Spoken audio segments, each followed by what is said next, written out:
Buried in a sea of scrolls, the boy suddenly stumbles upon something significant.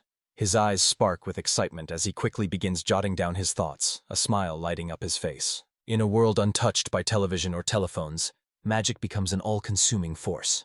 Completely immersed, he savors every moment as if spellbound. Arms spread wide amidst a sea of scattered papers, he announces with delight that this is the perfect world he has always dreamed of. As a child, the boy wholeheartedly believed he belonged to a lineage of mages, convinced by the unwavering seriousness with which his father spoke of their heritage. Amid the performance, a startling scene unfolded before him. Someone appeared to be stabbed right there on stage, yet the seemingly injured person simply stood up and walked away as if nothing had happened. The boy watched in confusion, unaware it was all just a clever magic trick. Lacking a strong guiding hand from his parents, the boy immersed himself completely in the world of magic, his fascination quietly morphing into an empty addiction. By the age of 17, he had accepted that magic did not exist. Yet, deep within his heart, a faint hope lingered, whispering that perhaps it was real after all. One day, a request arrives for him to assist with a laboratory devoted to dark magic that faces imminent closure. Despite the girl's persistent pleas for him to stay, he chooses to leave. In time, her feelings become openly revealed. With a note of disappointment in her voice, she admits she has no desire to get involved with such a strange crowd as his. While they stroll together, the girl suddenly asks if he has feelings for her. Anticipation shines in her eyes as she waits for his response. Uncertainty grips the boy, leaving him unable to offer a clear response. Her patience finally spent, she turns away and walks off. Surprise flickers across his face, yet a faint smile forms. Complicated though the moment is, its honesty lingers. Upon witnessing the girl in danger, the boy acts without hesitation, throwing himself in front of the truck to save her. Confusion clouds his mind as he wakes, uncertain whether the sterile surroundings signal a hospital bed or if rescue has already come. Eyes flutter open to reveal an unfamiliar room, nothing at all like a hospital. A stranger approaches, speaking in a language that offers no comfort, only adding to the growing confusion. Confusion swirled in his mind as he tried to make sense of his surroundings. Only one thought echoed relentlessly. What had happened? Astonishment quickly gives way to shock as he realizes his body is no longer the one he once knew so well. Nestled in the body of an infant, he found himself gazing up at two adults whose eyes shone with affection. It appeared he had been welcomed into a new family. 2 years slip by. Life settles into a gentle rhythm within the Marin clan, where he finds comfort in everyday simplicity. One peaceful afternoon, the comforting call to dinner drifts through the air. The boy receives a new name, Abel Bellic. His parents brim with pride as, at just 2 years old, he feeds himself without any help, a feat they regard as a clear sign of remarkable intelligence. Confidence fills their hearts as they believe the younger sister will also grow up clever, for exceptional children are a hallmark of their family. Meanwhile, Abel dreams only of ramen, a clear sign that memories from his past life still linger within him. Careful observation of the Marin clan's daily life reveals a striking detail. Their crimson eyes and snowy white hair mark every member. The young man quickly realizes the complete absence of modern technology around him, understanding at last that he stands on a continent whose very name has never reached his ears. Gradually, a realization dawns that his transformation has taken place in an entirely different, extraordinary world, one unlike Earth in every way. At the age of 4, Abel fully immerses himself in clan life and discovers a deep passion for carving totems, finding true inspiration in this craft. These totems, ancient magical relics, serve as protective talismans and play a vital role in ceremonies, acting as spiritual guardians during sacred rituals. While crafting another totem, he pauses to consider whether this might be the very magical doll he once read about. As Abel watches intently, his father gently heals a small wound on his mother's hand with a whispered incantation. Witnessing magic unfold before him leaves Abel deeply amazed. Realization dawns on the young man that the Marin clan truly commands mystical powers. An even greater curiosity about this unfamiliar world is ignited within him. Day by day, the members of the clan reveal their ease with magic, weaving it seamlessly into the rhythms of daily life, as if it were as ordinary as breathing. Magical creatures emerge at their command, and water and fire bend to their will, showcasing the extraordinary wonders of their world. Amazed, the young man realizes that magic truly exists here, no longer just a childhood fantasy. Memories of a passionate fascination with magic bring Abel a quiet joy. That past devotion was not wasted. It has guided him to this very moment. Overwhelmed with joy, the boy celebrates from his perch inside the bucket. Now he exists in a world where magic is real. Suddenly, Giselle's younger sister arrives and asks to play together. bringing a spark of joy into the ordinary day. He considers turning her away, claiming he is busy with his carving, yet the girl refuses to leave his side, determinedly standing her ground. Despite everyone urging Abel to play with his sister, the boy prefers spending time with his totems. With each passing moment, the truth becomes clearer to him. This is no longer Earth, but a realm woven with magic. Discovering that spirits inhabit the air and objects around him, he learns that magic works through command and energy. Totems become an ideal foundation for his training. Successful spellcasting requires vividly imagining the incantation, focusing intently on the surrounding spirits, and carefully tracing magical circles with precision. Totems serve as excellent aids in this process. The wood here holds a touch of enchantment, while the Marin clan's knife, infused with magic, slices through it as effortlessly as slicing dough. Once renowned as formidable magicians, the Marin clan was often deployed as a secret weapon during wars. Hidden among enchanted trees, their people thrive in harmony with magic, and from a young age, every child learns to wield these mystical powers. Despite it all, Abel, while playing with his sister, harbors doubts about the glory of their family line. Even in a world filled with magic, the legends strike him as somewhat exaggerated. The father presents him with a bow, firmly insisting that hunting is the sacred duty of every true man in the clan. Annoyance flickers in the boy's eyes. To him, these traditions feel outdated and irrelevant. Despite his resistance, Abel is forced to learn marksmanship. He wonders why, even in a world filled with magic, everything still relies so heavily on old traditions. At 7 years old, his entire world revolves around crafting totems, rarely pulling himself away from his favorite pursuit. The house now teemed with them. Still a child, he embraced the tradition with genuine devotion. Yet the neighbors whispered and called him the totem lunatic, and his home had long run out of space. During that same year, Abel astonishes everyone by conjuring a magical circle right in the sky.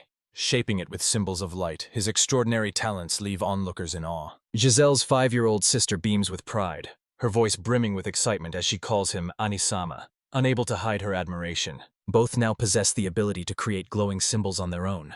Side by side, they dedicate themselves to practice, exploring the mysteries of magic without relying on others. Giselle, though a bit later than Abel, masters the cards of divination. Together, they decide to keep this newfound skill a closely guarded secret. Abel comes to realize that there are limits to what one can achieve through self-study alone. At least his father supports his passion, so the boy eagerly continues along his magical path. Abel makes his way to the village elder, the only person who fits the description of a wise man from the days of war. Claiming to be 150 years old, the elder explains that magic preserves his youth. With an intense, unwavering gaze, he unsettles the boy. Abel approached with a request to learn magic. The old man warned him that the lessons would be strict, even for someone as young as him. Noise grates on his nerves, and he refuses to grant leniency to any student, regardless of their identity. Following a tense silence, the old man unexpectedly agrees and asks him to return the next day. Abel finds himself surprised by how readily his request was granted. Later that day, fate crosses paths with Firo, the village elder's granddaughter. She brings word that her grandfather is pleased with fate's determination. Few people seek to study magic, making Firo all the more certain her grandfather is pleased to once again share his wisdom. Gratitude fills her heart toward Abel for the protection he once offered. The young woman tries to mask her gratitude, insisting that she hadn't meant to save him, but simply wanted to encourage the old man. Abel silently observes her classic tsundere behavior, all while Giselle watches the scene unfold with keen interest. From this moment onward, Abel's magical education officially commenced under the watchful eye of the village sage. Under the elder's careful guidance, Abel mastered the art of forming proper magic circles. His power grew remarkably, and with newfound strength, he reveled in the thrill of finally pursuing the dreams he had cherished for so long. Despite needing to keep his activities secret from his father and enduring constant exhaustion, he presses on. Every moment, however fleeting, feels worthwhile. This pursuit, after all, is the very reason he chose to transform. Abel promises to return once his training is over, completely immersed in the experience. In the meantime, Giselle quietly brings him food, her silent gesture filled with care. Hours slip by as he continues his practice. The quill never leaves his hand as he writes without pause in a chamber brimming with scrolls. Notes blanket the floor, a testament to his relentless dedication. Even when darkness falls, unwavering focus keeps him bound to his magic, undistracted by the world outside. In 6 months, the elder expects to witness some progress. Abel readily agrees, determined to demonstrate all that he has learned. From a distance, Giselle silently supports him, her quiet encouragement unwavering. Light symbols ignite at his touch, filling the space with a gentle, shimmering glow. Demonstrating remarkable skill, he commands 2 totems at once, a feat considered extraordinary even among seasoned mages. The elder watched in awe as the boy flawlessly balanced both totems at once. Such mastery was no ordinary feat. Such talent is unusual for someone so young. Each morning before breakfast, Abel practices diligently, refining his control over totems through magic. At the heart of every magical technique lies this foundation. Circles are carefully carved into totems in advance, while commands such as dance or puppet are spoken aloud to activate them. However, mastery remains a distant goal, far from the reach of a true sage. The elder's astonishment deepens as the totems not only float effortlessly, but begin to spin in the air. With a calm smile, Abel assures him this display is only the beginning. Immediately after, he conjures a sphere-shaped wind spell. Its sheer power leaves everyone stunned while Giselle watches in awe. With unwavering focus in his eyes, the energy surges. A young man conjures a glowing sphere, gathering pure magical power within its core. Abel commands the spell with unwavering precision, holding it suspended in the air as if it were an extension of his own will. The outcome astonishes, standing as the sum of countless choices and the relentless effort poured into every single day. The sphere expands, gathering strength as its energy intensifies, spinning faster and faster. Tension thickens in the air, filling every breath with anticipation. In an instant, a powerful explosion erupts. The shockwave bursts outward in every direction. Those nearby are left stunned by the overwhelming force of the spell. The air still quivers in the aftermath of the explosion. With a gentle smile, Abel offers his apology. The elder stands stunned, struggling to comprehend how the totems activated on their own and erased the remnants of the attack. The old man, puzzled by the impossible, asks where Abel learned such a thing. Abel, a bit embarrassed, admits he was only experimenting and everything just happened to work by chance. The mentor inquired whether Abel had completed the magic circle on his own. Abel confirmed with a nod, explaining that the elder was busy preparing for the festival, so he handled the task himself. Tears stream down the old man's face, moved by the moment.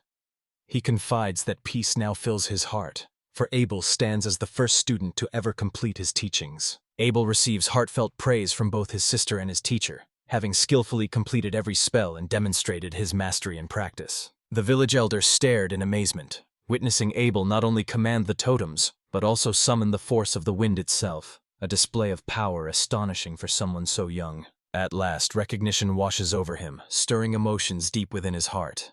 A newfound sense of belonging blossoms inside as he realizes he is becoming a true mage, no longer just an apprentice. Driven by an insatiable thirst for knowledge, he requests to be taught even more powerful magic.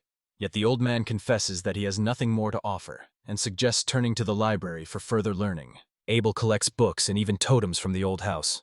Puzzled, he watches as his wooden helpers carry towering stacks of ancient tomes. Filled with excitement, he readies himself for the transport of the books, while the totems stand assembled in a line, each bearing a heavy load. The elder, visibly astonished, inquires about the number of books Abel intends to take. Calmly, Abel explains that it will take at least 3 trips to move them all. The old man's shock deepens at this revelation. With determination burning in his eyes, the young man sets out alongside the totems, their backs laden with books. He mentions that many tasks still await him, each one fueling his desire to carry on. For the first time, genuine excitement fills him as he realizes he is truly living his dream. Beside him, Giselle walks with a cheerful step, while their mentor watches the young mage with pride. Surrounded by totems and books, Abel allows a smile to spread across his face. Happiness pours into his heart as every dream he once cherished slowly unfolds into reality. Eyes alight with excitement and fist clenched, he declares that this is his perfect world. At last, he has discovered a place where genuine happiness fills his heart. At 13, Abel finishes another project with great enthusiasm. He rushes over to Giselle, who is 11, and she warmly congratulates him with a bright, genuine smile. Filled with excitement, both of them make the swift decision to embark on an expedition at once, eager to gather essential data for their new magical experiment. At Abel's command, appear. A shimmering magical device materializes. Suspended in the air, a glowing panel comes to life, brimming with arcane data. The device displays information about a man named Hans, Magic 21, Strength 34. Curiosity sparks in Giselle's eyes as she observes, listening to the confirming chime. Confusion swept over the peasant as the situation unfolded before him. Meanwhile, excitement lit up the faces of the brother and sister. Abel delved into the data and discovered that the average strength level of an adult hovered around 20. An explanation follows. This is a status screen inspired by RPG systems. Such an interface had been the dream of his life. Giselle tries to repeat the name, stumbling over the unfamiliar sounds, but her gaze remains fixed. Though much escapes her understanding, she finds herself utterly captivated. Abel, brimming with excitement, continues to explore his magical RPG system and activates his sister's status screen to discover the extent of her abilities. The result leaves him amazed. Giselle possesses an impressive 37 units of magic.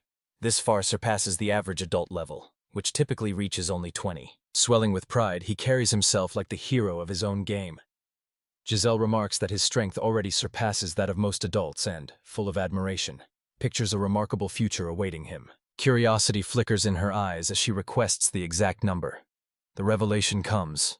Abel's magic measures at 865. Against the average level, this figure is staggeringly high. The room brims with astonishment at his potential. Yet Abel himself knows all too well that his strength cannot match his sister's. This quiet realization casts a faint shadow over his confidence. Possessing just 2 abilities, especially when Giselle wields 8, creates a gap 4 times as wide. Annoyance simmers within him because of this disparity. Panic washes over him as the realization sinks in. Yet Giselle remains utterly absorbed by the delicate flower in her hands, blissfully unaware of the turmoil consuming him. Abel notices a young boy gathering flowers and smiles at the sweetness of the scene. Yet the realization soon dawns. Those blossoms are not meant for him. The moment sours for Giselle. Approaching with a gentle smile and a bouquet of flowers, she watches as the boy suddenly darts away at his friend's signal. Both children flee in a panic, leaving Abel standing alone, utterly bewildered. Walking beside Giselle, lost in thought, memories of his previous life surfaced. Back then, surrounded by anime and games, true companionship was a rare treasure. Even now, in this world woven with magic, that sense of solitude remained unchanged. A heavy sigh escapes him, weighed down by a sense of gloom. Giselle's sharp eyes quickly catch his mood. Suddenly, a familiar voice rings out. Firo is calling his name. Firo, irritation blazing in her voice, shouts that he's up to his strange magic again outside the village, and calls him a totem maniac. Abel stands there, bewildered and unsure how to respond. Enjoying the rare chance to converse with someone outside his family, he suggests showing her his status as a way to lighten the mood. Firo grows flustered, her mind racing with suspicions that he might have some odd plan in mind. The data reveals her capabilities, magic at an adult level, and an extraordinary strength score of 20. For a girl, such impressive statistics set her apart from the rest. The number was 10 times greater than his own, leaving Abel stunned as he pictured every girl easily defeating him. Philo, on the other hand, shifted uncomfortably, feeling awkward about the situation. With a hurried farewell, she explains that her father is worried. Giselle accompanies her, yet at home, the father's anger awaits them both. Furious over Giselle's late return, he scolds her harshly and doesn't spare Abel either, despite knowing he is the elder's apprentice. Giselle steps in to shield her brother, but their father's anger shows no sign of fading. Abel finds himself bewildered by how quickly the atmosphere has grown so tense. His mother laments his constant preoccupation with magic, claiming he neglects his responsibilities around the house. Despite everything, resentment still lingers within her, and she insists forgiveness will only come once he proves himself through genuine action. In her view, everyone his age had already set out on a hunt. If things continued this way, he would never become a capable master of the household. When she suggested that he could at least rely on magic for hunting, he answered with determination, promising, "I will manage." Abel comes to a decision, joining the hunters and solemnly declaring his readiness to fulfill his role. Galea greets Abel with a warm smile and introduces her son, Shibi. The group sets out for the forest, their spirits lifted by the presence of the young mage. Abel expresses his gratitude for the warm welcome and reflects on how these people have felt like family for a long time. Yet today marks the first time he truly speaks with them. Memories surface of embarking on the hunt not just for physical challenge, but also to pursue deeply personal motives. Meanwhile, at home, Giselle fondly recalls her brother, emotion welling in her heart. Pride warms the girl's heart as she watches his act of bravery. Before parting, she gently urges him to take care and return as soon as he can. Her eyes shimmer with genuine concern. Abel realizes that she is always by his side. Although he suspects her affection might be too intense, her presence still fills him with warmth and quiet happiness. The memory surfaces that in the Marin clan, adulthood is marked at 16, and marriage often becomes a common milestone at an early age. Although surrounded by a new world, Abel continues to feel isolated. He quietly wishes that stepping aside might give Giselle the chance to make friends. Summoning his courage, he approaches Shibi and offers a greeting. Shibi, however, turns away, casting a dismissive glance to the side. The boy pointedly disregards the offered handshake, a slight that grates on Abel's nerves. Still, Abel reins in his irritation, determined to maintain an air of composure. Galea, the squad leader, forbids him from relying on magic. Only the bow or his own strength may be used. Abel remains convinced, however, that magic would serve him far better. Despite this, he agrees to the conditions and vows to give it his all, determined to prove what he can accomplish without the use of magic. Within an hour, Abel's strength fades, and exhaustion overtakes him, prompting a quiet request to return home. The hunt had only just begun, yet already each breath came to him with effort. Clearly, this was not the kind of pursuit suited to a mage. Grumbling about how too much walking only stunts his growth, he declares he'll give up trying to build strength. Magic is his true calling. Yet Galea doubts all his complaints. Shibi mocks Abel, calling him useless. Abel hears every word, clenching his fists in silence. Nearby, a shimuparit, a delicious yet quick-footed bird, catches their attention. Galea suggests they try to catch it. Without hesitation, Shibi takes on the challenge. Preparing to shoot, discomfort washed over Abel as he turned away, uneasy beneath the watching eyes. He quietly asked for everyone to ignore him. Shibi releases an arrow, missing his mark. Panic grips him as the bird soars straight toward him. The bird swoops in with incredible speed, and panic seizes Shibi as he completely loses control. Galea realizes that the current approach will not succeed. She decides to change tactics and suggests switching to the knife. Meanwhile, Abel watches closely, sensing something unusual in the bird's behavior. Abel recalls his earlier experiment with biomagic on a rat and decides to test this power on the peculiar bird before him. At just the right moment, he utters a sleep incantation, sending it directly toward his target with unwavering precision. The spell hits its mark, causing the bird to faint mid-flight and begin a slow descent as Galea positions herself to catch it. Abel expertly captures the bird using sleep magic, impressing everyone around him. He asks to keep the creature as a pet, despite the prohibition on magic today. Despite the scolding, his response carries a note of justification. He insists his only intention was to strengthen his body. Nearby, the hunters exchange hushed whispers, clearly captivated by the display of his magic. The ground trembles beneath thunderous footsteps. The group stands bewildered, uncertain if they face an earthquake. Before long, the truth becomes clear. Something enormous approaches, drawing ever closer to their position. Abel's father wastes no time and orders everyone to run. Although parting from his son weighs heavily on his heart, Abel is forced to run with the others, while Galea remains behind. Before they separate, Galea instructs them to inform the elder if he does not return. From the forest bursts a gigantic bear, fierce and menacing. Everyone freezes in terror. Abel instantly recognizes the creature before him as a supreme bear, a legendary beast he had only heard about in old tales. The creature before them proved far more dangerous than anyone had imagined.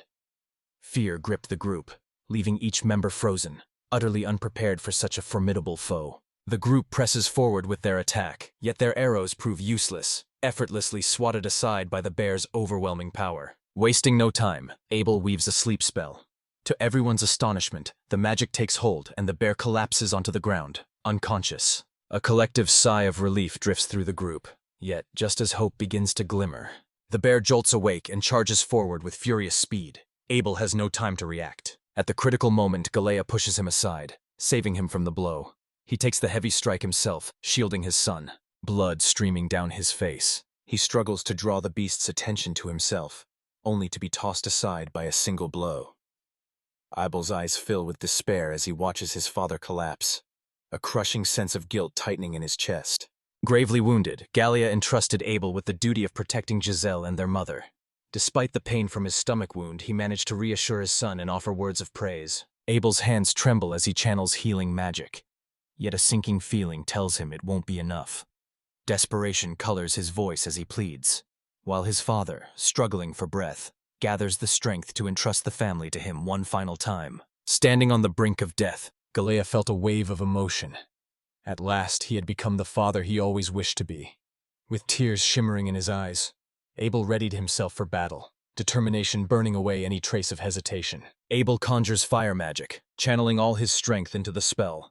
A fierce jet of flames bursts forth, striking the target with precision. The bear barely suffered a scratch. Its thick hide absorbed the blow with ease.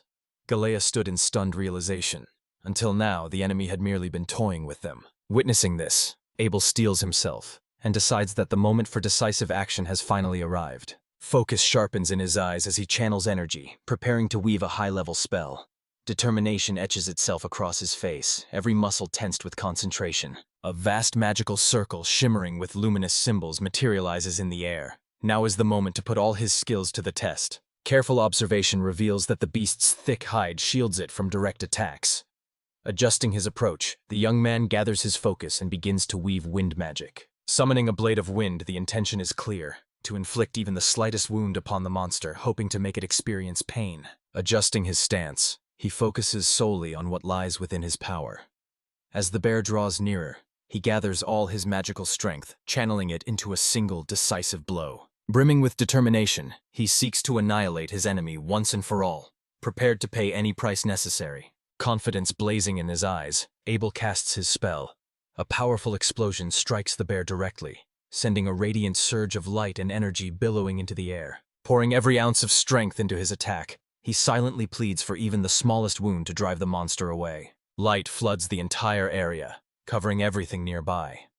As the smoke slowly clears, Abel peers anxiously at the aftermath, stunned by the consequences of his own power. Abel had only meant to scare the beast away, but the destruction was overwhelming. Trees lay toppled and the bear lay unconscious. Confused and unsettled, Abel hurried to his father. The boy arrived carrying a piece of bear meat, explaining that he had already started to butcher the carcass. Abel requests that the meat be cut into smaller pieces. The boy nods, nerves evident in his movements. Meanwhile, Abel casts a worried glance at his father, a quiet fear of the worst settling deep within him. The healer confirms his suspicion. The man should regain consciousness soon, as he is under a spell that enhances his life force and shows no visible wounds. Nevertheless, the situation remains dire. Tensions continue to rise as the crisis deepens. Abel grabs the vessel filled with a mysterious liquid marked by a magical symbol. Uncertain yet determined, he decides to give it a try. Harnessing magic, the bear meat is transformed to mimic human flesh, offering the sole hope for survival. Pressing meat to the wound, he attempts to preserve a fading life. This form of biomagic essentially involves the creation of a chimera. In certain regions, such methods are accepted as legitimate medicine, while elsewhere, they are condemned as forbidden sorcery. The risk stands clear before him as he prepares to use biomagic on a human for the very first time. Delay is no longer an option. The moment for hesitation has passed. Determined to save his father, Abel wastes no time and springs into action. With every second counting down, he knows there is no room for error. After the procedure, father rests peacefully. His breathing remains steady, his face calm and relaxed, as if nothing out of the ordinary had ever occurred. Relief washes over Abel and the boy beside him as they watch the scene unfold. Though exhaustion etches his features and weariness weighs down his body, a quiet happiness fills Abel, proud of achieving what once seemed impossible. Deep within, an uneasy feeling stirs about a possible side effect. The thought settles in his mind, and he resolves to discuss it with the elder at a later time. Lingering here after crossing paths with such a terrifying beast would be reckless. It is time to head back home. Shibi hears his call and approaches, ready to offer assistance. The task was to transport the parents using totems.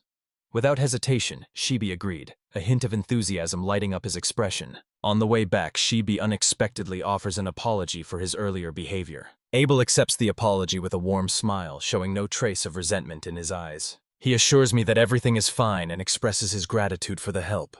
Without Shibi's support, moving all the totems alone would have been nearly impossible. During their conversation, Shibi confesses that he once saw Abel as a rival in matters of the heart. Confusion flickered across Abel's face. Aside from his sister, meaningful conversations were rare in his life. Solitude had always suited him, turning him into a quiet observer on the outskirts of every crowd. Thoughts of Firo cross his mind, but Shibi quickly clarifies that the conversation is actually about Giselle, whom he refers to as an unattainable flower. Words fail Abel for a moment. Struggling to clarify, he explains that Giselle is his biological sister, which is why they are always seen together. With so few surnames in the Marin clan, confusion is easy. Shibi must have mixed things up. Shibi, caught off guard, asks again to confirm if they are truly brother and sister. Abel clarifies that they share only a family bond and nothing beyond that. The thought crosses his mind that perhaps their bond is unusually close for a brother and sister. Perhaps that was the source of the confusion.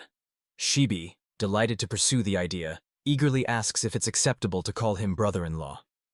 Abel flushes red at once and quickly begs him not to say anything like that again. Soon, a group of adults gathers around Abel, showering him with gratitude and praise. Though a hint of embarrassment colors his cheeks, he responds with a gentle smile and a polite nod. Suddenly, one of them leaps up and dashes away, either swept up by emotion or sparked by a surge of inspiration. Tears streaming down her face, Giselle rushes to her brother. Relief floods her when she sees he is unharmed, and she pulls him into a tight embrace, the depth of their longing for each other clear in that heartfelt moment. Abel apologizes for being away for so long. Giselle can barely hold back her tears. The moment touches her so deeply that it is impossible to remain indifferent. Safe within his own space, the boy realizes the wisdom of taking things easy and not burdening himself with unfamiliar challenges. True happiness means studying magic at home, his sister by his side. 2 years have slipped by since the bear attack, and life continues its steady march forward. At 15 years old, Abel has spent enough time in this new world for it to become his true home. Here, his real life has truly begun. Only 2 years remained until the age at which he had died in his previous life. The clock seemed to have come full circle. Memories of the Black Magic Club drift through his mind as he wonders about the friends he left behind. A quiet curiosity stirs within him, pondering how their lives have unfolded and whether any of them remember him. Confidence fills him that Haechan still carries the weight of guilt. Yet hope lingers within him, wishing she will find peace, for his own heart truly relishes this new life. With a gentle smile, he remarks that today feels particularly wonderful. At 13, Giselle dashes over to her brother, her joy radiating with genuine warmth and sunshine. Abel shares that he has recently embarked on a new project, cultivating plants. Together they examine a wooden structure lying on the ground, the heart of his budding hobby. Displaying the totem, he explains how he nurtured it with magical fertilizers. At first, there were no results, but now the totem has grown enormous. Curiosity sparkles in Giselle's eyes as she asks about its purpose. Abel explains that his goal is to use the leaves from this totem in the coming-of-age ceremony. Though plenty of leaves wait at home, these ones carry special meaning. Grown with his own hands, their unusual taste hardly matters. Tradition always comes first. He goes on to explain that the flavor of the leaves changes according to how they are cultivated. This realization inspired him to grow his own. Giselle sincerely hopes they turn out delicious. Suddenly, Abel addresses the totem, calling it Master Mountain. Announcing that it is lunchtime, he speaks as if the totem were a living companion. Giselle, puzzled, asks why he called him that. Abel casually replies that Mr. Hora is simply Mr. Hora. Next, he explains how the sight of the totem, with its tall and slender form, stirred memories of someone dear to him. In his previous life, Senpai was the one who guided him through the formation of the Black Magic Club. Abel finally found a sense of belonging in the place Senpai created, a space where acceptance felt real. Tears silently stream down his cheeks, yet he brushes them off as nothing but dust, while Giselle stands nearby, her worry growing. Suddenly, a mysterious group emerges from the shadows. One of the young men steps forward with confidence and addresses Abel directly, asking if he is the one they seek. Abel gazes at the strangers, surprise flickering in his eyes. With a hint of uncertainty, he quietly asks who they are. Tension thickened as the strangers arrived unannounced. With a mocking sneer, one of them taunted Abel, declaring that the rumors surrounding him were true. Introducing himself with unwavering confidence, he gave his name. Nosvel Karl Ko. Abel, looking bewildered, simply repeats the name. Karl Ko. The lack of any response strips Nosvel of his confident facade, and irritation flashes across his face at such indifference. Scowling, Karl Ko lets out an irritated sigh, clearly bothered by being ignored. After stepping away, Abel admits to himself that social interactions drain his energy. Even with Giselle by his side, he prefers to avoid striving for anyone else's approval. Karl Ko claims his visit is driven by curiosity and the chance to offer advice. Yet Abel senses the true purpose runs deeper. This is no friendly call, but a careful evaluation and scrutiny. In the quiet, rumors drift back to him. Those who cultivate leaves earn nothing but contempt. Now, faced with reality, he understands those whispers spoke the truth. That is exactly why Karl had come. In the Marlin clan, money holds no value. Leaves serve as currency instead. The Karl Ko household seized control over both the cultivation and circulation of these leaves, forming a monopoly. Anyone daring to grow leaves becomes a direct rival. Abel quickly realizes that Karl Ko is a spy sent to assess the threat they pose. Determined to keep his true intentions hidden, Abel chooses to mask his thoughts behind a careful facade. With an indifferent smile, claims it's all just an experiment, nothing serious. At the sight of a single totem, Carl's caution slips away as thoughts of profit begin to cloud his judgment. Although Abel appears calm, beneath the surface he senses the weight of judgment.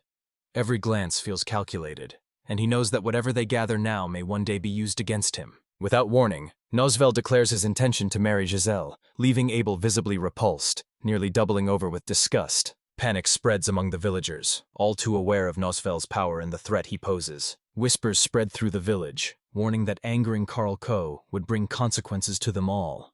Abel fails to grasp why everyone harbors such fear. Rumors have begun to circulate among the people, whispering that Abel has the power to transform his enemies into chimeras or totems. Nosvel attempts to dismiss everything as nonsense, but the fear gripping the crowd speaks louder than his words. Memories surface of the talking totems in Abel's home and the victory over the bear. His fame spread far and wide, escaping his control even though he never sought it. Nosvel's eyes flashed with irritation as he brushed off the rumors as exaggerations, confidently claiming that he could have taken down the bear himself using magic. Abel watched him with keen interest. A glimmer of hope stirs within him at the thought that someone else might share his fascination with magic. Excitement bubbles up as he imagines the possibility of finally finding a friend. Nosvel bursts into the room, insisting that Abel step forward and introduce himself with the dignity expected of the eldest heir of the Carl Ko family. Abel strives to maintain his composure, determined to keep control even as emotions surge and tension mounts around him. Abel feels a spark of hope, thinking he might have finally met someone who shares his passion for magic. Yet, he instantly reminds himself that Giselle will never be handed over to Nosvel. In an effort to shift attention away from his sister, he claims she is simply too shy, then eagerly launches into stories about magic, totems, and techniques, speaking with such intensity that Nosvel finds himself unsettled. Slowly, he starts to distance himself, shouting for Abel to stay away. Losing balance, she stumbles and collapses onto him, prompting Giselle to rush over in alarm. Nosvel rises, furious, spitting sand from his mouth and muttering complaints. Abel watches him with concern, quietly asking if he's hurt. Yet inwardly, Nosvel dismisses him with a sneer, thinking of him as nothing more than a typical recluse. Abel, oblivious to the provocation, casually remarks that Nosvel is raising the totem incorrectly. The comment catches Nosvel off guard, leaving him visibly unsettled. Offended, Nosvel insists his actions were guided by research. Yet doubt creeps in when he hears that the Carl Ko family would never allow such an error. Determined to prove his point, he boldly conjures a blade of wind for everyone to see, letting his magic speak for itself. With precise focus, he casts the spell directly onto the exact spot on the totem discussed earlier. This demonstration should serve as proof of his claim. In silence, Abel observes the deep mark left on the totem. The outcome impresses him, yet a sense of disappointment lingers. Nosvel bursts into laughter as he destroys Abel's totem. Abel's guards drop to their knees, begging for forgiveness. Though Abel remains silent, the pain in his eyes reveals the turmoil within. Later, memories of his conversation with Nosvel resurface, weighing heavily on his heart. With a resigned sigh, he simply mutters, "All right." Noticing his somber mood, Giselle moves closer, concern etched across her face. Irritation flashing in his eyes, Abel makes up his mind. This time, everything will be for real. The scene shifts to the eastern forest. Shibi enters the scene, voicing his grievances and insisting that Abel has treated him unfairly. Displeasure flickers across his face as he carves totems in the forest against his will. He mentions that Giselle has already gone home. Abel, unruffled, simply remarks that he never stopped her and orders everyone to get back to work. Outraged, Shibi demands to know if Abel intends to destroy Carl Ko's business. Abel calmly explains that his actions are driven by a desire for revenge for Mr. Horu and for the greater good of the community. Taken aback, Shibi blurts out, unfamiliar with the name, and questions who this person is. Abel wondered aloud why the leaves were considered so precious. Shibi explained that their value came from the effort it took to grow them. Abel, however, quietly disagreed, insisting that this wasn't the real reason. The real issue lies in Carl Ko's grip over the market. When the source of magic remains steady, cultivation becomes quite simple. The elder has long voiced his grievances about this system. Additionally, the Riet household officially cultivates leaves, but only in name.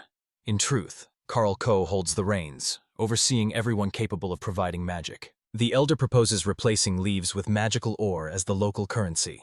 Unlike leaves, this ore remains intact after use and has the potential to greatly enhance daily life. The Carl Ko household stands firmly against the introduction of a new currency, fearing it would diminish the value of the leaves that fuel their strength. Abel understands the elder's reasons for opposing them, yet cannot openly confront the matter. The young man resolves to dismantle the political power of Karl Ko while ensuring the elder remains unharmed. The strategy was straightforward. Employ the trees as totems, transforming them into hubs for cultivating magical leaves on a grand scale, all by harnessing a special material known as futale. In this way, he will flood the market and drive down the value of Karl Ko leaves, undermining their control over the village. Shock washed over Shibi as the weight of the situation settled in. If their plan failed, Giselle might be forced to marry someone from the Karl Ko family, especially now that Nosvel had taken an interest in her. The thought of losing Giselle fuels a fiery rage within him. Although fear grips Shibi's heart, determination wells up inside, pushing him to shout with resolve. "Let's do this!" Fired up with enthusiasm, he starts calling Abel his brother-in-law and promises to craft as many totems as necessary. Several days slip by as the group steadily carves totems in the forest. A mysterious onlooker approaches, taken aback by the sheer scale of their efforts. Concealed within the dense bushes, the group silently observes Abel. His anger is unmistakable, and at the forest's edge, totems stand guard, marking the entrance. Among them, someone voices the suspicion that the totems might actually be weapons. Abel suddenly bursts into laughter, throwing everyone completely off guard. With a sneer, Nosvel calls the totems nothing more than useless scarecrows and mocks anyone foolish enough to think they pose a threat. Deeper in the forest, the group gathered leaves while mocking Abel, convinced his efforts were all in vain. Nosvel remained certain that, no matter how much determination they showed, these totems would not last long. Sustaining them demanded far more magic than anyone could provide. Doubt creeps in as Nosvel suspects that Abel must be receiving help from the Elder. Abel's magic feels overwhelmingly powerful. Even the Elder himself admits to its strength. Yet with a sneer, Nosvel dismisses the Elder as nothing more than an old man. Suspecting a secret pact between the student and the teacher, he issues a stern command. Charged with watching over the Elder's house to block any possible magical support, he completely misreads the situation. Just 2 years ago, Abel triumphed over the great bear of the forest, and since then he had tirelessly honed his magical skills. Now, he can effortlessly supply energy to up to 50 totems at the same time, a testament to the remarkable strength he has achieved. 2 weeks slipped by, and soon the totems stood hidden beneath a blanket of leaves. Satisfaction spread among everyone. The plan had succeeded. Abel had anticipated Nosvel's interference, but nothing of the sort occurred. Victory came far more easily than any of them had expected. Abel approaches the totems Lord Gora named 2 and 3, offering heartfelt thanks for their assistance, as if speaking to living, loyal companions. The harvest draws near. He remarks that when totems are crafted with care and affection, the leaves they nurture turn out to be of exceptional quality. Outside the Elder's home, Nosvel's men kept watch, eyes sharp for any sign of movement. Neither Abel nor the Elder had emerged, and their absence did not go unnoticed. Nosvel considered the possibility that the Elder might have surrendered quietly. One of them rushes in with news, having seen only Abel's sister and finding no other trace. Suddenly, a girl accompanied by a wolf emerges. With suspicion in her eyes, she demands to know what business they have beneath her house. Caught off guard, they fumble for an explanation and claim they are searching for Abel. The girl, clearly surprised, replies that Abel has not been around for a long time. A low growl rumbles from the wolf, sending the spies into a frenzy of panic as they scramble to escape, stammering desperate apologies along the way. Fury twisted Nosvel's features as he hurled curses at the beast. Still, if the girl's words held truth, Abel was not conspiring with the Elder. Meanwhile, laughter rippled through the others, mocking that all the totems had long ago become nothing more than firewood. Nosvel proudly boasts of the Karl Ko family's advantages and his own lush foliage, certain that no rival could possibly threaten his position. The girl silently watches them go, her gaze lingering thoughtfully on the unfolding scene. The fact that Karl Ko's heir has chosen to keep watch over her home unsettles her. Curiosity grows within as she wonders what Abel could have done to draw so much attention. Gazing up at the sky, memories of Abel and those close to him fill her thoughts. A growing sense of unease settles in, knowing that his coming-of-age ceremony draws near. Yet the young woman pushes these thoughts aside, insisting to herself that it isn't her concern and choosing to stay out of it. Inside the Belek family home, the man samples one of the leaves they have grown. The flavor catches him off guard, prompting genuine praise for the product and an earnest comment that the leaves are simply excellent. The woman nearby leans in, curious about what makes it special. Abel beams with delight. The taste turns out even better than he had imagined. Racing towards his assistants, he announces that preparations are complete. The moment to step onto the marketplace has arrived, perfectly timed with the day of his coming-of-age ceremony. Abel meets his rival's gaze with a confident smile and declares his challenge. He stands ready to compete in the marketplace, relying solely on the leaves he has cultivated by his own hand. The true battle between him and the Carl Co household is about to ignite. Inside a field tent, a man falls to his knees before a figure radiating authority. Meanwhile, the young aristocrat quietly observes the scene, raising a handkerchief to her face as she takes a slow draw from her long pipe. The smoke drifts gently, dissolving into the silence. A serene forest landscape unfolds in the background, lending a sense of tranquility to the moment as everyone rests, weary from long preparations. The boy grumbled about how heavy his clothes were and asked for some help. An older man approached, offering praise for the work he had done. As he noticed the girl lending the boy a hand, the elder chuckled and teased, calling them a pair of newlyweds. Embarrassment swept over both of them. The man presses on, mocking as he asks about the wedding date. The young man, cheeks flushed with embarrassment, tries to end the conversation, his voice edged with frustration. News quickly spreads that the man's son has gone to the city market to set up his own stall. Meanwhile, the young man eagerly offers samples to passers-by, quickly securing his very first customer. Even his father stands in disbelief, unable to comprehend that his son would actually take things this far. The man samples the dish and finds himself delighted by its rich flavor, admitting he had braced for disappointment after seeing the boy's stern expression. Another customer chimes in, remarking on the wonderful aroma, though the drifting smoke makes things a bit challenging for him. Shibi bursts in, panic etched across his face and breath coming in ragged gasps. He rushes to Abel, offering desperate apologies. Around them, the camera sweeps over the bustling market, capturing the chaos and noise swirling in the air. Shibi explained his actions, mentioning that he thought he had stumbled upon a perfect empty spot and began setting up his stall there. Another group stumbled upon an even better spot. Silence fell as he grew desperate, but then a man spoke up, declaring, "On the contrary, this place is wonderful." The mood instantly brightened. Filled with newfound determination, the boy declares with a bright spark in his voice that they will keep selling until every last item finds a home. Although uncertainty flickers among the others, his enthusiasm quickly spreads, lifting the group's spirits. A man in the crowd recalls that this spot had remained vacant, as everyone preferred to steer clear of trouble with the influential Carl Co family. Panic flickers across one boy's face as he insists it's dangerous to sell anywhere near Carl Comitl. Abel, undeterred, makes his decision with unwavering confidence and urges Shibi to follow him onward. The man explains that the spot is valuable because people come here for the fragrant leaves. Despite the risk involved, the profit makes it worthwhile. 10 minutes slip quietly by. Despite their best efforts, no one approaches the stall. Anxiety spreads among them, and disappointment begins to take hold. Abel asks Giselle to fetch the red and blue totems he had crafted the previous day. When asked why, he responds with a mischievous smile, claiming it is a secret weapon. He already has a clever plan in mind to attract customers. Nosvel steps onto the stage, a smug smile playing on his lips. Amusement flickers in his eyes as he notices they have actually transitioned to mass production. Still, certainty fills his mind. The help Abel received will amount to nothing. Determined, he sets out to uncover the identity of the one secretly assisting the boy. At that moment, the first customer arrives.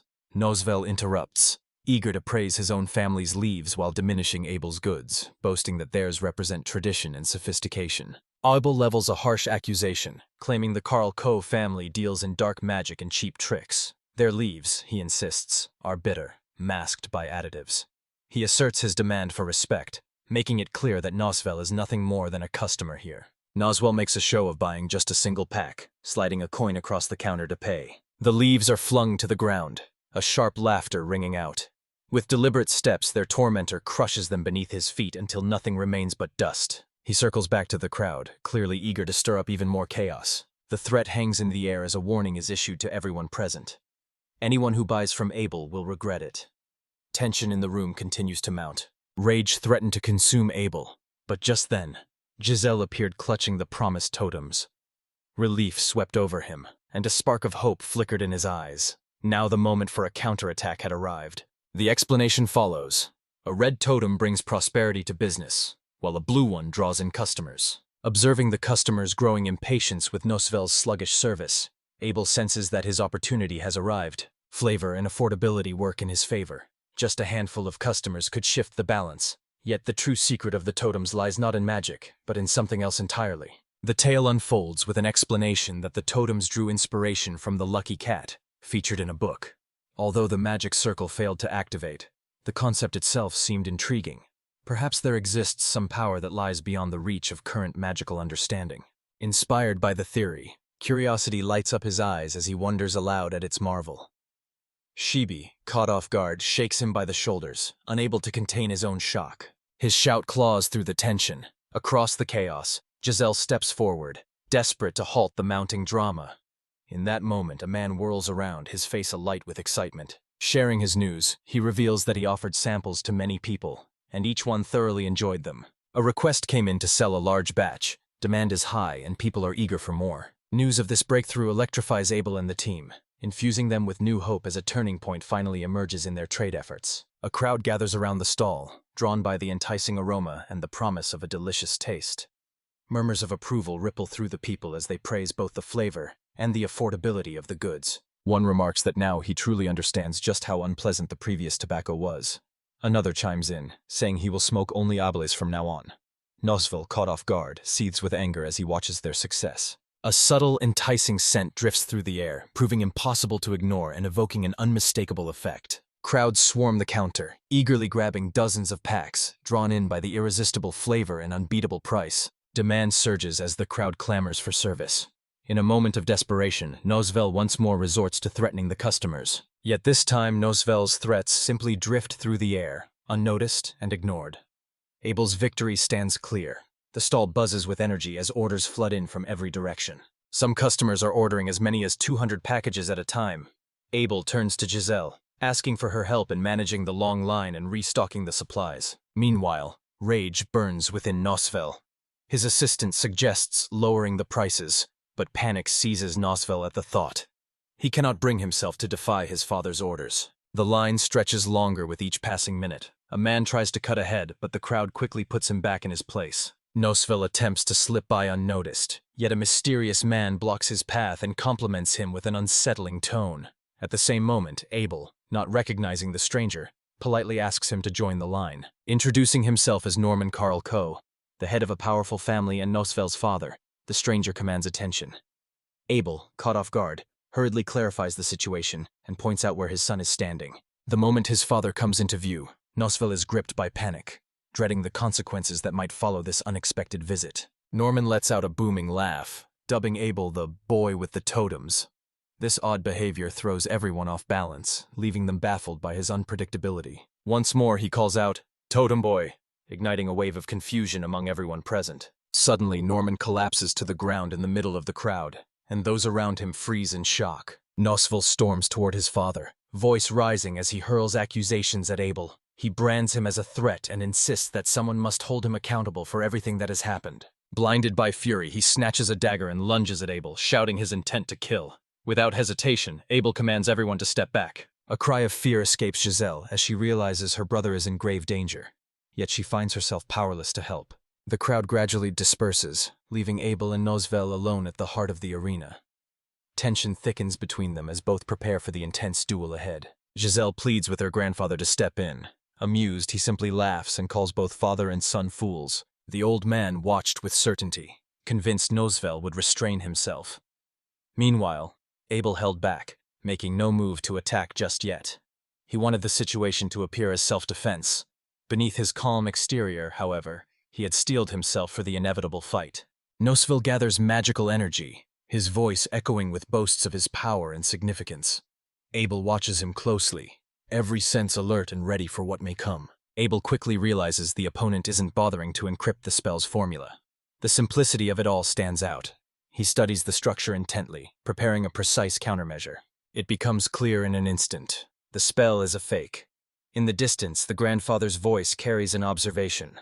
While Norman possessed great magical power, his son is a slacker who never bothered to study. He goes on to explain that magical artifacts only amplify the strength one already possesses. Without genuine talent, even the finest tool will prove useless. Nosvel attempts to strike with a surge of fire magic. The spell reveals itself as feeble and impossible to control. Abel resolves to answer in earnest, summoning the power of earth magic with unwavering determination as he prepares to bring everything to a decisive conclusion. At his command, a colossal stone structure rises from the earth, leaving everyone around marveling in admiration. Magic surges with both strength and precision as a stone figure emerges, advancing relentlessly toward Nosvel and revealing the immense gap in their powers. Abel, brimming with enthusiasm, takes command of the creature, christening it Yamasan number 4. The hulking giant lumbers forward while Nosvel freezes in terror. Overwhelmed by terror, his legs give out and he collapses onto the ground, powerless to stand as a scream escapes him while the statue draws closer. The onlookers stood in stunned silence, murmuring among themselves that this was anything but a gentle response. With a mocking grin, Abel goaded Nosvel, daring him to attack from any direction he wished. Nosvel cries out for help as the clay giant draws near. Cautious and alert, Abel watches the scene, fully expecting a hidden trap. Witnessing the child weeping and reaching out with pleading hands leaves Abel at a complete loss, his expression clouded with uncertainty. Eventually, the realization dawns that Nosvel had been bluffing all along. The tension melts away, and time moves forward once more. 10 days slipped by, quietly erasing the conflict into the past and opening the way for a new chapter to begin. Word of Abel's fragrant leaves spreads rapidly through the village. Demand for Karlko's products plummets, and his former workers finally taste freedom. Despite everything, a small sense of pity for this family lingers within Abel. His thoughts are interrupted when a girl approaches, handing him a message from her father and pleading with him not to break Norman's heart any further. Spotting Noswell in the distance, Abel calls out to him. At the mere mention of his name, the man bolts away in panic. Abel lets out a weary sigh, recalling how Karl and Co. led an easy life without lifting a finger. Now he hopes this will be the turning point that finally changes them. The method for cultivating the leaves is entrusted to the village chief, with the belief that this knowledge will be used wisely and justly for the good of all. Reflecting on recent events, Abel realizes he has made a substantial profit from selling leaves. Yet his ambitions shift. Driven by a desire to build something greater, he launches himself into a new project, sensing that his limits have not yet been reached. Abel sets about inventing a magical tractor, determined to boost farm productivity in a village where tough soil and steep food prices weigh heavily on everyone. The prototype functions for a short time before failing, as the ore used cannot handle the strain. Numerous improvements are still needed, yet nothing will make him give up. Abel continues to refine his magical tractor, playfully calling it the Totem Mobile and regarding it as his own unique totem. While he busies himself with his work, Giselle watches with a smile, remarking how much she enjoys seeing him craft something, even on such a beautiful day. Abel playfully teases her, suggesting she could spend time with her friends, all while hinting at the unique bond they share. A gentle smile graces the girl's lips as she replies, contentment shimmering in her eyes. Being near Nisama is all she needs to feel at ease. Lost in thought, Abel recalls that Giselle is already 14 and has always been by his side. Preferring solitude and offering her help solely to family, she still found happiness in his presence, and the bond between them continued to grow stronger. Upon realizing that her overwhelming attachment could become problematic as she grew older, Abel made up his mind to discuss it with his father. However, her father cheerfully assumed the conversation was simply about leaves, entirely missing the true subject at hand.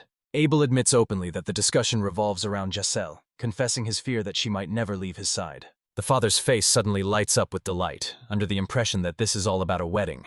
Eagerly, he starts asking about the ceremony and possible dates, clearly misunderstanding the entire situation. Abel stands frozen, uncertain how to respond to such an unexpected answer.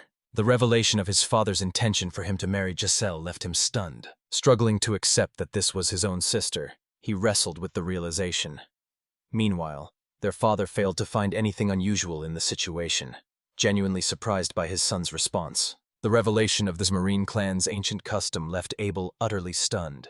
To think that if a brother and sister were less than 5 years apart, tradition demanded their marriage once the boy came of age. Inwardly, Abel could only recoil in shock, his mind racing with disbelief at such a bizarre rule. Disbelief colors his voice as he repeats, "I will marry Hassel." His father responds calmly, and what is strange about that? As if this were the most natural thing in the world, Abel found himself sinking deeper into the absurdity of the situation. He attempts to explain that marriage is meant to unite people from different families, not close siblings. In his recollections, it becomes clear that everyone in the village has accepted this as an established truth for quite some time. Panic sweeps over him as the shocking truth comes to light. His own father had married his sister. Grappling with disbelief, he wonders aloud if marrying outside the family is even possible. Yet the father takes offense, insisting this is a sacred tradition among the Marins. The deeper the bond, the stronger the magic their children will possess. Abel finds himself stunned by such reasoning. Abel calmly explains that his feelings for Giselle have always been those of a brother, and nothing more. Observing Abel's response, his father finally admits that Abel truly detests the notion. Still, she adds that Abel is now a grown man of the Marins and should seize this moment as a chance to mature. Struck dumb, Abel stands lost and heavy-hearted, burdened by the absurd tradition that has so suddenly descended upon him. The next morning brings a restless awakening. Familiarity with his father and the village customs leaves him almost certain that the wedding with Yasel is already being arranged. The thought of marriage sends waves of panic through him, prompting a firm decision to put an end to it at any cost. Still, a lingering doubt remains whether Yasel is even aware of the situation. Abel's curiosity had never stretched to local traditions. The world of magic captivated him completely. Perhaps that explains his ignorance on the matter, and it's likely that Yasel remained just as unaware. He recalls how Nosvel once planned to marry Yasel purely out of spite. After that, Shibi began to actively pursue her, but she steadfastly ignored all his advances. Abel concludes that her brother and sister should never marry. Even though Yasel is deeply attached to him, he feels certain that she also dislikes the idea. He decides to team up with her so they can work together to persuade everyone to abandon the idea of marriage. The initial burst of enthusiasm quickly fades as Yasel greets him with a cheerful, "Good morning, Nisama," a greeting that leaves him noticeably tense. The girl notices Abel's tired eyes and gently scolds him, reminding him that with his delicate health, he shouldn't push himself too hard, not even with the help of elixirs. A faint smile plays on Abel's lips as he masks his anxiety. Yasel steps forward, eager to be the first to test the vehicle, and Abel responds that he has just finished the final adjustments. Abel explained that he had swapped the unstable magical ore for Leda, ensuring the tractor would now run much longer. Yasel, delighted by the news, eagerly asked if she could have a ride today. Yet before that, Abel wishes to discuss an important matter with her. He gives a warning, assuring her that it will certainly come as a surprise. With careful words, he explains that the conversation concerns the possibility of their marriage. At first, Yasel is stunned, but soon her surprise gives way to radiant happiness. She admits her surprise at how quickly everything unfolded, all the more so because Abel himself took the initiative, even though he had only just reached adulthood. The young man remains bewildered, uncertain how to respond to it all. Profoundly moved, Yasel finally allows herself to openly confess her feelings. According to her, 10 years ago, her mother told her that one day she would become Abel's wife. From that moment on, she held on to that dream and shaped her life around it. Abel stood frozen in disbelief, having braced himself for resistance rather than cheerful acceptance. The unexpected reaction left him utterly thrown off balance. Yasel shares that all this time, she waited patiently for his heart to open. Now happiness fills her, for that day has finally arrived. Cold sweat slicked Abel's brow as he struggled to form a single coherent thought, utterly confounded by her unbridled enthusiasm. Desperation drives him to conjure up excuses about needing to see the elder, and not yet finishing the tractor adjustments. Eager to avoid any more talk of weddings, he quickly slips away. Yasel stands behind, bewildered and unable to grasp why he vanished so suddenly. With a dreamy look in his eyes, Yasel suggests they could hold the wedding in just 3 days. Her face glows with happiness until she notices Abel acting strangely. At first, she assumed his behavior stemmed from shyness, but now she is beginning to realize his reluctance reveals a genuine unwillingness to go through with the marriage. The father remains convinced that, despite his son's resistance, tradition will ultimately prevail. After the ceremony, he believes, acceptance will naturally follow. Meanwhile, Abel arrives at the elder's home, announcing his intention to discuss the fields of fragrant leaves. In truth, though, a far more pressing matter weighs on his mind. His face shows clear signs of distress and confusion. Quietly, he asks for a moment to gather his thoughts, choosing to postpone the conversation. Retreating to the solitude of the library, he settles on the floor and lets despair wash over him. Memories of never having cared about the customs of this world linger, shaped by a lifetime spent holding on to the values of a previous existence. Even among those considered his own people, an unshakable sense of being an outsider persists. Thoughts of the local culture bring to mind the belief that the souls of the departed transform into spirits, destined for rebirth. The world differs greatly from everything Abel has known, making him acutely aware of how much he stands apart from the customs and expectations of those around him. Memories from a past life lingered within him, carefully hidden from others out of fear of being misunderstood. Now the time has come to pay for his silence. Trapped in the very snare he crafted, he starts to wonder if quietly accepting everything will truly make things right. For the first time, Abel's thoughts drift away from himself and settle on Yasel. Raised to believe that marrying her brother was natural, she never questioned this path. Yet, Abel wonders if this belief has confined every part of her existence. Far more withdrawn than him, she might never grow close to anyone if things stay unchanged. Such isolation could only harm her down the road. Lost in profound contemplation, his thoughts drifted far from the world around him. By chance, one of the totems lets a scroll slip from its grasp.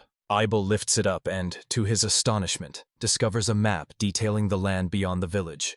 The thought that such an item existed had never crossed his mind. With determination in their heart, the decision is made to flee the village. Convinced that his disappearance will force the family to abandon their imposed ideals, he also hopes that Jocelyn will finally reach out and connect with others. Meticulously, he collects books and totems, pretending to borrow them for a while.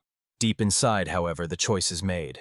He intends to escape and never return. While making his way down the path, Abel unexpectedly runs into Phalo, who offers her congratulations on his upcoming wedding. With no time left for explanations, a quick nod suffices, guilt flickering in his eyes because the truth remains unspoken. As soon as the news reached Abel that his father had already spread word throughout the village, unease welled up inside him. Philo confirmed it, mentioning she had seen the man boasting to everyone he could find. Cornered and desperate, he realizes escape is urgent. Waiting any longer would seal his fate. With a swift word of thanks to Phalo for everything, he bids farewell and races onward. Her mind remains tangled in confusion by his parting words. The thought keeps circling that it felt like a farewell forever. Later, Abel strolls back home with a stack of books and a bundle of totems, nonchalantly pretending that nothing out of the ordinary has occurred. Ascending the stairs, the individual announces a need for seclusion in the study, requesting not to be disturbed.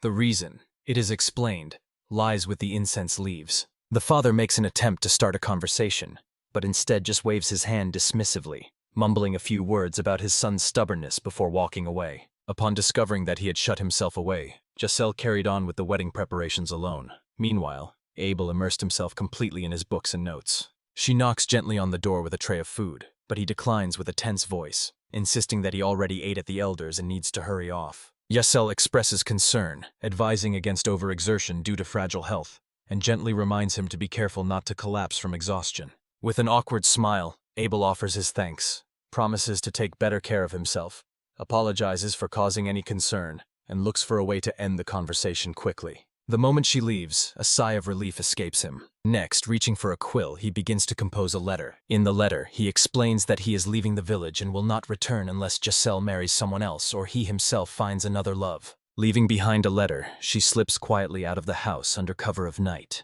With a few simple words, she activates the totems. Carry me. Under the cover of darkness, Abel slips away with his belongings, while the totems follow in silence, prepared to aid his escape as far as possible. Memories of sneaking out of the house as a child come flooding back, but this time the sense settles that it will likely be the last. At last, his steps bring him to the looming presence of his magical totem tractor. With a quiet command, Abel brings his magical tractor to life and signals the start of the operation. The totems immediately gather the belongings and carry them to the vehicle. As the tractor rolls down the road, Abel suspects that Jessel will be furious. The possibility of returning remains uncertain for him, as members of the Marin clan may leave the village only with the elders' permission. Without that permit, exile loomed over him. Rumor echoed in his mind. Those who fled without permission always ended up regretting it. As the journey unfolds, quiet tears slip down his cheeks, sorrowful over the separation. Dreams stir within him. One day, when Giselle has a family of her own, perhaps he will watch her happiness from afar. Exhausted by the day's emotions, he drifts into sleep inside the totem tractor. At dawn, wakefulness stirs, followed by a long stretch and a gentle yawn, preparing for a brand new day of adventure. Eyes fixed on the map, he tries to get his bearings. According to his calculations, the lake should appear before long. In the imagination, the city of Lomar rises, a vibrant hub of bustling trade and exchange, where exotic goods and rare information flow freely among its crowded streets. Abel's eyes sparkled with excitement as he imagined discovering magical artifacts far beyond anything his village had ever seen. Everything feels thrilling. A constant smile brightens his face, until something unusual suddenly occurs. The tractor begins to tremble, thrown into confusion by a sudden impact. A cry of pain escapes, leaving it bewildered and unable to grasp what is happening. Meanwhile, the father grows frantic upon discovering that his son has vanished without a word. With anger rising, he yells that Abel didn't even leave a note. The mother tries to calm him, suggesting that their son might have gone out to test the new tractor. Giselle thinks Abel left no message simply because he expects to return soon. Giselle remains composed as she speaks, assuring everyone that if there is no return by sunset, the elder will be asked to arrange a search. For now, she advises against raising an alarm. Despite her father's worry, A gentle smile appears on her face, a quiet expression of her belief that everything will turn out well. In her hands, she clutches the pendant that Abel never parted with. Beneath her calm words, the turmoil within her runs deep. Confidence in her brother never wavers. She insists with quiet certainty that he will overcome obstacles and discover his own path. At that moment, Abel envisions her words, drawing inspiration from them as his eyes keenly observe the bustling marketplace. Suddenly, something unusual catches his eye. The shipment of altered ore has been replaced with emict. The switch appears to have been done by force. This discovery makes him uneasy.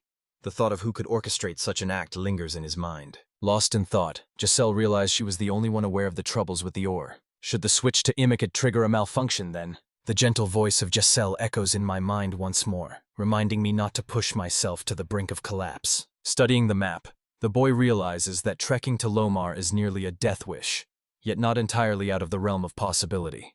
Another thought troubles him more deeply. Why Giselle? A cautious approach guided her actions, hinting that she may have known about his escape all along. Had she chosen, more effective methods to stop him were within reach. His mind remained clouded, unable to grasp her true intentions. Thoughts drift towards the clan's rules. Escaping a second time, after already being caught once, is considered a crime. Perhaps he has already crossed that line. Fear prickles at the thought that Giselle might have orchestrated everything from the start, setting the stage for her father to tie him to the village through marriage. Clinging desperately to doubt, his certainty slowly crumbles beneath the weight of suspicion. Returning would sap all motivation. The village no longer offers anything new to learn. The prospect of a forced marriage weighs even heavier on his mind. Yet beyond lies an unknown world, brimming with magic and possibilities. Choking back tears, he reflects on how the entire magical journey could collapse if it succumbs to the weight of destiny. Longing for freedom, he refuses to surrender his dreams and live passively, ensnared by fate. Sitting by the roadside, struggling inwardly, desperately trying to pull himself together, a young woman approaches, concern etched on her face and warmth in her eyes. She gently asks if everything is all right. He glances around, startled. Spotting a cart drawn by a horse in the distance, he races toward it, hope surging within him. Upon learning that the carriage was headed for Lomarn, joy welled up in the young man's heart. With permission granted to join, silent celebration fills him. His escape has succeeded. The luggage compartment holds the promise of a hiding place, a safe haven far from the village he longs to leave behind. As the cart rolls farther away, someone in the crowd catches sight of his hair and eyes, recognizing the fugitive. Meanwhile, the journey continues. The boy recounts how he ran away following a heated family argument. The driver, picking up on subtle hints, suspects that he belongs to the Marin clan. Meanwhile, the girl admits that she made the same choice. At first, the boy assumed they were a couple. The girl soon clarified that James had arrived in her village as a merchant, and after much pleading on her part, he agreed to let her accompany him. Their acquaintance is purely by chance. Only a week has passed. A sense of kinship grows within the boy as he realizes that Maya, too, struggled to embrace the traditions of her homeland. It becomes clear that she comes from in the Dumb clan. Lacking a magical crystal on one's forehead stands as a significant flaw. The boy soon discovers that, within her family, this absence is considered a grave issue. Clan members are usually born with 2 horns and a crystal on their foreheads, but Maya lost hers before birth, after her mother suffered a fall during pregnancy. Crystals cannot be restored, so Maya entered the world without one. All her life she endured scorn and ridicule, branded from childhood with the nickname the No Stone Girl. The notion that a crystal could simply detach itself, slipping away like a shed shell, left the boy visibly astonished. Maya masks her pain with humor, but her troubled past remains unmistakable. Memories surface as she reveals how even her own mother shunned her, shouting cruelly about the missing crystal. Just before Maya fled from home, Maya stealthily took her mother's hidden savings, dubbing it her compensation for years of humiliation. Yet no amount of money could ever soothe the pain she had endured.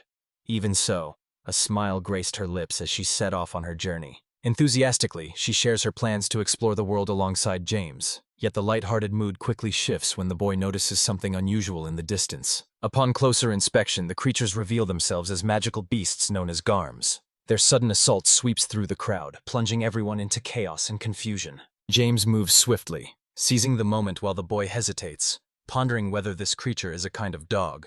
Meanwhile, an explanation rings out. Magical beasts are rare creatures born from the convergence of mystical forces. Encountering one while traveling can spell disaster. Among these dangers, Garns stand out as a particular threat. In a fit of panic, Maya desperately urges James to run faster. Memories of protocol flash through his mind. Encounters with creatures ranked D-class or higher require immediate reporting. Only bears were supposed to inhabit this region. James suggests tossing out their luggage to distract the attackers. Despair settles over everyone. The boy admits he has a dog named Loops back home, and confesses his confusion about why Maya is so afraid. Panic flickers across James's face as he urgently asks if the boy can use magic, knowing he belongs to the Marin clan. Reluctance colors the boy's reply, but he admits to having some skill and eventually agrees to lend a hand. James suggests unleashing as much magic as possible to frighten the beasts away. Meanwhile, the boy considers whether it might be wiser to capture or eliminate them to prevent any danger to others. Surrounded by mounting pressure from every side, he channels his energy and begins to weave an earthbound spell, gathering his power with intense focus. A colossal stone pillar bursts from the ground, its force launching the Garms high into the air. The explosion drives the beasts back, their howls of pain echoing as they retreat. The wagon rolls onward, pressing forward on its journey. With steady hands, the young man lifts an enormous stone statue shaped like a strange creature. He calmly turns to his astonished companions and asks if this will suffice. Maya, still reeling from the sight, murmurs that everyone in the Marine clan must be out of their minds. With the danger behind them, the group sets off once more, calm and collected. They soon pause to rest, tending to their horse and preparing a small camp for the night. As the sun rises the following morning, a new day begins for their journey. James points toward the distance as something emerges on the horizon. Excitement lights up Maya and the boys' faces. The city lies ahead. At last, Lomar looms ahead, its tall walls and sturdy towers rising over the horizon. The road comes to an end, ushering in a new chapter in the boy's life. Maya's delight quickly gives way to panic as she learns they must part ways. Confusion clouds her thoughts as the reason for this separation remains a mystery. James explained that, as a merchant, he needed to follow his own path, though he had not mentioned it until now. The young man remarked that they probably would not have proven very helpful in his line of work. Though sadness lingers in Maya's eyes, she makes an effort to accept the situation. The boy offers his thanks to James for the ride, and James replies that the journey would have been much tougher without him. Yet just as the moment settles, something unexpected occurs. An idea sparks in Mayu's mind. If she buys all the wheat James is selling, he will have nothing left to trade and will be forced to stay with them. Her intentions remain a mystery to the boy who watches her. Puzzled, Abel remains puzzled by Maya's insatiable need for wheat, yet the girl insists he must not leave her side. She admits there is still much to learn, especially when it comes to magic. With no other plans in mind, Abel agrees to stay by her side. Delighted, Maya eagerly asks to be taught the art of magical runes and advanced techniques. Hoping these skills will help her keep him close, Abel chooses to stay. In this unfamiliar city, no familiar faces greet him. Maya beams with genuine delight and, with a warm smile, confides that she is counting on him from now on. She goes so far as to suggest spending all her money with him. Abel, feeling embarrassed, gently advises her to save it for a rainy day. Deep inside, uncertainty stirs as he wonders if Maya is truly all right. The vibrant city pulses around them, alive with energy and so utterly different from the quiet simplicity of his village. The bustling fair, brimming with goods and lively chatter, captivates him completely. Yet the spell is broken when something unexpected catches his eye, causing Abel to freeze in place. Intrigued by his sudden pause, Maya rushes after him. Entering the magical artifact shop, Chimera's Tale, his eyes are instantly drawn to an object that captivates him. The shopkeeper, her witch's hat perched jauntily atop her head, compliments his keen observation. This item had gone unnoticed by everyone else. Yet Abel recognizes it at once. A branch from the world tree lay before them. The woman confirmed its origin, carefully explaining that this was no ordinary fragment, but a rare piece from the legendary tree itself. At the heart of the enchanted forest stands a legendary tree, watched over by fierce guardians and radiating immense power. 5 years ago, only one of 4 seekers managed to survive and return with it. Abel examines the branch closely, sensing the flow of magical energy even through the barrier. The woman recounts how the adventurer managed to escape, dashing away unclothed after conjuring an illusion to distract the beasts. Struck by the force of the current, Abel remarks that a totem carved from this branch would possess extraordinary power. The shopkeeper's eyes widen in surprise at his knowledge, while excitement seems to lift Maya onto her toes. The woman reveals another rare artifact to the group, a vial containing unicorn blood. Abel stood frozen in shock. his amazement deepening as he learned that the artifact had been obtained during a magical anomaly, a time when unicorns had erupted into the world in a frenzy of panic, beyond anyone's control. A vision forms in his mind, a totem crafted from the blood of a unicorn and a branch of the world tree. Such an artifact could only be described as legendary. The staggering price of both artifacts, 2,100,000, leaves him utterly bewildered.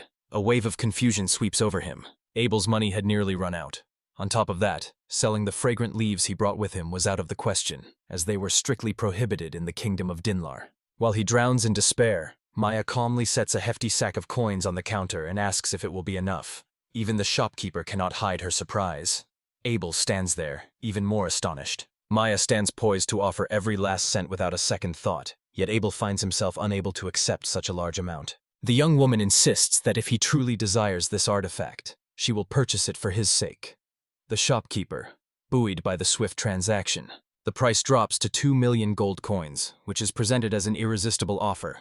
Abel is even more taken aback, finding the deal terribly unfair. Meanwhile, Maya shows no hesitation, willing to spend everything without a second thought. The shopkeeper emphasizes the sheer rarity of artifacts like the branch from the world tree. Abel stands frozen, stunned by everything unfolding around him. Nestled into the soft embrace of a fresh futon, Maya feels a wave of joy sweep over her, savoring the first moments of a new chapter in their journey. With a faint smile, Abel realizes that she has even paid for his accommodation. Despite the gesture, he remains determined and focused.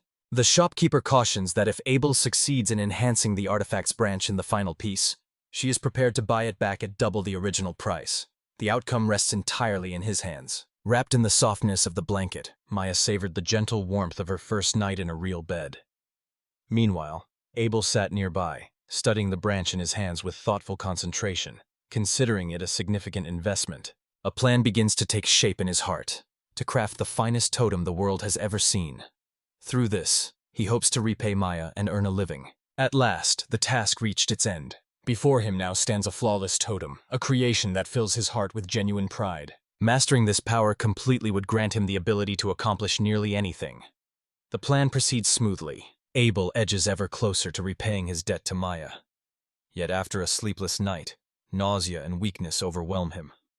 Reaching for his potion, his strength fails and he collapses, senseless. Maya, lying beside him, calls out his name in fear as she sees him collapse into unconsciousness. Abel slowly regains consciousness in a familiar storage room. Gradually, the surroundings come into focus, and he recognizes the storeroom in his own house. Memories start to return, and with them, the recollection of the truck breaking down. Yet something feels terribly wrong. He bolts upright, a cry tearing from his lips as a wave of sheer absurdity overwhelms him. Giselle enters the room with a bright smile, announcing that she has locked him in again to prevent any more foolish escapades. Abel stands frozen in shock. Confusion clouds his eyes as he tries to grasp how he ended up in this place. Meanwhile, Giselle carefully removes the gag from his mouth. With a gentle smile, she asks him not to take such dangerous risks again. Abel tries to grasp the situation, suspicion budding in his mind that she views his escape as nothing more than a mere experiment. Very quickly, a sense of unease settles in as everything feels strangely out of place. Gradually, a troubling realization begins to take shape. This was no simple mix-up. Abel realized that Giselle might have sabotaged the truck, since she alone knew about his escape. In the Marin clan, only wives prepared meals. Accepting the food would mean there was no turning back. Bowing his head, he silently apologizes for leaving without a word. In a low voice, he admits that, back then, the courage to speak the truth simply deserted him. Abel admits that he has always felt different from everyone else in the Marin clan. His thoughts seem to run in the opposite direction, though putting those feelings into words is difficult. Giselle listens in silence. In an even, gentle tone, she suddenly tells him she understands. Abel finds himself caught off guard by her unexpected response. She urges him to at least drink some water, reminding him that he needs to take care of himself. Sensing her genuine concern, he nods in agreement. A sinister smile suddenly flickered across Giselle's face. In a calm, cold tone, she declared her complete understanding of the situation.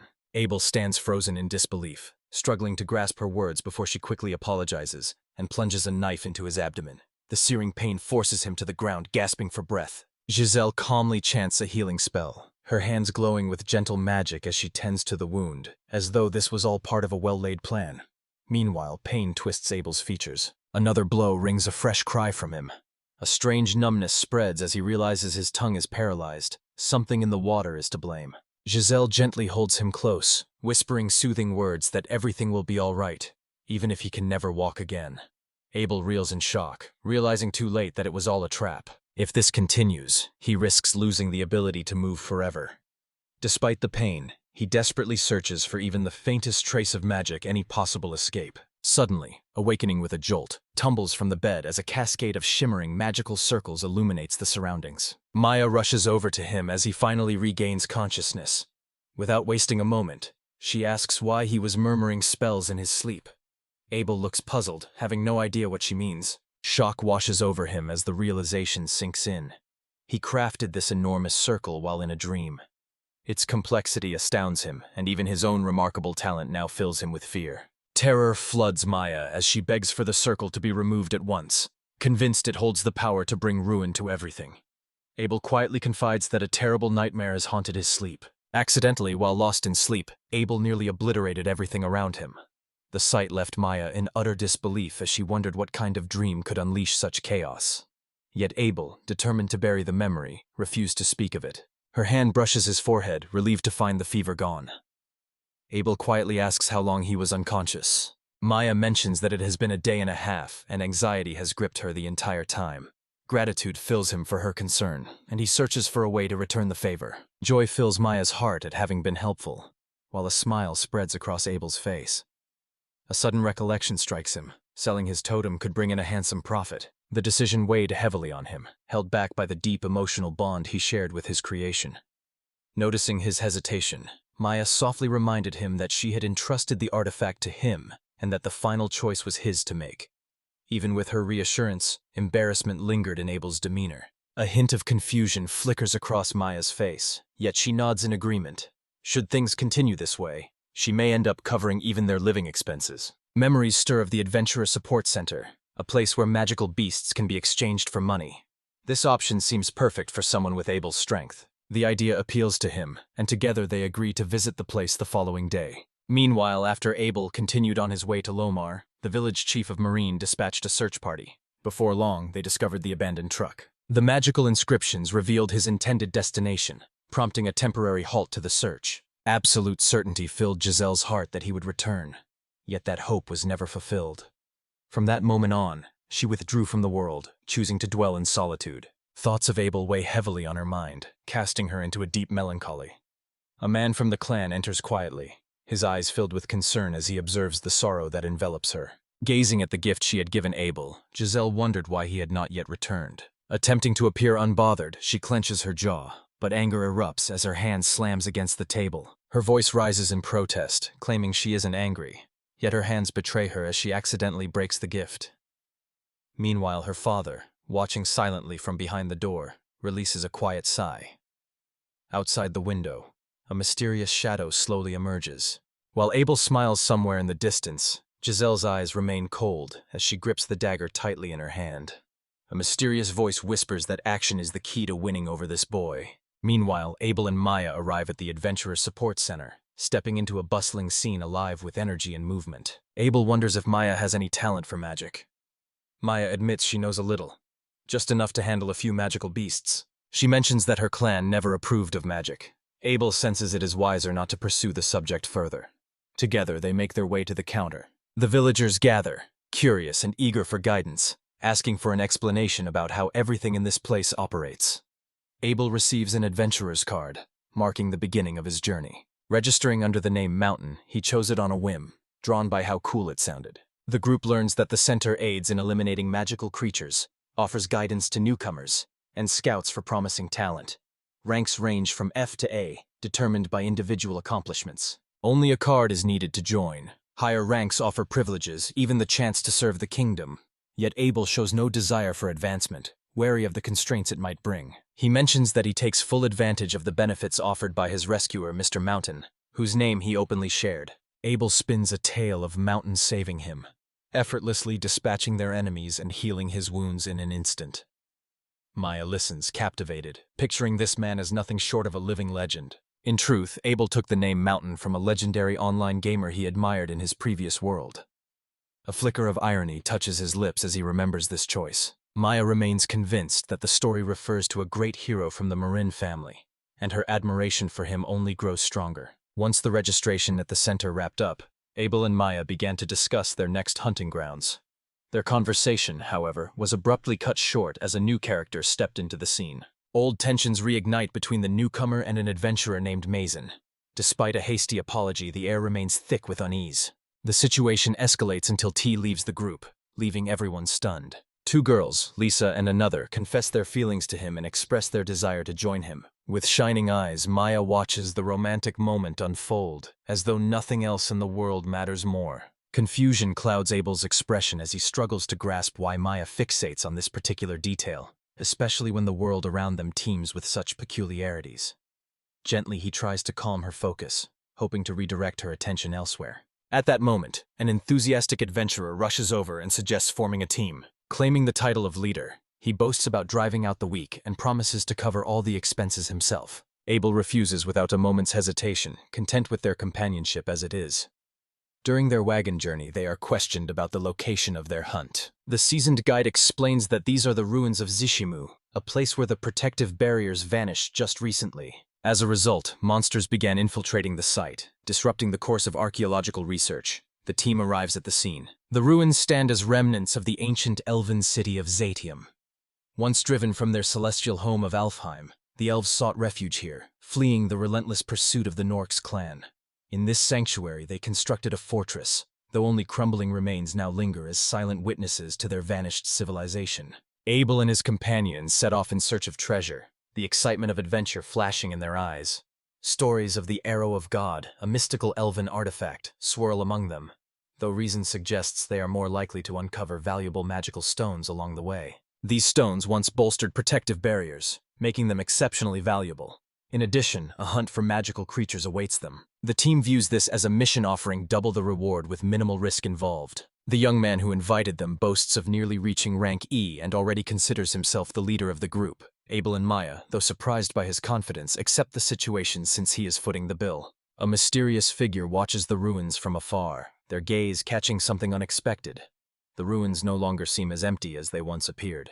As the Abel group approaches, security guards from the research team block their way. Irritation flickers across the face of the team leader. The group's leader grumbled about the arrogance of the guards, claiming they were nothing more than pawns serving some distant lord. Maya observed that dealing with them was always a challenge. The guards make their message clear, barring any strangers from entering. Abel accepts this, remarking that even a distant glimpse is worth the effort. He realizes why information never reached the center. A powerful lord keeps everything shrouded in secrecy. One of the young men accepts the situation, noting that the place is extremely well guarded.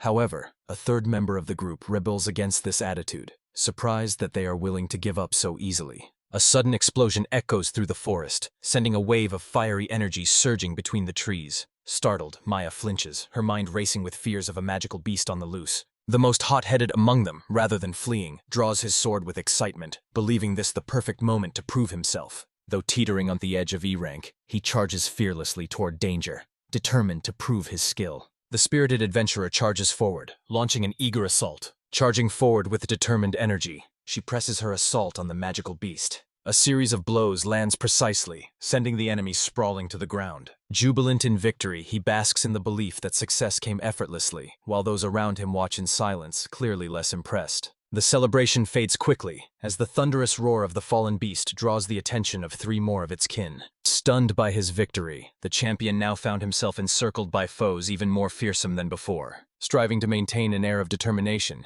he strikes a dramatic fighting pose, ready for action. Without warning, the sword sails through the air as he suddenly bolts from the scene.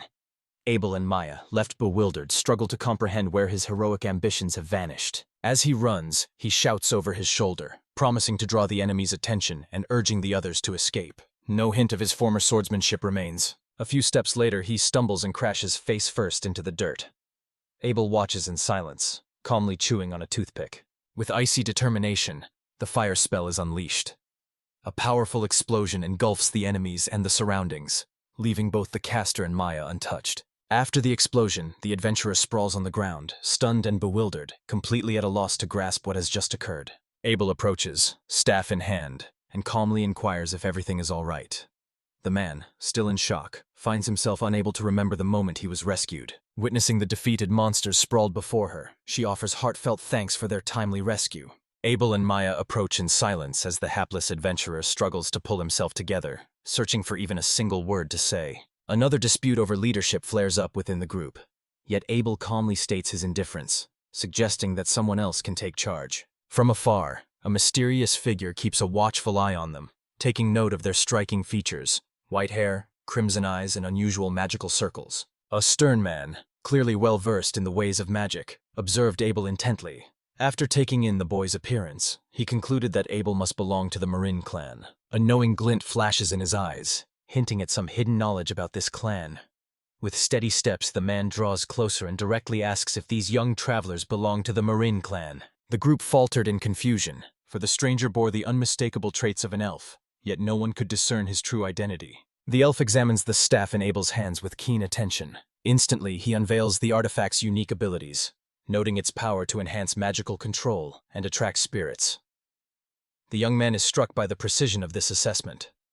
With a curious gaze, the elf inquires why the artifact's design diverges from established theories. Abel admits that the staff was an experiment, deliberately crafted without any magic-enhancing features. The elf nods in silent agreement, his expression confident and assured. Suddenly, guards emerge and politely request the elf's return. Among them, a young man recognizes the group and watches them with astonishment. Introducing himself as Abelhide, the elf explains that he is a member of the elven race who dedicates his life to exploring ancient ruins in pursuit of a deeper understanding of his people's history. The man offers the young people a deal: assist him with the exchange, and in return they may travel alongside him. Should they prove their worth, he promises to negotiate a reward for them directly with the local lord.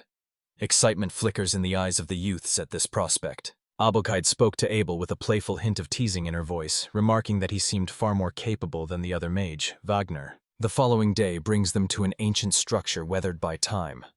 A voice from within the group wonders aloud if it was truly Abelhide who destroyed the protective barrier. Years of research finally allowed him to break the seal himself.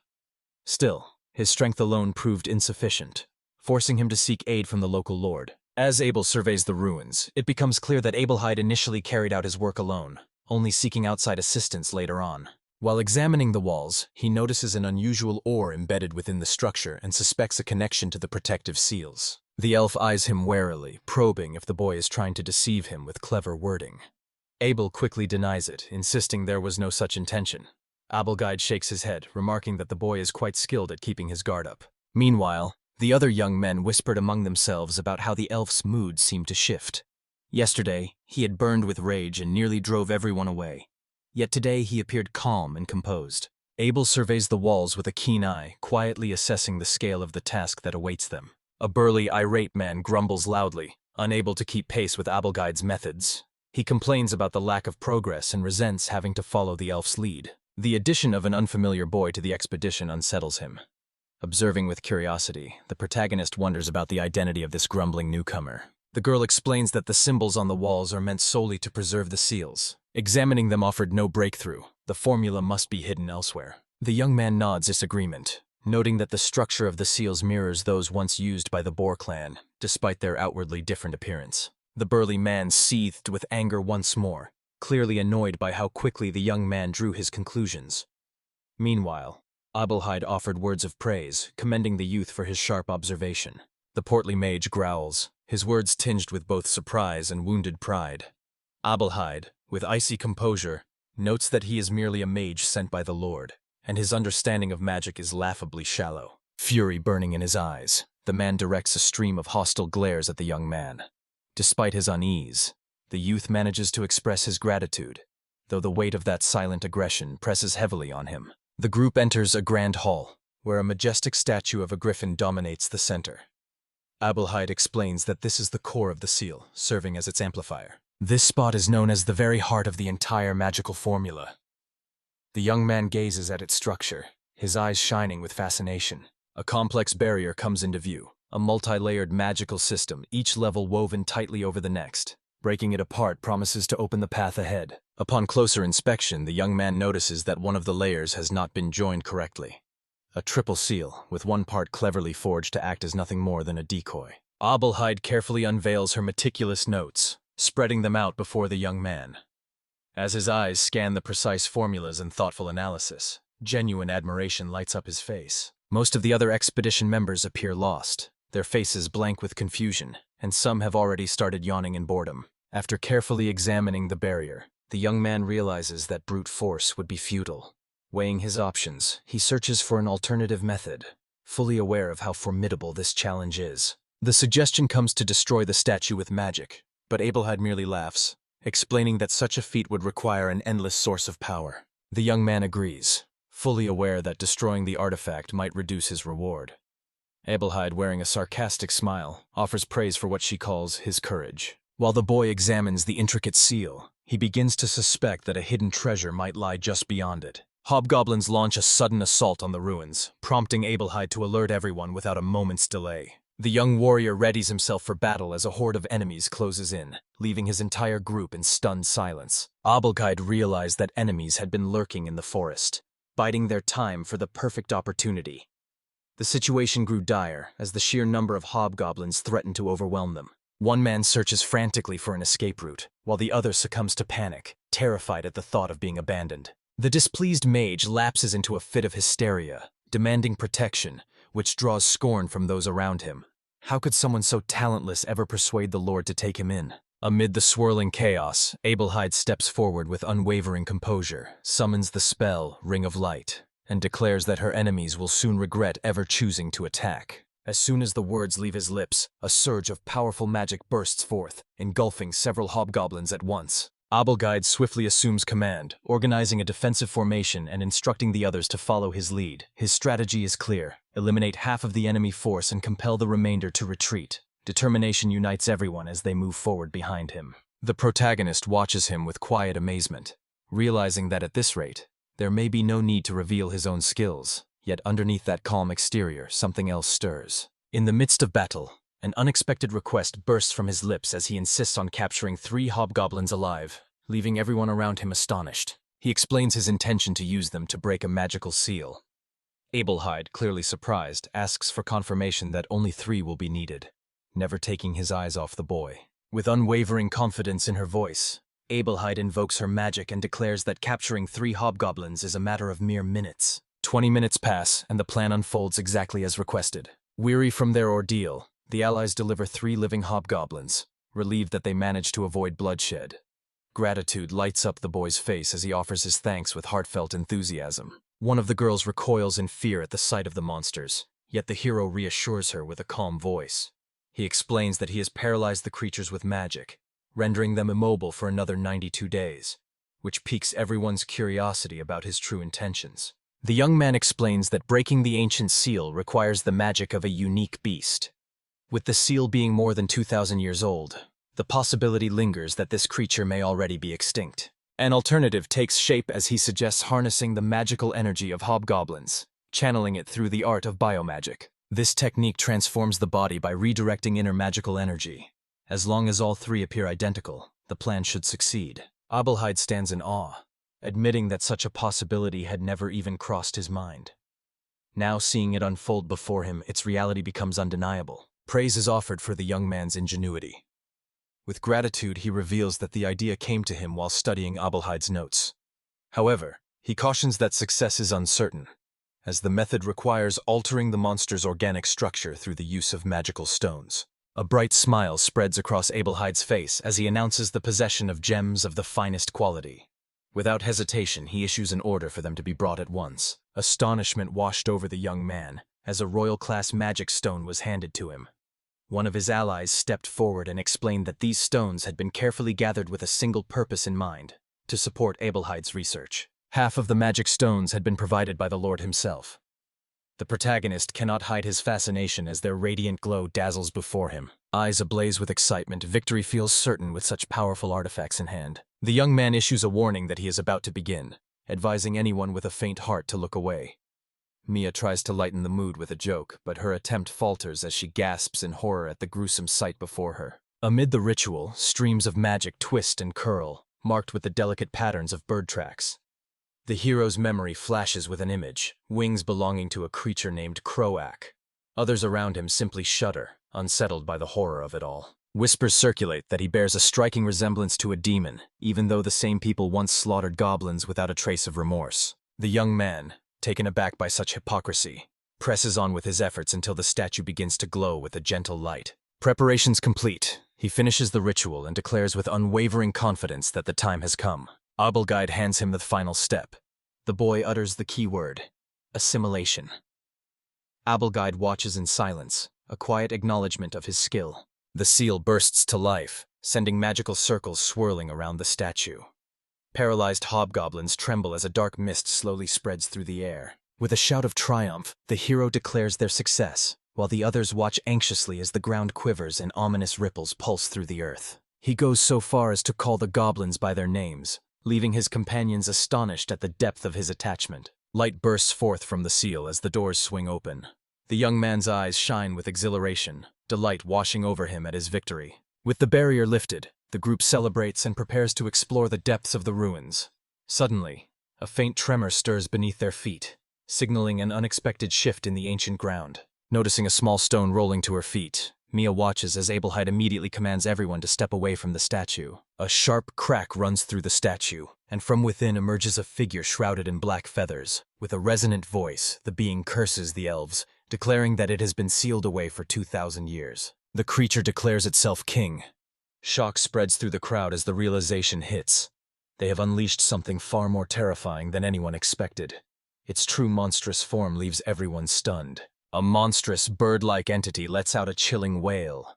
Its eyes blaze with fury, vowing to sacrifice everyone in the name of vengeance. The battle ignites in earnest. Panic sweeps through the adventurers as the protagonist, caught in a fit of hysteria, witnesses the giant rising from the ruins. Desperation drives him to call out to the hobgoblins as if beckoning beloved pets. Mia steps in, desperately attempting to halt his actions. Meanwhile, Abelguide admits to his own intentions of taming monsters. The scene plunges deeper into chaos. Abelguide assumes command, swiftly directing everyone to avoid standing directly in front of the creature and to spread out, encircling it from all sides while their numbers still offer an advantage. Abelguide casts the Light Bind spell, seeking to restrain the monster. The creature, however, tears through the magical shackles with brute force, refusing to be subdued so easily. The monster, consumed by wild fury, shatters the soldier's shield and sends the others flying with a single powerful strike. A desperate attempt to respond comes from one of the warriors, but the beast's overwhelming might renders it futile. The group retreats in panic, their confidence shattered. Abel receives a blow to his wings as punishment.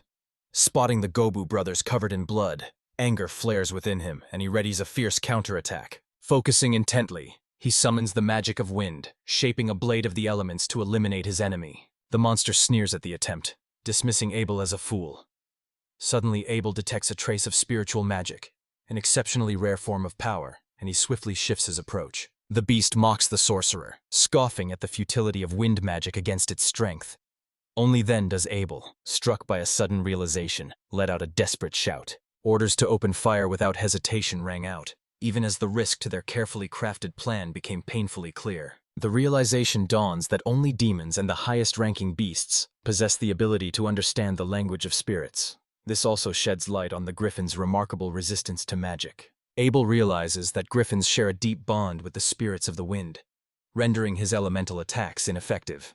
The creature casts a disdainful glance his way. A wind spell cast into the air dissolves without a trace, its power swallowed by the force of elemental affinity. The griffin bursts into laughter and prepares to reply, yet Abel suddenly shouts, "Fire!" The spell strikes the monster squarely, sinking into its flesh. The griffin twists in agony, a sight so unexpected that it leaves everyone in stunned disbelief. The allies spot an opportunity and begin preparations for their advance. As the beast's strength wanes, Abel commands an all-out assault. The entire group surges forward, launching themselves into the fray. Mia watches, struck by the unwavering determination in his voice. Whispers drift among the allies, suggesting that Abel may not be as timid as he appears.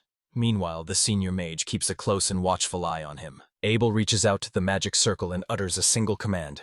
Open! The earth trembles beneath their feet as the head mage confirms that the entrance to the sealed zone now stands open. While the others immerse themselves in celebration, the old sorcerer watches in silence, his gaze steady and coldly focused. Boldly striding ahead, One of the men declares that he will now take charge of the next phase and claim the legendary treasures. Abel watches in disbelief, astounded that this man had not lifted a finger until now. An uncanny noise slices through the silence of the corridors as a swarm of giant rats suddenly bursts into the area. Amidst the turmoil, memories of Sufi surface while Maya's distress grows more intense. Abel realizes that the scent of slain magical beasts has drawn the rats into their midst. As new enemies emerge, one of the swordsmen recklessly charges forward, eager to show off his skills. Abel watches the scene unfold, a hint of irony in his gaze. 30 minutes slipped by in a grueling clash with goblins, agriphants, and swarming rats. Exhaustion clung to everyone, bodies trembling and breath ragged, yet the mage insisted they press onward. Weary travelers plead for a moment's rest. Despite lingering doubts, the head mage acknowledges their exhaustion and reluctantly agrees to let them pause. The decision is made to seal off the corridor from which the monsters emerged, ensuring that further exploration of the area can proceed safely and without danger. Abel puts on a brave face, insisting he is fine, yet quietly admits that while his magic remains steady, his body is close to its limit. The group quickly agrees that it is best to pause and rest. The head mage approves the decision and instructs everyone to take a rest. The next round of testing is scheduled for the morning. Throughout the night, Abel remains awake, absorbed in his reading. A senior mage approaches, his curiosity piqued by the sight of Abel still awake at such a late hour. Abel explained that he had taken a brief nap and sipped some homemade potion to stay awake and sharpen his focus. The mage offered a warning, noting that these kinds of infusions were outlawed in nearly every region.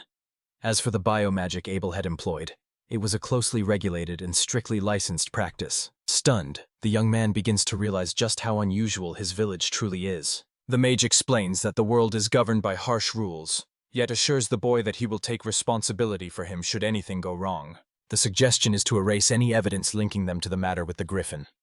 Abel offers his thanks, still uncertain about the reason behind such kindness. Bathed in moonlight, the mage confides that 3 centuries have passed while he has devoted his life to unraveling the secrets of the Jishim ruins.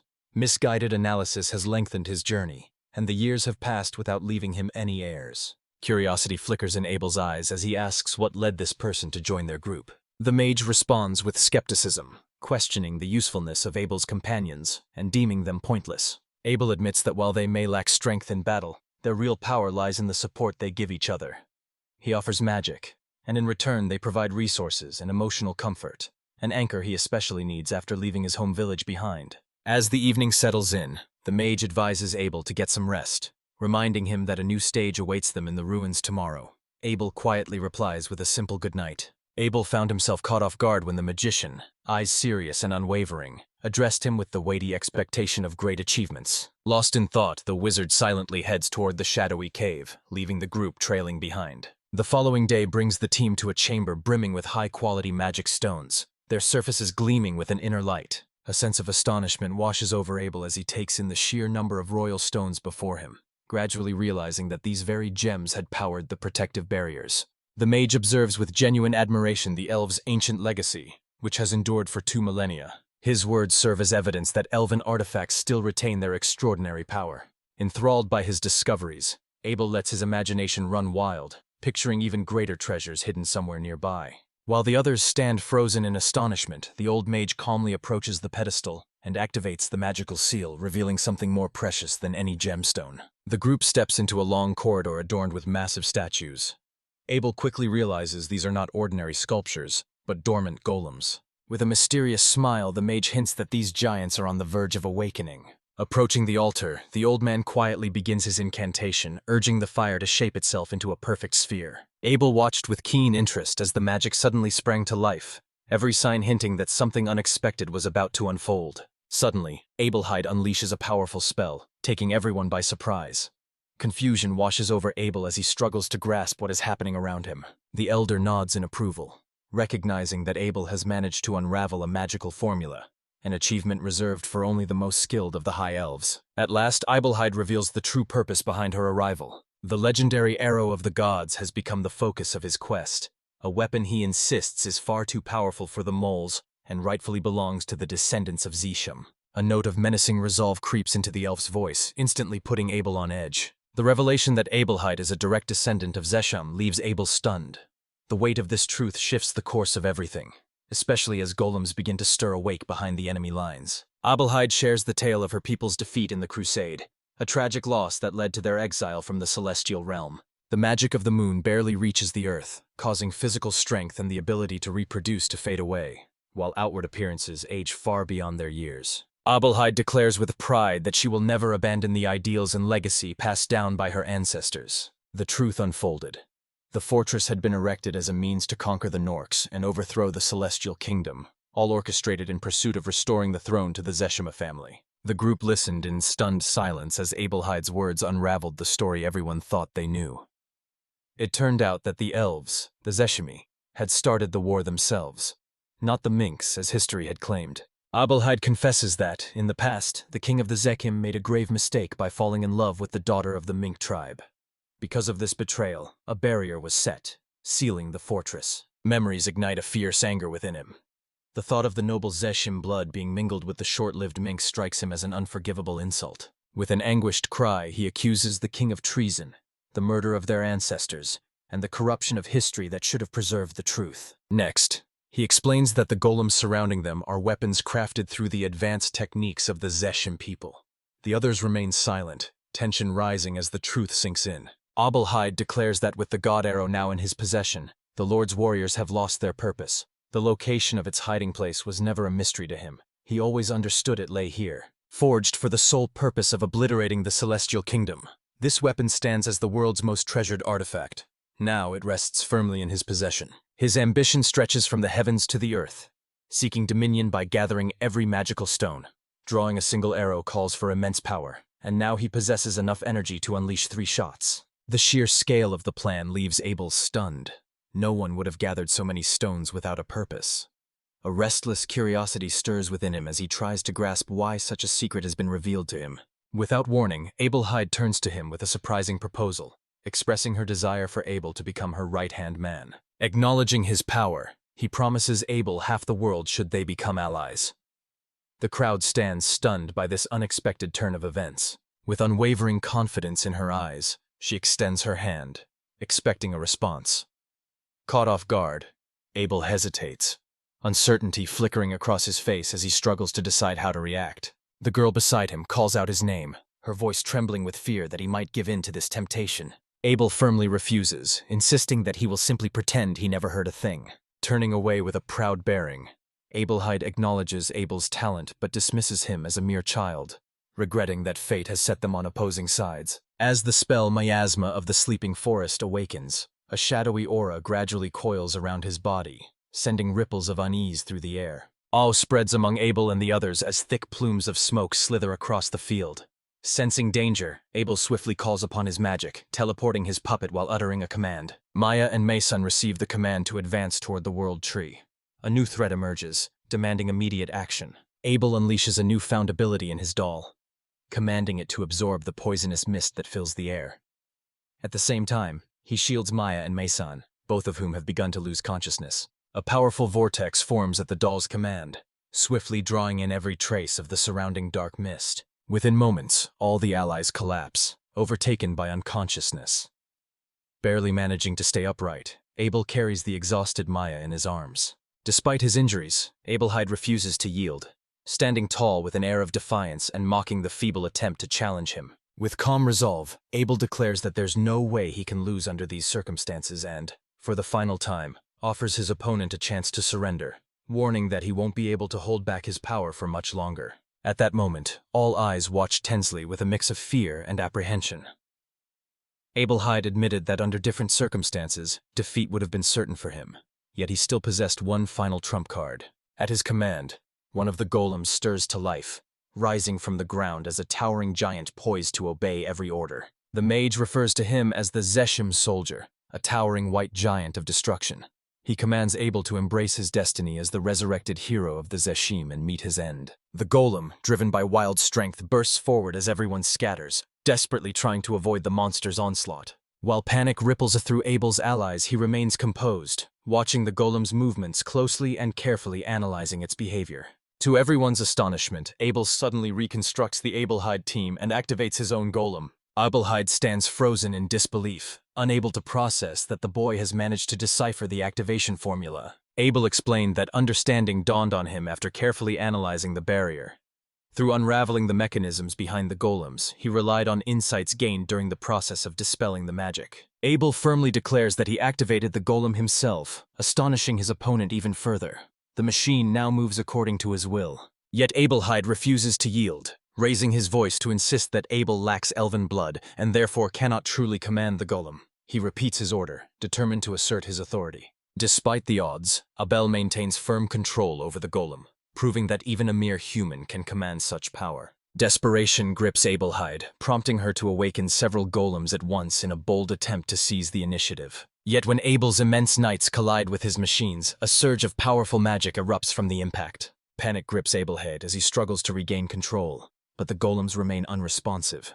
Astonishment takes hold when he realizes that human magic has managed to subdue these creations of Zeshim. Loud commands fall on deaf ears as the giants remain motionless, having completely slipped beyond his control. Abel calmly asserts his absolute command over every golem in the hall, explaining that any efforts to rewrite the barriers are futile. Shock washes over Abelhide, unable to comprehend how effortlessly he has been outmaneuvered. Consumed by rage, he unleashes a powerful spell, causing the ground beneath him to tremble. The attack arrives without warning, prompting Abel to shield his companions as he urgently calls out for them to stay still. Witnessing Abelhide darting through the falling debris as the collapse unfolds, he cries out his name in desperation, unwilling to let his rival slip away. Abel races after them, determined to prevent the use of the God Arrow, though its devastating power remains a mystery to him. Aware of the looming danger, he warns Maya to stay behind.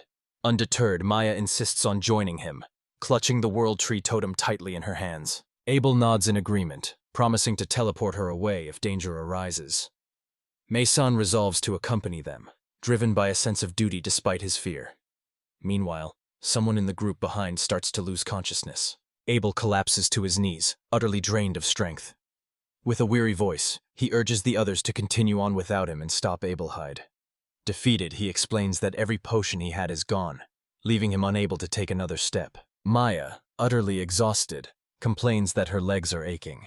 Just then, a new figure steps forward and offers assistance. Abel gets lifted onto their back, grumbling about the jostling that's making him feel sick. Maya walks alongside, while Mei-san turns to Abel with a curious question, asking why he chose the life of an adventurer.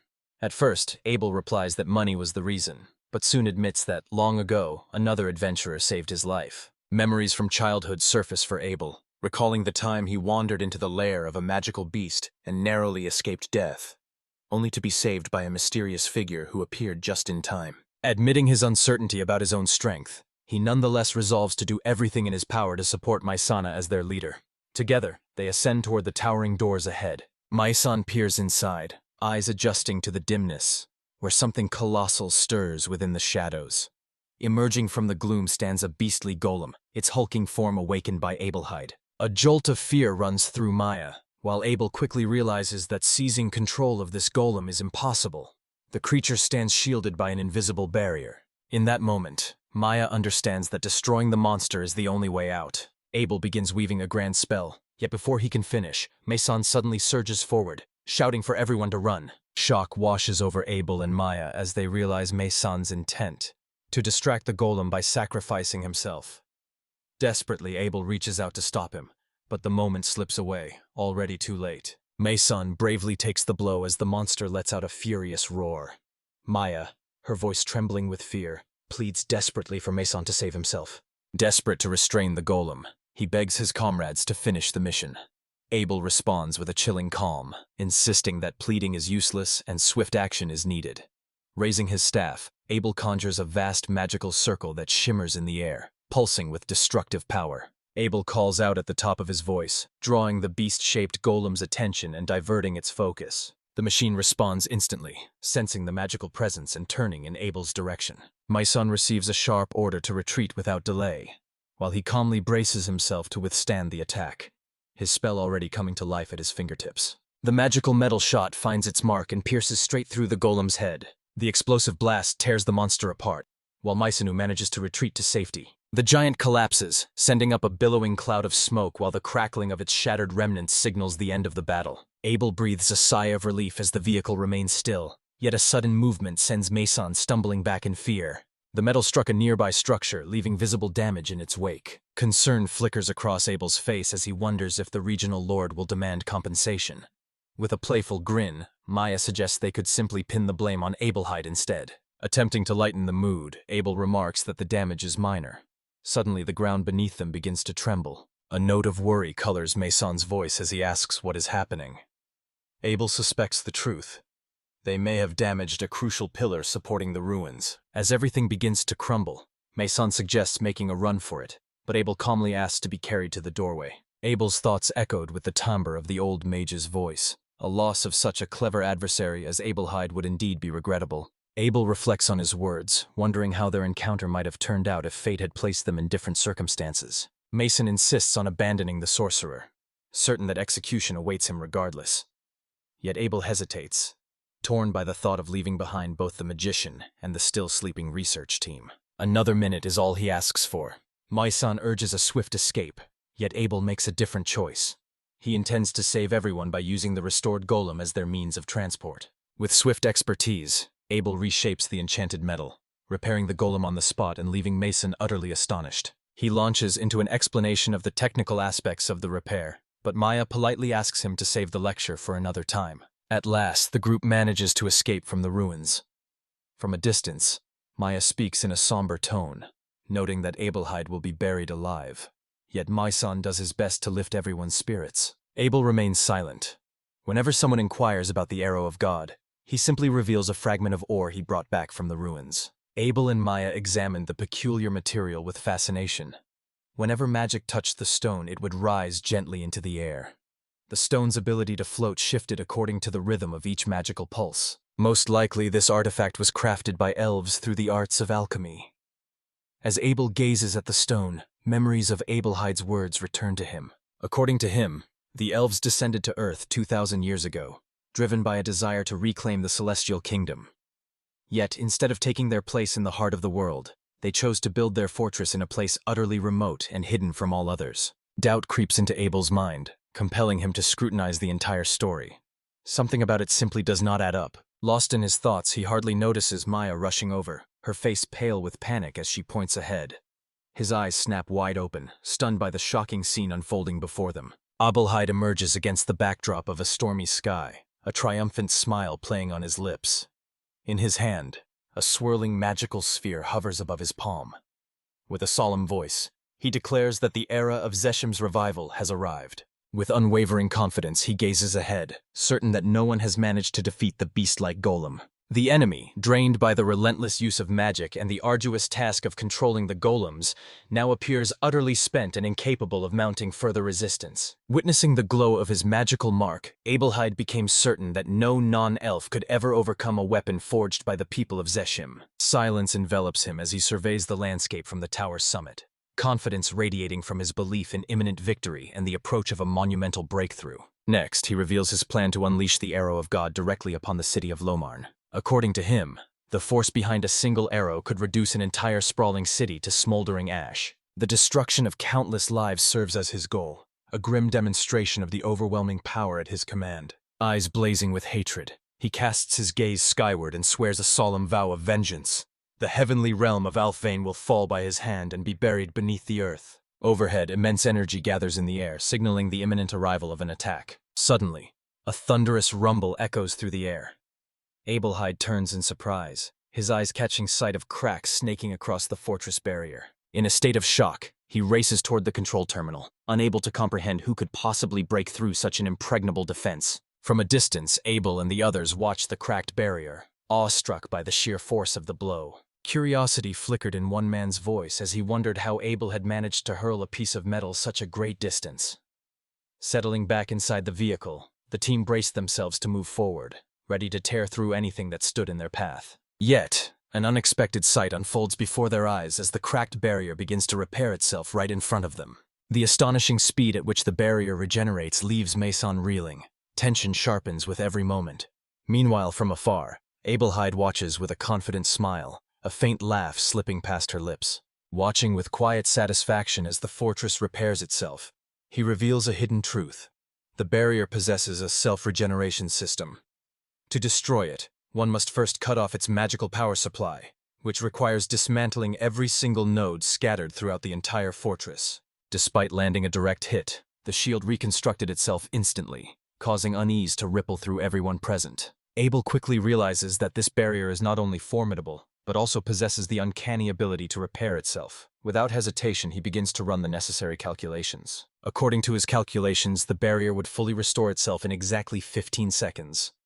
Armed with this crucial detail, he launches into action. Abelheid surveyed the battlefield, convinced that Abel had finally admitted defeat and was now in retreat. With a hint of sarcasm, she remarked on the futility of his struggle. The moment the barrier flares with blinding intensity once more, uncertainty flickers across the face. A silent signal that Abel refuses to give up and is preparing something far greater than a mere display of strength. The ground beneath Abelheid's feet trembles as powerful blows strike in rapid succession, leaving him struggling to stay upright. Stunned, his gaze darts wildly as panic wells up inside him.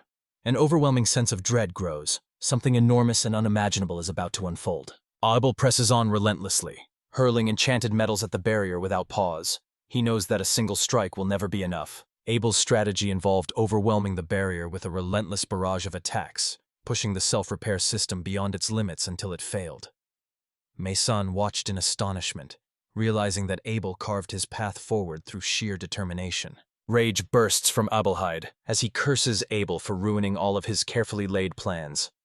What once seemed like a useful pawn has now become a clear and dangerous threat. Summoning the formidable power of the Marine clan, renowned as deities of death upon the battlefield, he draws upon their ruthless legacy of war. Consumed by hatred, he vows to perish before allowing a centuries-old dream to be destroyed.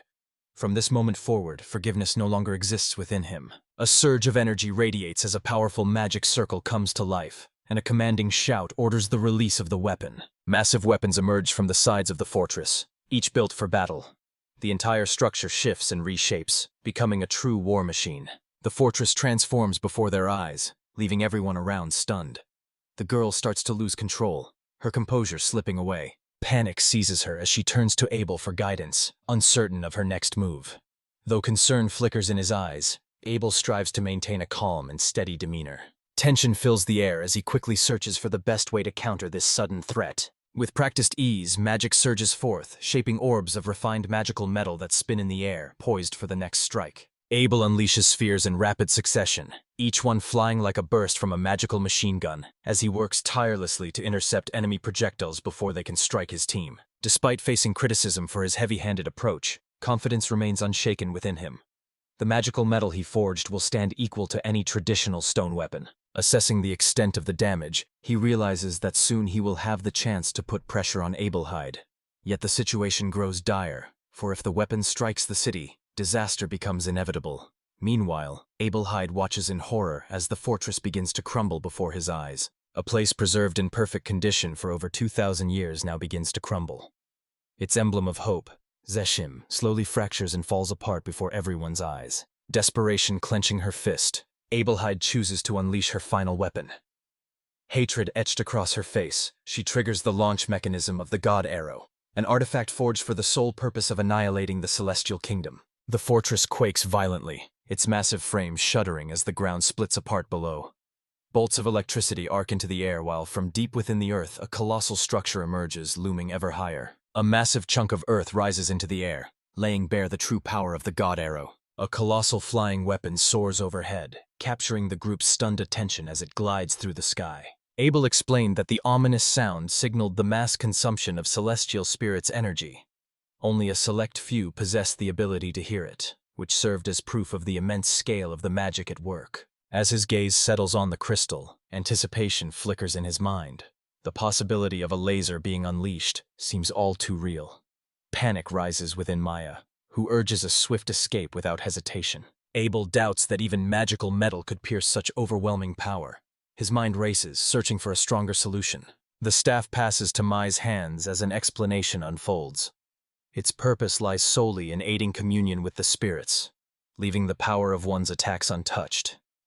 Although surprise flickers across their faces, the team follows the instruction without hesitation. With only his bare hands, Abel concentrates and shapes a sphere of fire, coaxing the flickering flames into a perfect ball. Abelheid summons the power of the God's Arrow. As energy gathers for the final strike, a sadistic grin spreads across his face. With chilling certainty, he declares this to be the end for the Mage Marin. The fortress blazes with power as Abel molds a sphere of fire in his hands. layering energy upon energy to forge an unstoppable force of destruction. With unwavering confidence, he introduces this technique as Abelbar. The incantation discovered in a haze of unconsciousness springs to mind, and with a thrill of anticipation, he decides to unleash its power for the very first time. With firm resolve, she declares that it is now Abelhaida's turn. Abel unleashes his technique alongside the golem, sending a powerful strike crashing into the fortress. The explosion catches the enemy completely off guard. The attack slices through the sky like a beam of pure energy, striking the very heart of the fortress with overwhelming force. A powerful explosion sets off a chain reaction, and with horror gripping his heart, Abelheid watches his final weapon unravel before his eyes. The artifact's very essence unraveled beneath Abel's assault, the magic sphere shattering its core from within. Meanwhile, beneath the clear sky in the heart of the city, a young woman savored her snack, her expression calm and composed. Throughout the meal, unease lingered in her eyes, betraying her doubts that everything had truly resolved for the better. Out on the terrace, their conversation turned to the latest mission reports. The boy mentioned that during the goblin hunt, his presence had been almost unnecessary. Meanwhile, the girl pointed out that defeating a magical beast could make a real difference when it came to promotions. Noticing that the griffin had vanished along with the ruins, he remarked that he would accept the promotion only after deciding on the direction of his own path. A vivid image surfaced in his mind, a powerful sphere halting the divine arrow. That moment became the turning point of his life. A sudden menace from above demanded instant action from the group. Quick to sense the danger, the boy was the first to react. Summoning the power of wind magic, he fought to keep the assault at bay as the situation grew increasingly dire. A forceful gust hurled Abel to the ground, the impact resounding with intensity as the situation grew increasingly tense. Concern etched on their faces. His friends rushed to his side after the fall, anxious about his well-being. After Abelheid's defeat, everyone tried to unravel what had truly driven him down this path. Among the young men, one insisted that the city court should deliver the verdict. In the end, however, everything was settled quietly, leaving almost no one aware of Abelheid's intentions. The girl launched into a vivid retelling of the events, her words accompanied by exaggerated gestures and animated sounds. Her voice brimmed with excitement as she recounted the ruins springing to life, Abel seizing command of the golem, and everything erupting in a burst of dazzling light. Her fiery storytelling left everyone bewildered. One man even asked for a translation, unable to grasp what she meant. Amid the confusion, they managed to persuade him that Abelheid's plans were genuine. Still, doubt lingered in his eyes as he questioned whether it was truly them who had saved the ruins. The man waved his hand dismissively, insisting that no single mage could achieve something like that, and accused the younger generation of chasing after glory. Before long, their conversation returned to a calm and friendly tone. The boy pointed out that complete belief in their story might have led to complications. In the end, though, the outcome proved satisfactory. During their stay at the hotel, the murmur of a nearby table caught their attention as guests chatted about something intriguing. At the neighboring table, conversation swirled about the destroyed barrier. Rumors claimed it had exploded because an elf had allegedly tried to seize control of it. The couple marveled at how far from the truth the story had strayed. Memories surfaced of the elf's arrest. However, execution was narrowly averted. As they gazed upon the shattered ruins, the realization settled in. Nothing could be altered now. Lost in thought, the young man pondered Abelheid, unable to grasp his true intentions. Despite everything, he acknowledged that it was Abelheid who had taught him the art of magic. Gratefulness for this remained in his heart. The thought of defeating this man with his own hands brought him no satisfaction. In the shadows, a figure cloaked in a hood silently wished Abelheid good fortune. Unexpectedly, a stranger's icy remark cut through the air, calling the elf a fool. Silently, the boy registered his surprise, his thoughts turning inward, reflecting on his mentor's fate. Conversations at neighboring tables revolved around the incident, with most patrons sharply criticizing the elf. The general opinion painted the destruction of the ruins as reckless and thoroughly irresponsible. Silently, the girl listened, her thoughts drifting to the pride of the elves. One question lingered in her mind, persistent and unspoken. What truly compelled Abelheid to follow this path? The young man noted that, in the end, everyone blamed the incident on the elf's ambition. In his view, though, this was an even harsher punishment, remaining an unheard victim of one's own dream. Their conversation paused as a familiar face approached, greeting them with an easygoing, cheerful stride. Mason had arrived. The group greeted him warmly and eagerly asked how he was feeling. He shared that he had spent the last 2 days confined to bed. Afterward, he brought news of their next assignment, tracking down a dangerous criminal. However, he pointed out that he would not be able to accompany them this time, as other obligations required his attention. Still, he expressed confidence that the team would manage just fine on their own. During the conversation, he recalled how, after submitting his report, 2 adventurers from the guild came to visit him. On the way back, Maisana unexpectedly crossed paths with some old acquaintances. Warm congratulations flowed as they celebrated his recent promotion to E rank. It turned out that since the previous incident, efforts to find him had not ceased. The team admitted that accomplishing missions had become much more challenging in his absence. With genuine earnestness, they requested his return to once more lead the group. Maison found himself deeply moved and visibly unsettled by this unexpected turn of events. At last, he agreed, replying with genuine enthusiasm that he simply couldn't refuse. The colleagues were delighted, though a few harbored suspicions. This invitation seemed too conveniently timed after his promotion.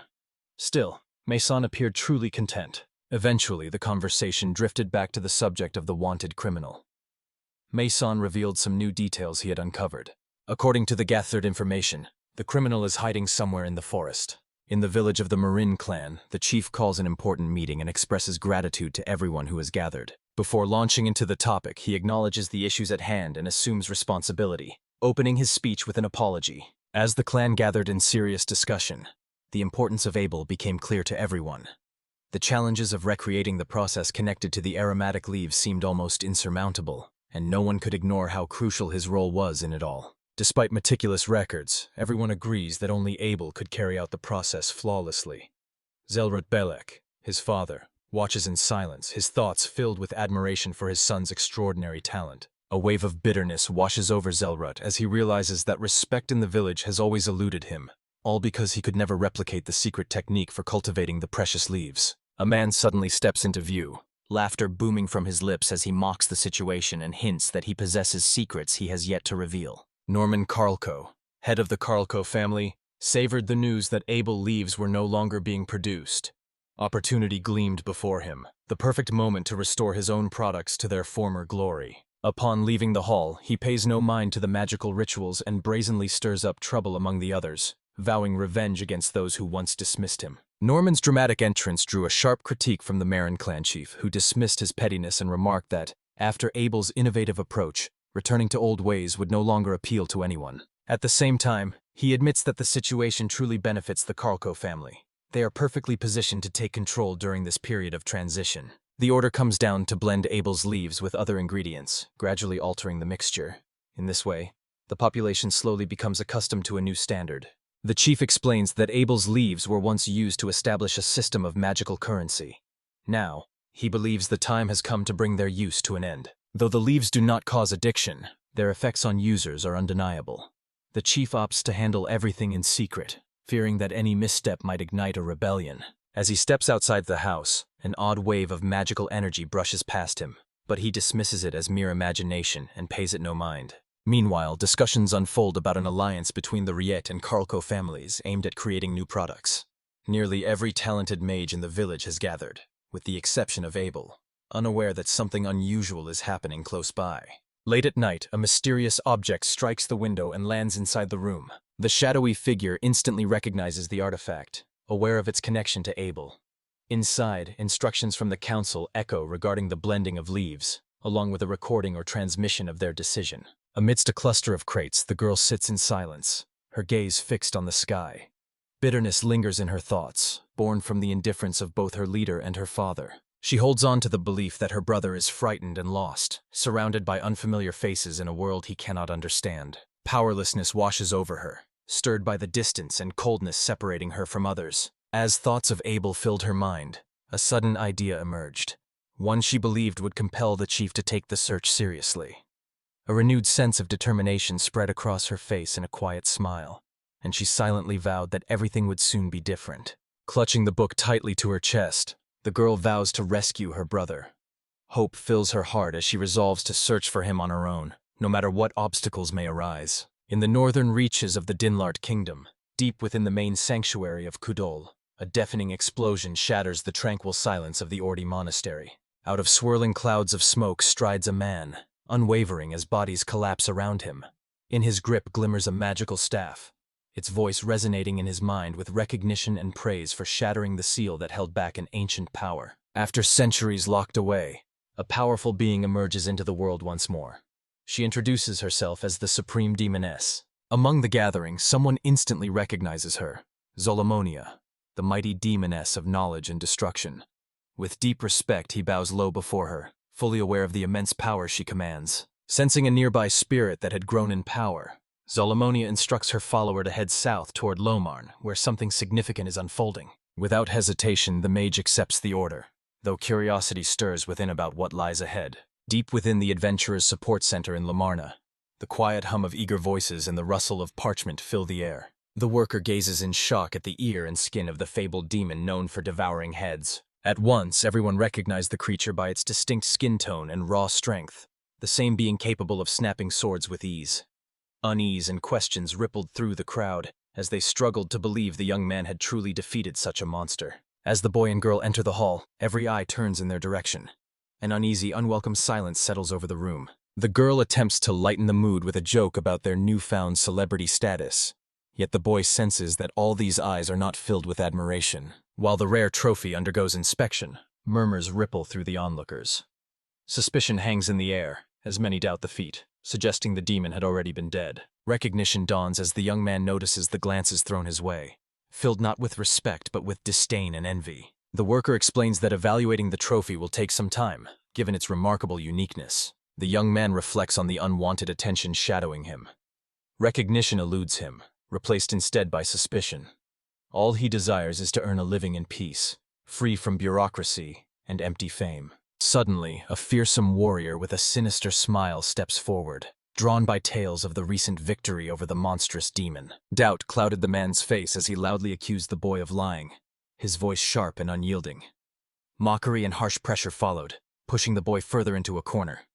The tension in the room thickened, every word and gesture adding fuel to the simmering unrest. A guild official steps forward, determined to bring the escalating conflict to a halt. A guild staff member burst into the hall and sharply called out to a man named Gaston Garin. Accusations flew as he pinned the constant troubles on Gaston, who flashed a brazen grin and claimed he was merely correcting unruly adventurers.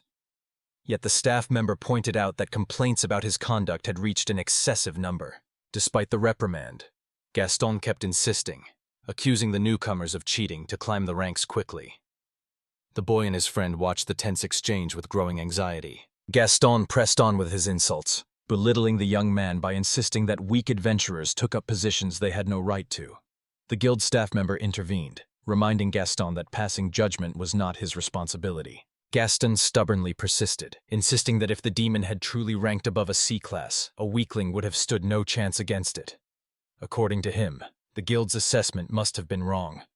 With a sneer, he asked the boy to state his rank. Two men standing nearby began singing Gaston's praises, revealing with evident pride that he had held a D rank for 10 years. To the young man, this moment became a clear confirmation. Despite Gaston's physical strength, he lacked the skills to advance or capture the interest of nobility. As one of Gaston's followers started stumbling over his words, the young man sensed an opportunity unfolding before him. After weighing his options with a cool head, he decided to use Gaston to further his own agenda. The boy suggested they step into the alley for a private conversation, hoping to avoid drawing attention. Although surprise and concern flickered across the girl's face, his calm reassurance set her at ease before he went ahead alone. Far from the bustling world, Gaston found himself quietly impressed by the boy's boldness. Such straightforward honesty left a mark on him. The young man halted Gaston before he could take any action, calmly expressing that he wished only to have a conversation. The truth slipped from his lips. He was not the one who had truly defeated the demons. At the request of a former adventurer who had lost his status, he simply traded materials for him. Gaston refused to accept this explanation, accusing him of making the story up, but the young man's intentions lay elsewhere. Deliberately, he tried to strike fear into Gaston, hinting that a true demon hunter was a force to be reckoned with, unforgiving and perilous, especially to those who let secrets slip. Noticing the skeptical look settling on Gaston's face, it became clear that perhaps the story had grown a bit too far-fetched. Gaston admitted he hadn't believed a single word, and tried to turn the situation to his own advantage. The man demanded money in exchange for his silence. The boy refused, explaining that he could barely make ends meet himself, but then offered an alternative solution. A quiet thrill stirred within him as Gaston proved remarkably easy to sway.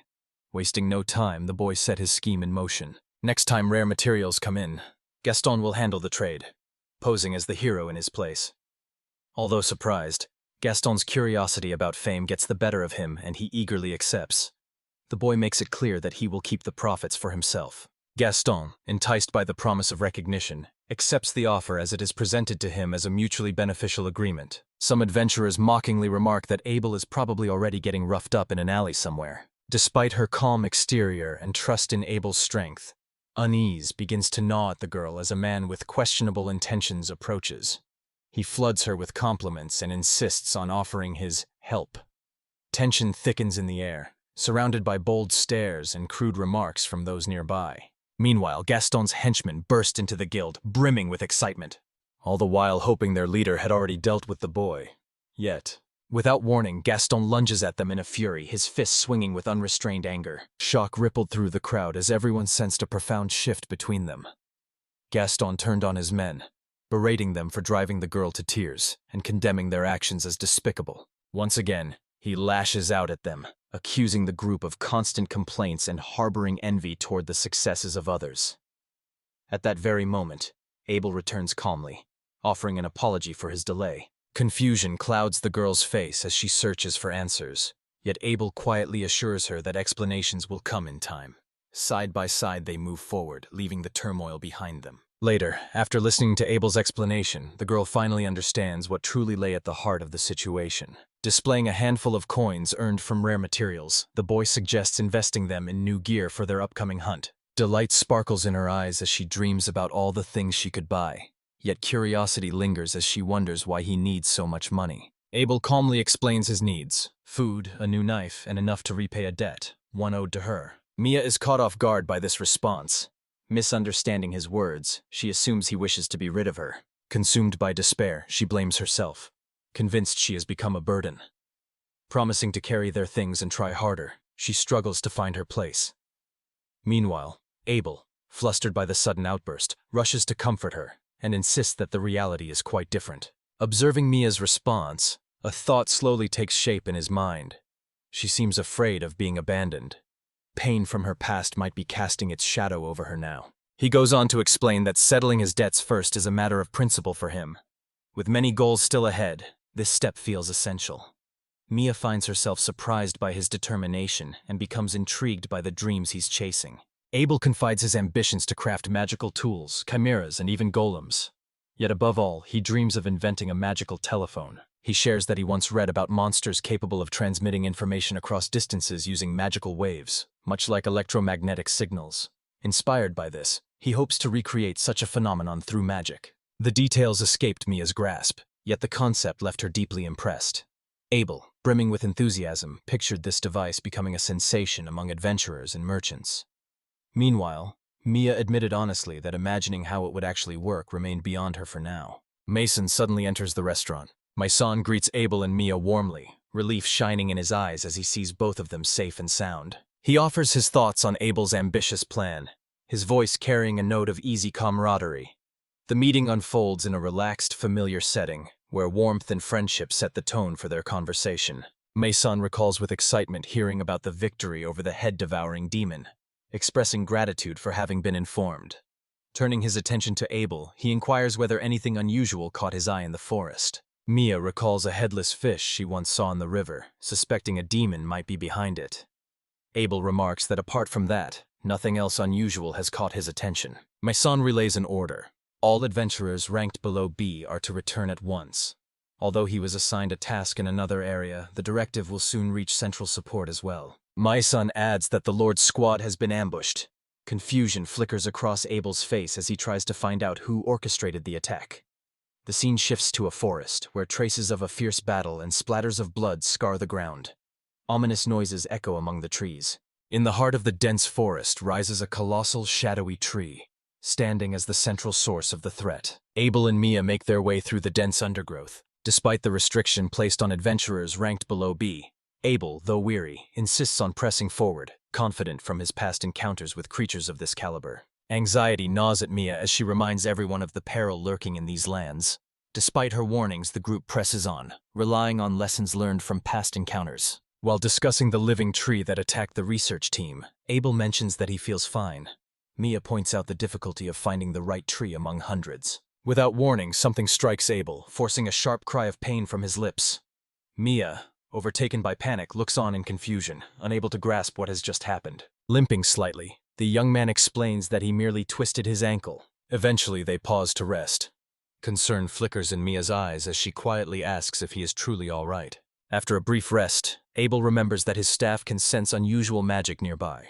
He grumbles about the inconvenience of having to keep his arm raised all the time. Suddenly, inspiration strikes him. Summoning his magical totem, he enlists its power to aid in exploring the forest. Abel explained that the totem could track magical signals ahead, sparing him from having to constantly use his staff. When Mia wondered if it might drain too much mana, Abel reassured her that he had more than enough. Still, he admitted a hint of regret for not thinking of this method sooner. Guided by the totem leading the way, their progress becomes much smoother. Abel takes the time to explain the limitations of teleportation. Magic has no effect on ordinary objects such as luggage or people lacking magical energy. However, the totem, brimming with concentrated mana, can be teleported with ease. Memories surface of earlier days when escape from the village demanded careful preparation. A magic circle had to be drawn in advance, since without it, sorcery lost its power over great distances. A chill runs through Mia, panics at the thought of Abel disappearing and leaving her behind. However, Abel quickly reassures her, promising that even if he could teleport away, he would never abandon her. Meanwhile, excitement fills Abel as he contemplates the possibility of discovering the monster tree, which, in his opinion, possesses formidable magic. His ambition centers on transforming this tree into a new totem. His village was home to countless enchanted trees, yet his quest led him to seek something extraordinary. A material possessing rare qualities just like those found in this monster. Having already crafted a universal totem from the world tree, his thoughts now turned to forging a battle totem. While the conversation continued around them, plans for this new creation began to take shape in his mind. Mia's gaze drifts to a vibrant flower. Its striking beauty holds her captive, drawing Abel's attention in turn. Abel spots the papogla flower. Its petals, usually a vibrant red, now shimmer with an unusual shade of violet. The color shift signals a powerful surge of magic in this area. A sense of caution settles over him. A response comes from his totem as well, signaling that the environment holds something unusual. Before them, a magical portal shimmers into existence. A menacing voice echoes from within, declaring that all must bow down as if before a deity or face certain destruction. The voice crashes directly into their minds, leaving Mia and Abel utterly stunned. Abel quickly realizes it isn't sound at all, but a magical transmission of thoughts. Without warning, a tentacle lashes out and strikes the totem, catching everyone off guard. Abel realizes the creature has already arrived. This is no ordinary beast. Before them stands a tree possessed by a demon. Awe gripped both Mia and her companion as they caught sight of the living tree. The totem recognized it immediately. This was the bound evil, a collection of spirits fused into the form of a colossal spiritual beast. Upon its death, the entity would fragment, scattering into smaller spirits. Abel suspects that this is an evil totem, but the demonic tree erupts in fury, unwilling to be likened to mere statues. Declaring itself far more than a mere sculpture, the creature slams into the ground with tremendous force. Abel urges Mia to flee without hesitation. In response to the provocation, the young man summons his totem, proudly calling it his masterpiece, fully prepared to reveal its true power. The creature readies another assault while Abel plants his totem firmly in the ground, issuing a bold challenge and creating a protective barrier in a single, fluid motion. The tree lashes out in fury, while Abel effortlessly multiplies his totems, creating decoys to bewilder his enemy. The demonic tree lashes out at one of the decoy totems, but Abel quickly detects a vulnerable spot and prepares a counterattack. His combat totem strikes directly at the demon's core, catching the creature completely off guard. Panic flickers in its eyes as it desperately attempts to unleash mental traps, yet the totem pays them no heed, focused solely on head-on combat. A spark of pride flickers in Abel's eyes as he watches his creation strike with unwavering resolve. The totem relentlessly presses its assault. Driven mad, the possessed tree rages and screams, declaring the totem nothing more than a pitiful trinket, but each of its counterattacks grows weaker. Abel calmly observes the battle, already contemplating his next move, while Mia watches in astonishment, unable to grasp why he remains so relaxed in the midst of the fight. He explains that while his totem is versatile, it lacks strength in attack. With an eye on the future, he hopes to develop a more combat-oriented version. Mia realizes that dodging won't offer her any advantage in this situation. Rather than launching an immediate attack, Abel carefully scans for the most effective way to eliminate his enemy. Noticing the monster's roots creeping forward at a sluggish pace, he wonders how something with such immense magical power can move so slowly. The force now spreads across several points, an approach that sparks Abel's imagination. The concept of attacking from multiple directions intrigues him, and his mind already works on ways to weave this strategy into the refinement of his own totems. A furious tree suddenly unleashes a fierce gust of wind, sweeping over Abel and the totem, forcing them to struggle just to remain standing. The totem stands directly in the path of the impact. A cry escapes Mia as fear grips her, worry for Abel's creature filling her eyes. Meanwhile, the tree basks in its triumph, convinced it has gained the upper hand. Abel observes in silence, his face calm and untroubled. Admitting a weakness, he realizes that the totem lacks endurance and that the spirit's attacks pose dangers beyond the physical realm.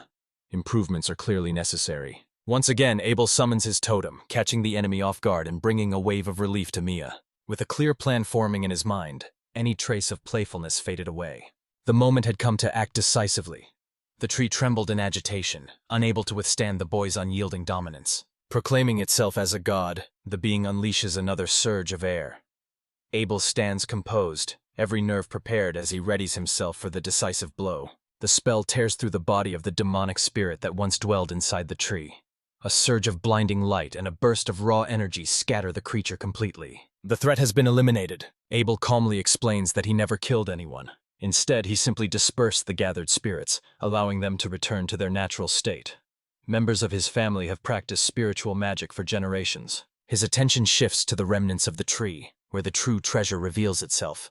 The roots, brimming with magical energy. The wood's remarkable ability to conduct magic sparks countless ideas in Abel's mind. He envisions an array of inventions, including even a piano, and eagerly considers how to adapt this material for a variety of purposes. Accepting that their stay would not be a short one, Mia begins to set up camp. Nearby, Abel puts the finishing touches on his latest battle totem and, with a sense of ceremony, unveils its name, Asura 5000. Brimming with excitement, he commands the totem to start dancing. The totem unveils its capabilities, capturing Mia's fascination as she watches intently. Abel, radiating pride, highlights each component of the structure, his finest creation to date. Mia hesitates for a moment, her curiosity piqued as she inquires about the odd name of the totem. Abel responds, explaining that the number 5000 represents the approximate total of totems he has created. She remarks that transporting something so massive must be quite a challenge. With the Asura 5000 modification complete, Abel mentions that, just like the World Tree Totem, he can now teleport this new creation as well. A decision forms to use the object if the need arises. With a faint smile, he muses about the demon's fate, realizing the creature never suspected not only defeat but also burial within the very tree that became its coffin. As Abel made his way back through the forest, thoughts turned to the possibilities ahead. Selling the tree root as proof of victory seemed a clever move, and the recent battle sparked fresh ideas for crafting the mana crystal.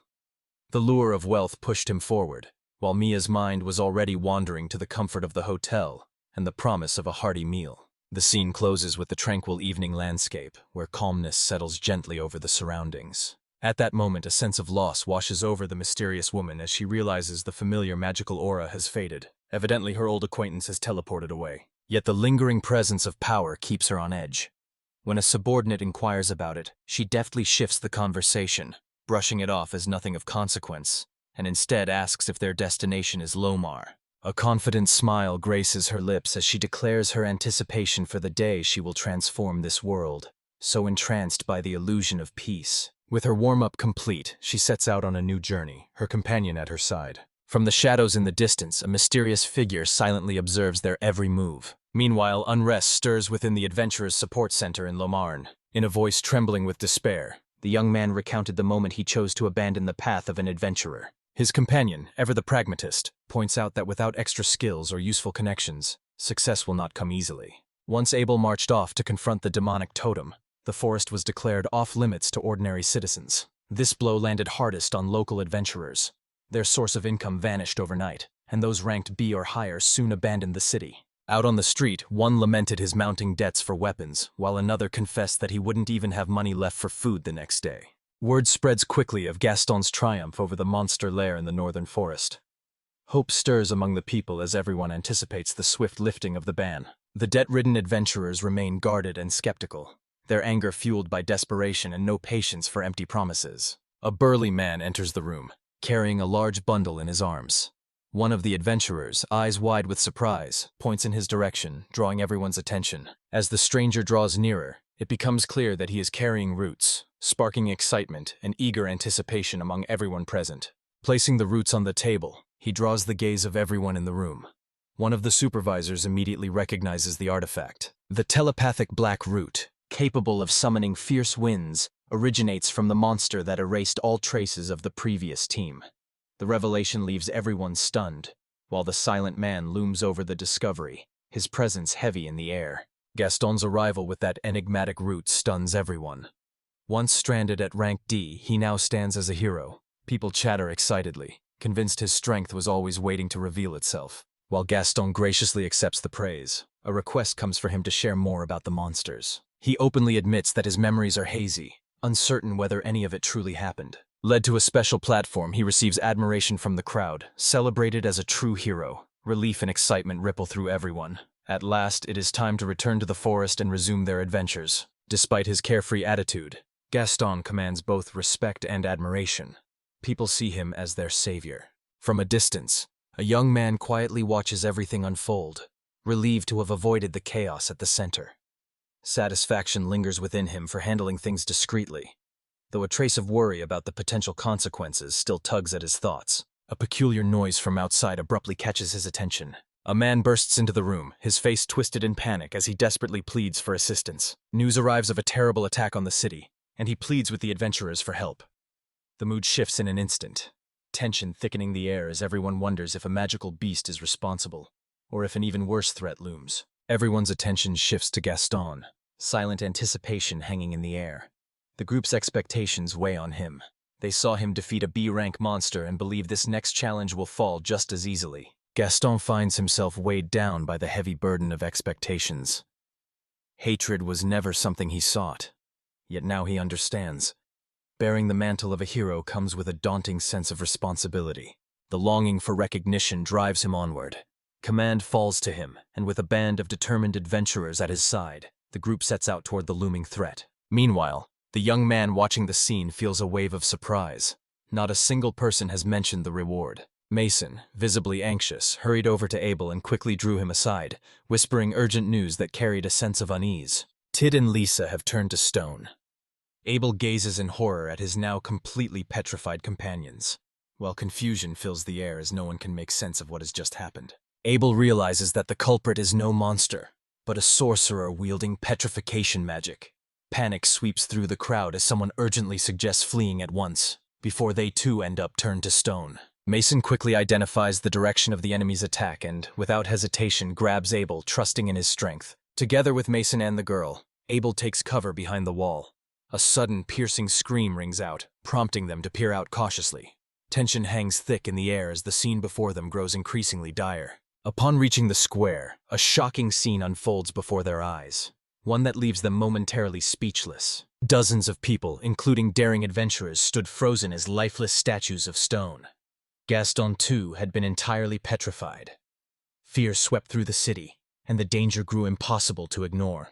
Mason catches sight of the enemy and quickly alerts Abel. Nearby, the brooding sorcerer fixes them with a menacing glare and mocks their approach, calling them fools for daring to draw near.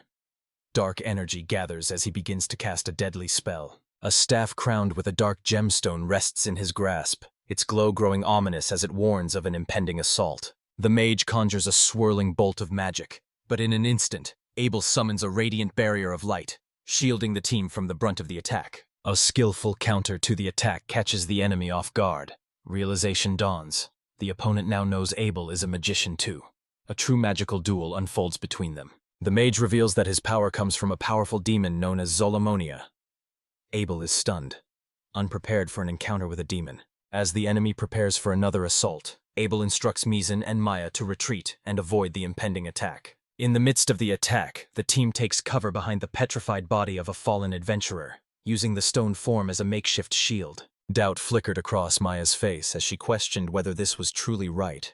The body still lived, merely encased in stone.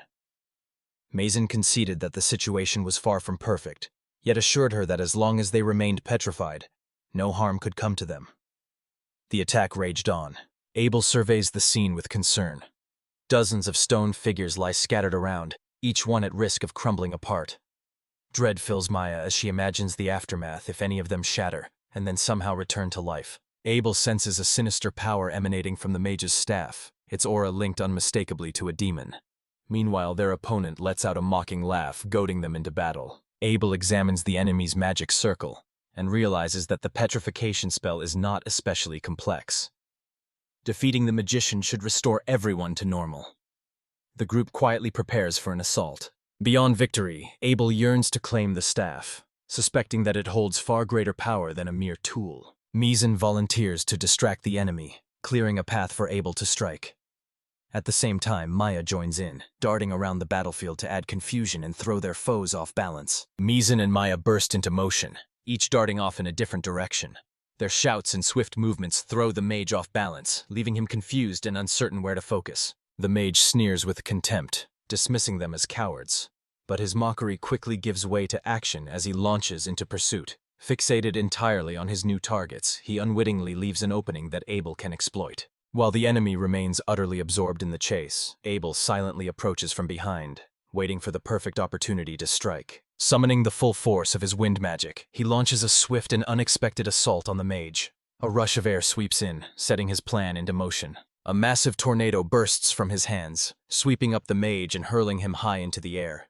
The terrified wizard screams, completely at the mercy of the swirling winds. Amidst the chaos, the staff slips from his grasp and vanishes into the swirling wind, swept away by Abel's powerful strike. The mage crashes to the ground with force, his body striking the earth in a dull, muted thud. The staff slips from his grasp, vanishing from sight as all sensation seems to fade away. Abel watches him with calm detachment and concludes that, deprived of his staff, the man has lost all his strength. The threat appears neutralized. Yet, despite his battered and broken body after the fall, the enemy remains alive, glaring at Abel with burning hatred. Abel stands astonished by the man's sheer resilience. With a pained voice, the mage begins to speak, pouring out long-held bitterness. As a fellow mage, Abel should understand. The words carry a deep-seated hatred that has been smoldering for years. Stretched out on the ground, the enemy reluctantly confesses. Banished from the village solely for pursuing magical research, each word he utters trembles with barely contained rage. Cursing this tranquil world that holds magic in contempt, Abel listens in stunned silence. In his eyes, only a soul twisted and scarred by the past stands before him. The mage's true ambition lies in awakening the demons and showcasing the terrifying potential of magic. Extending an offer, he invites Abel to join him in this perilous pursuit. In silence, Abel recalls similar words he heard not long ago. Patterns repeat themselves. Each of them slips into extremes when the world fails to understand them. Both the mage and Abelhide found themselves ensnared by misunderstanding. Abel now realizes that he could have easily ended up walking the same path. In a world where magicians are often disregarded, Abel's gratitude runs deep for those who stand by his side.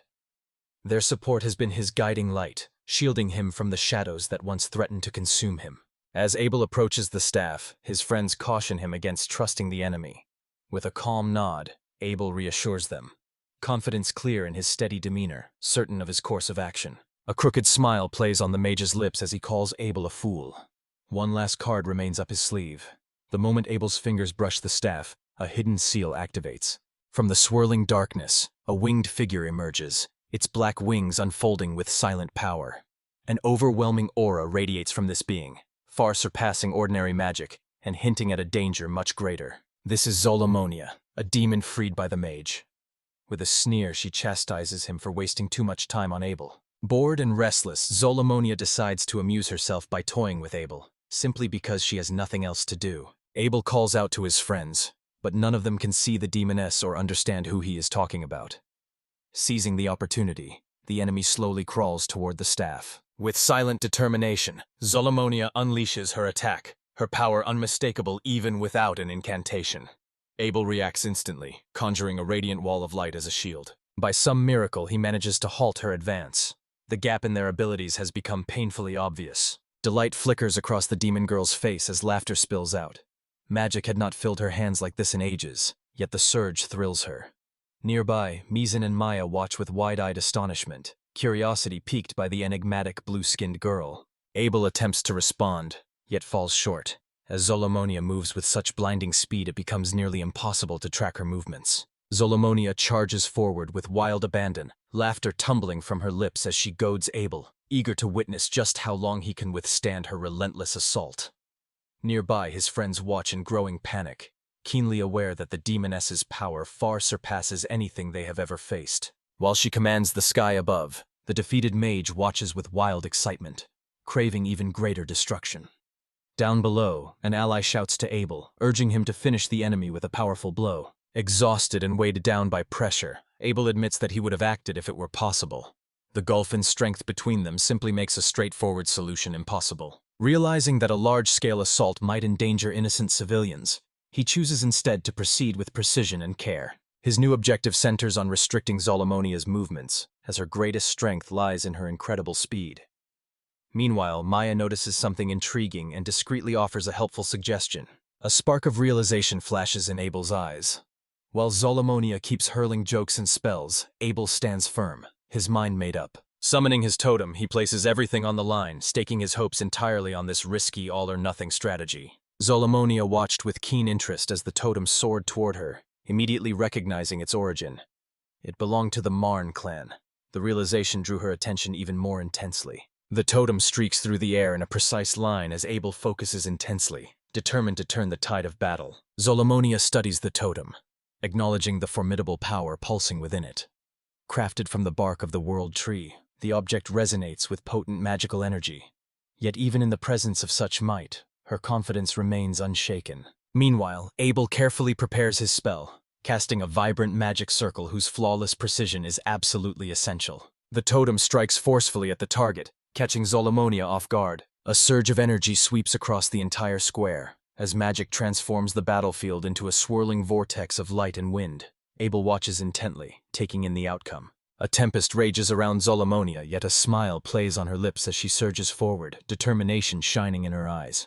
In that moment, it appears she has seized control. Just as her fingers close around the totem, a hidden trap suddenly springs upon her. A towering totem with massive arms rises up behind them. For the first time, genuine shock sweeps over Zolomonia, leaving her visibly unsettled. Such a turn of events had not entered her calculations. Abel had managed to outmaneuver her, staying one step ahead. Several totem arms seize the demoness, restraining her completely and leaving her utterly defenseless. Wasting no time, Abel takes control of the final phase. He asks Maya to raise the staff, and despite her confusion, she obeys without hesitation. The order comes to aim the magical artifact at the totem, as every detail falls into place for a decisive strike. Maya raises her staff, unleashing a powerful spell that strikes Zolomonia directly in the heart.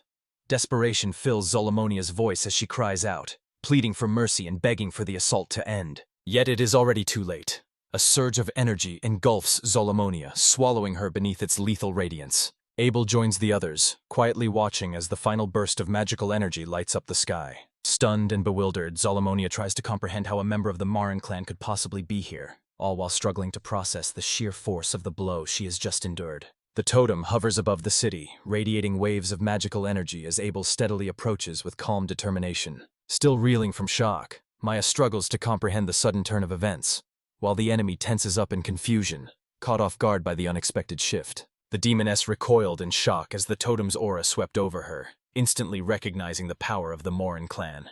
Disbelief flickered across her face. She could not accept that Abel had single-handedly defeated her ally and sealed him within the totem. Fearful, she demanded to know his true identity. Abel responded only with a calm smile, silently weighing his next move. As Abel studies the enemy's staff, he senses a sealed magic pulsing within it, his mind swiftly conjuring up possibilities for its use. Meanwhile, the first of the petrified townsfolk begins to stir. This confirms that people are returning to their normal state. Yet a flicker of concern crosses Abel's face as he notices something troubling, though he keeps his thoughts to himself for now. In the aftermath of the Abelguide incident and the sudden appearance of Zolomonia, holding the staff could easily cast suspicion, especially now when the air is thick with distrust toward mages. Reluctance lingers in Abel's mind as he decides to leave his staff behind. Its cumbersome weight and conspicuous appearance risk drawing unwelcome eyes.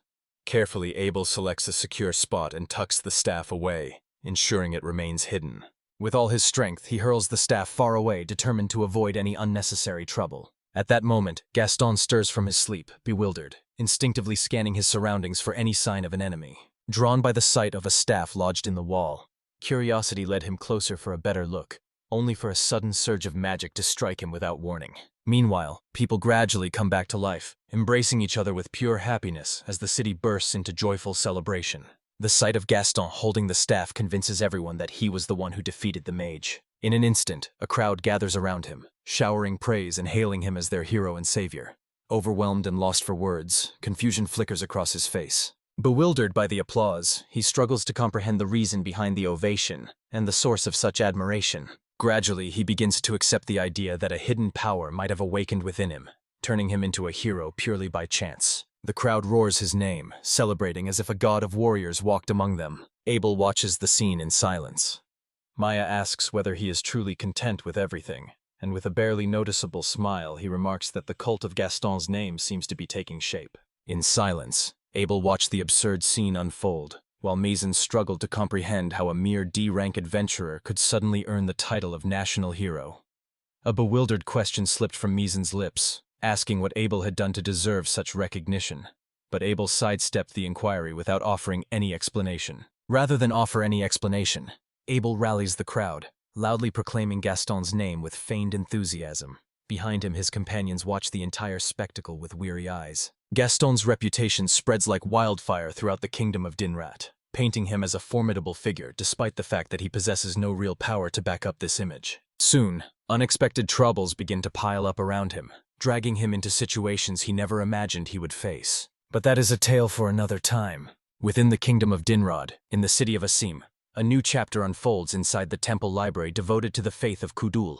Troubling discoveries come to light as the girl uncovers information that points to an unsettling truth. A certain man is attempting to resurrect an ancient monster.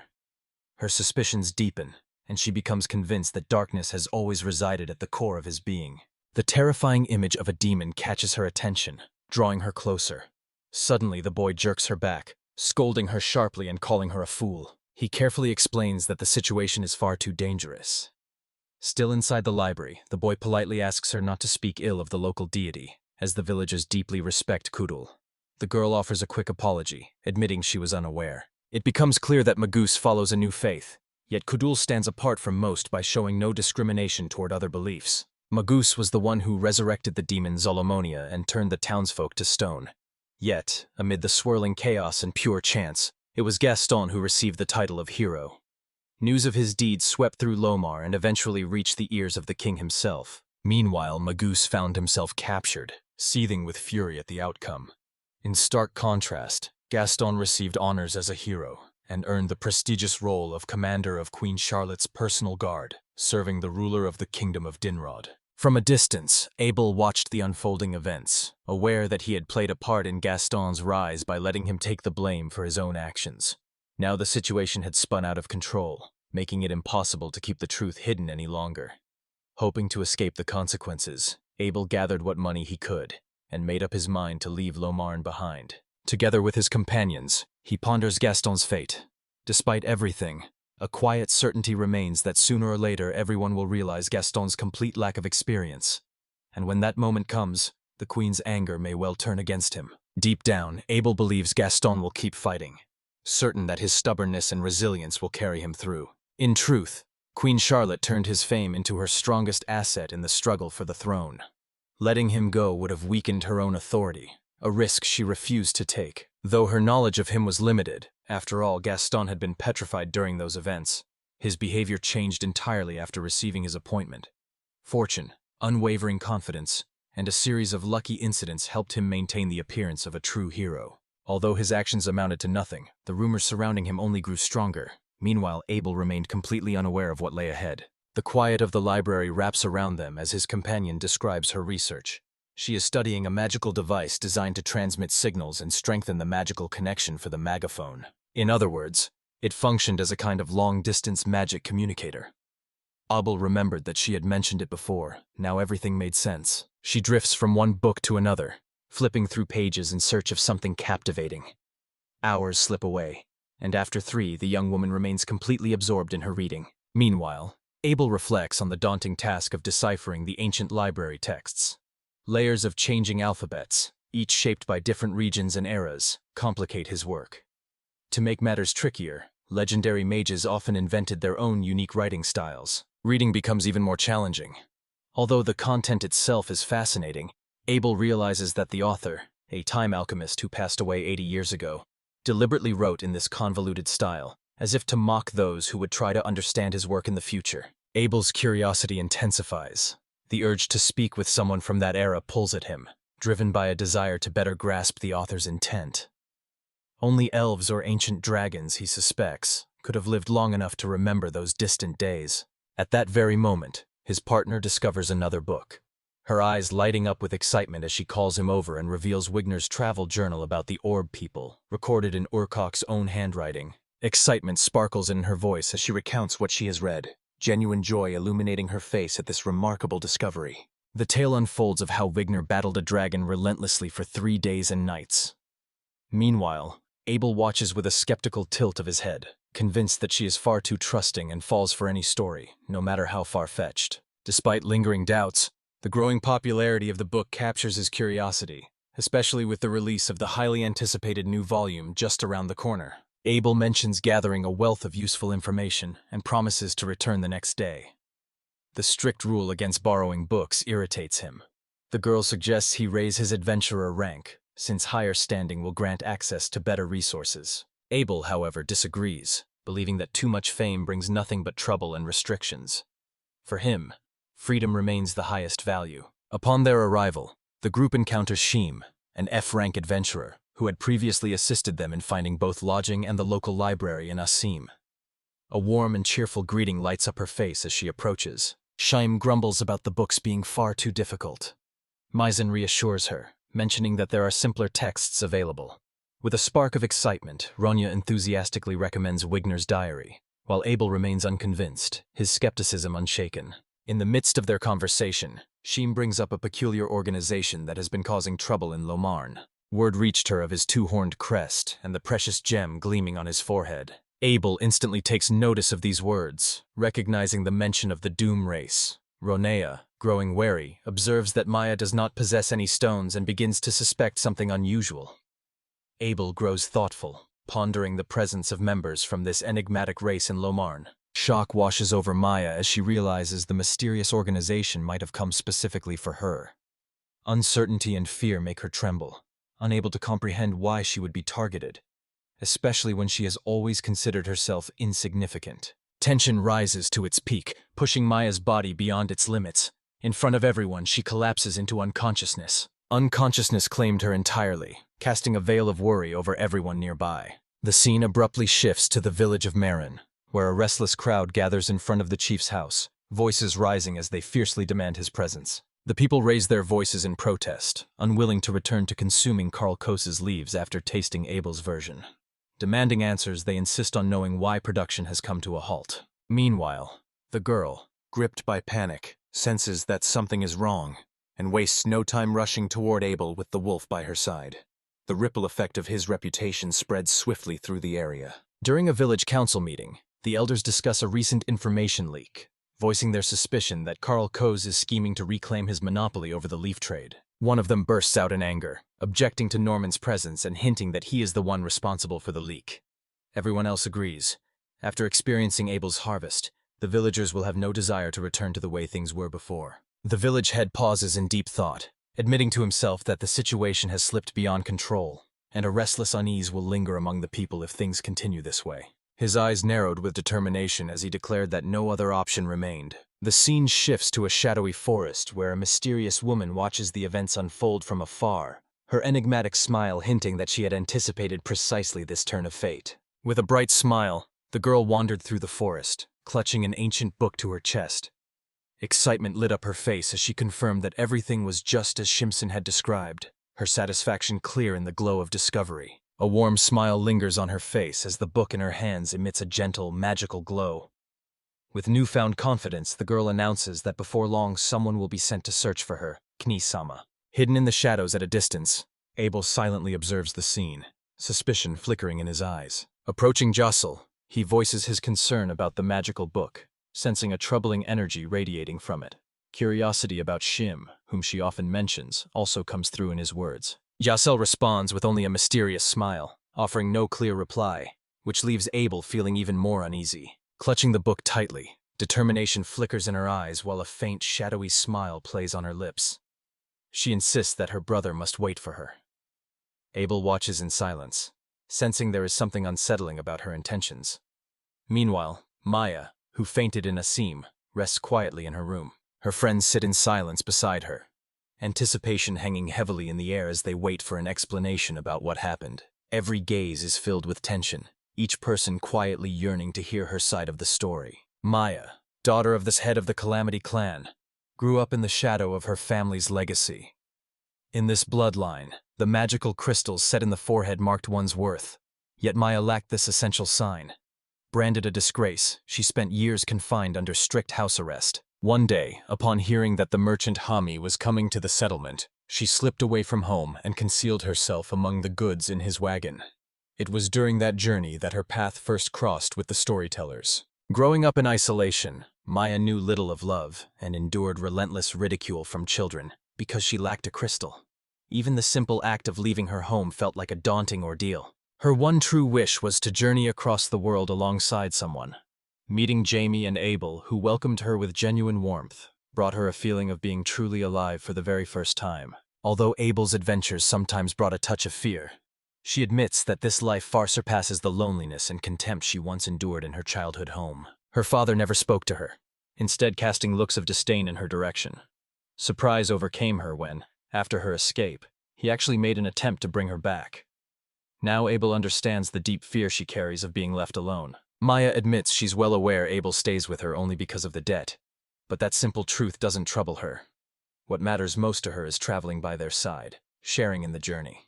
With clenched fists, Maya finally admits her true feelings. Returning home is something she no longer desires. Memories of two fathers linger in Abel's heart, one from his previous world, the other from this life. Though their personalities contrasted, both entrusted him with the freedom to choose his own path. Fixing his gaze on Maya, he speaks candidly, telling her that if she truly despises her past, she must let it go for good. Abel offers to run away together if someone is chasing after her, suggesting they continue their journey side by side. His words move Maya deeply. A woman from the group recognizes the depth of Maya's suffering and resolves to offer her support. Abel points out that their presence draws too much attention, especially in the wake of their escapades in Zoloman, making it easy for others to track them down. As concern settles in, the group weighs their options for the next steps. Maya offers an apology for the trouble, while Abel expresses an interest in exploring the library a bit longer. Another companion suggests searching for a safe spot where Maya can take refuge. Abel can now peacefully continue his research. After reflecting on their situation, the girl suddenly remembers a place that could serve as their safe haven. Meanwhile, deep within the forest not far from the Marin clan's settlement, a large force begins to gather.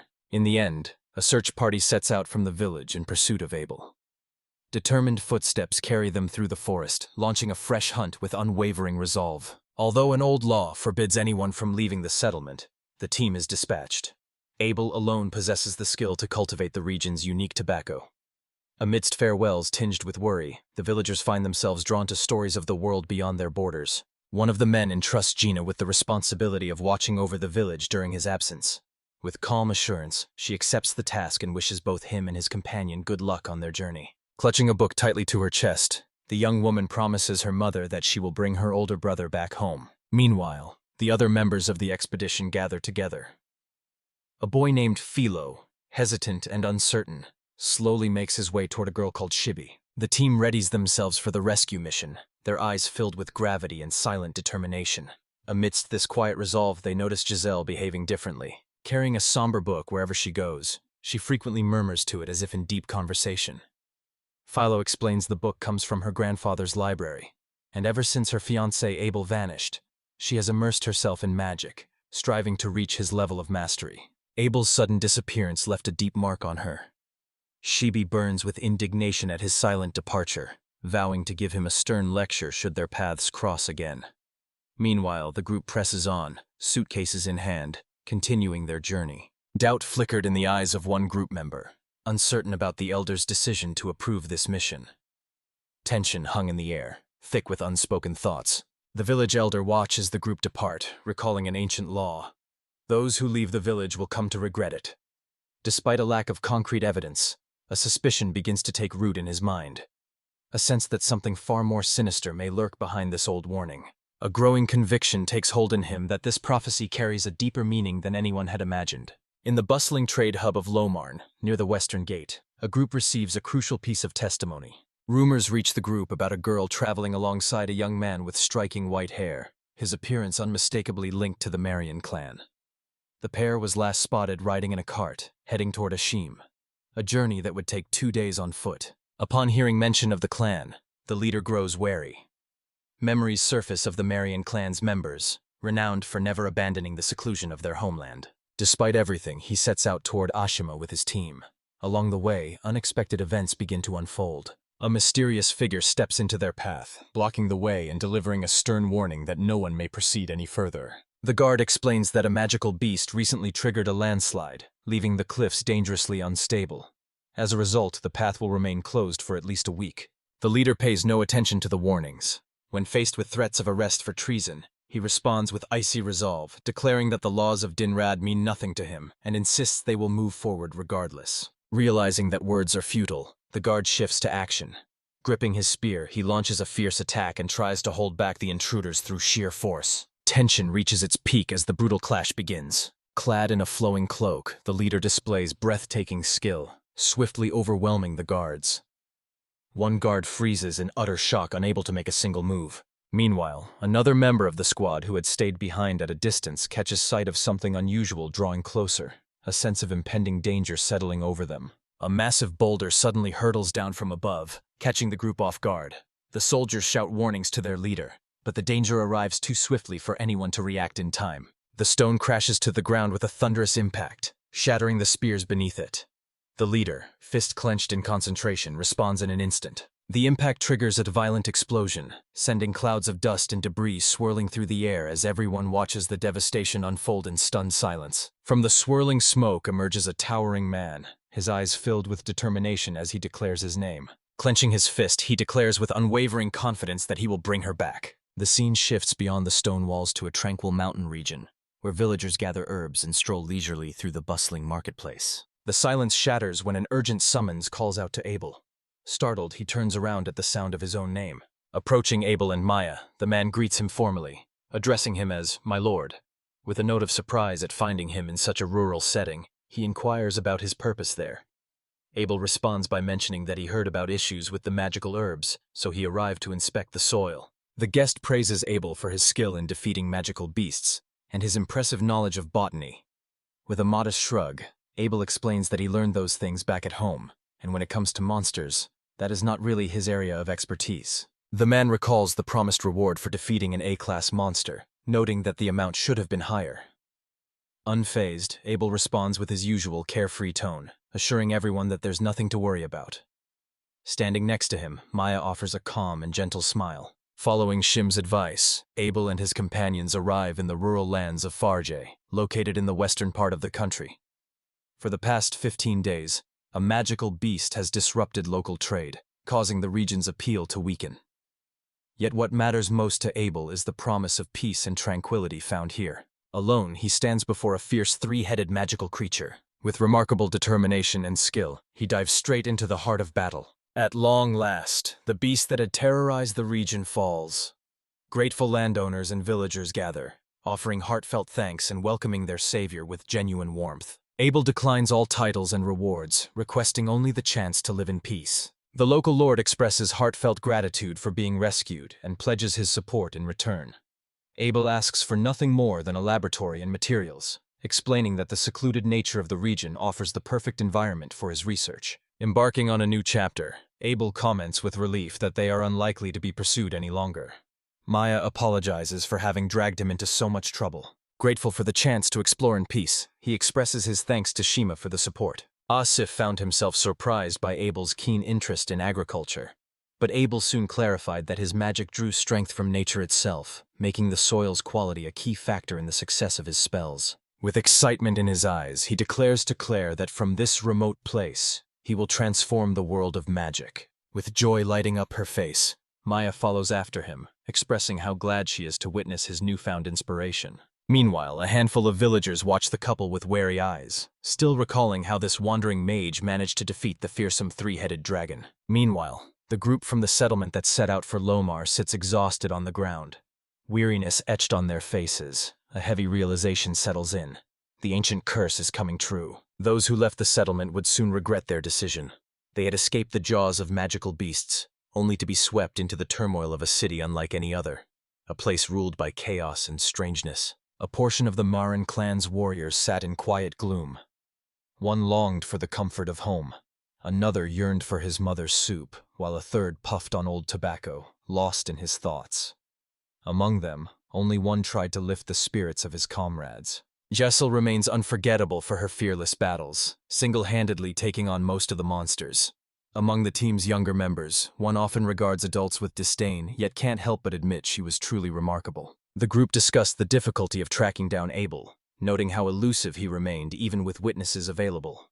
Frustration grew as they voiced grievances about being forced to investigate, especially when faced with the locals' clear mistrust. Meanwhile, Jessel remained apart from the others, completely absorbed in her grimoire. A brief, barely audible yes escaped her lips, her gaze never leaving the pages of her book. As Abel's trail vanishes and spirits sink, the growing fear of returning empty-handed begins to weigh heavily on everyone. Bathed in moonlight, Jessel turns to the grimoire. The book's mysterious voice whispers that they are near.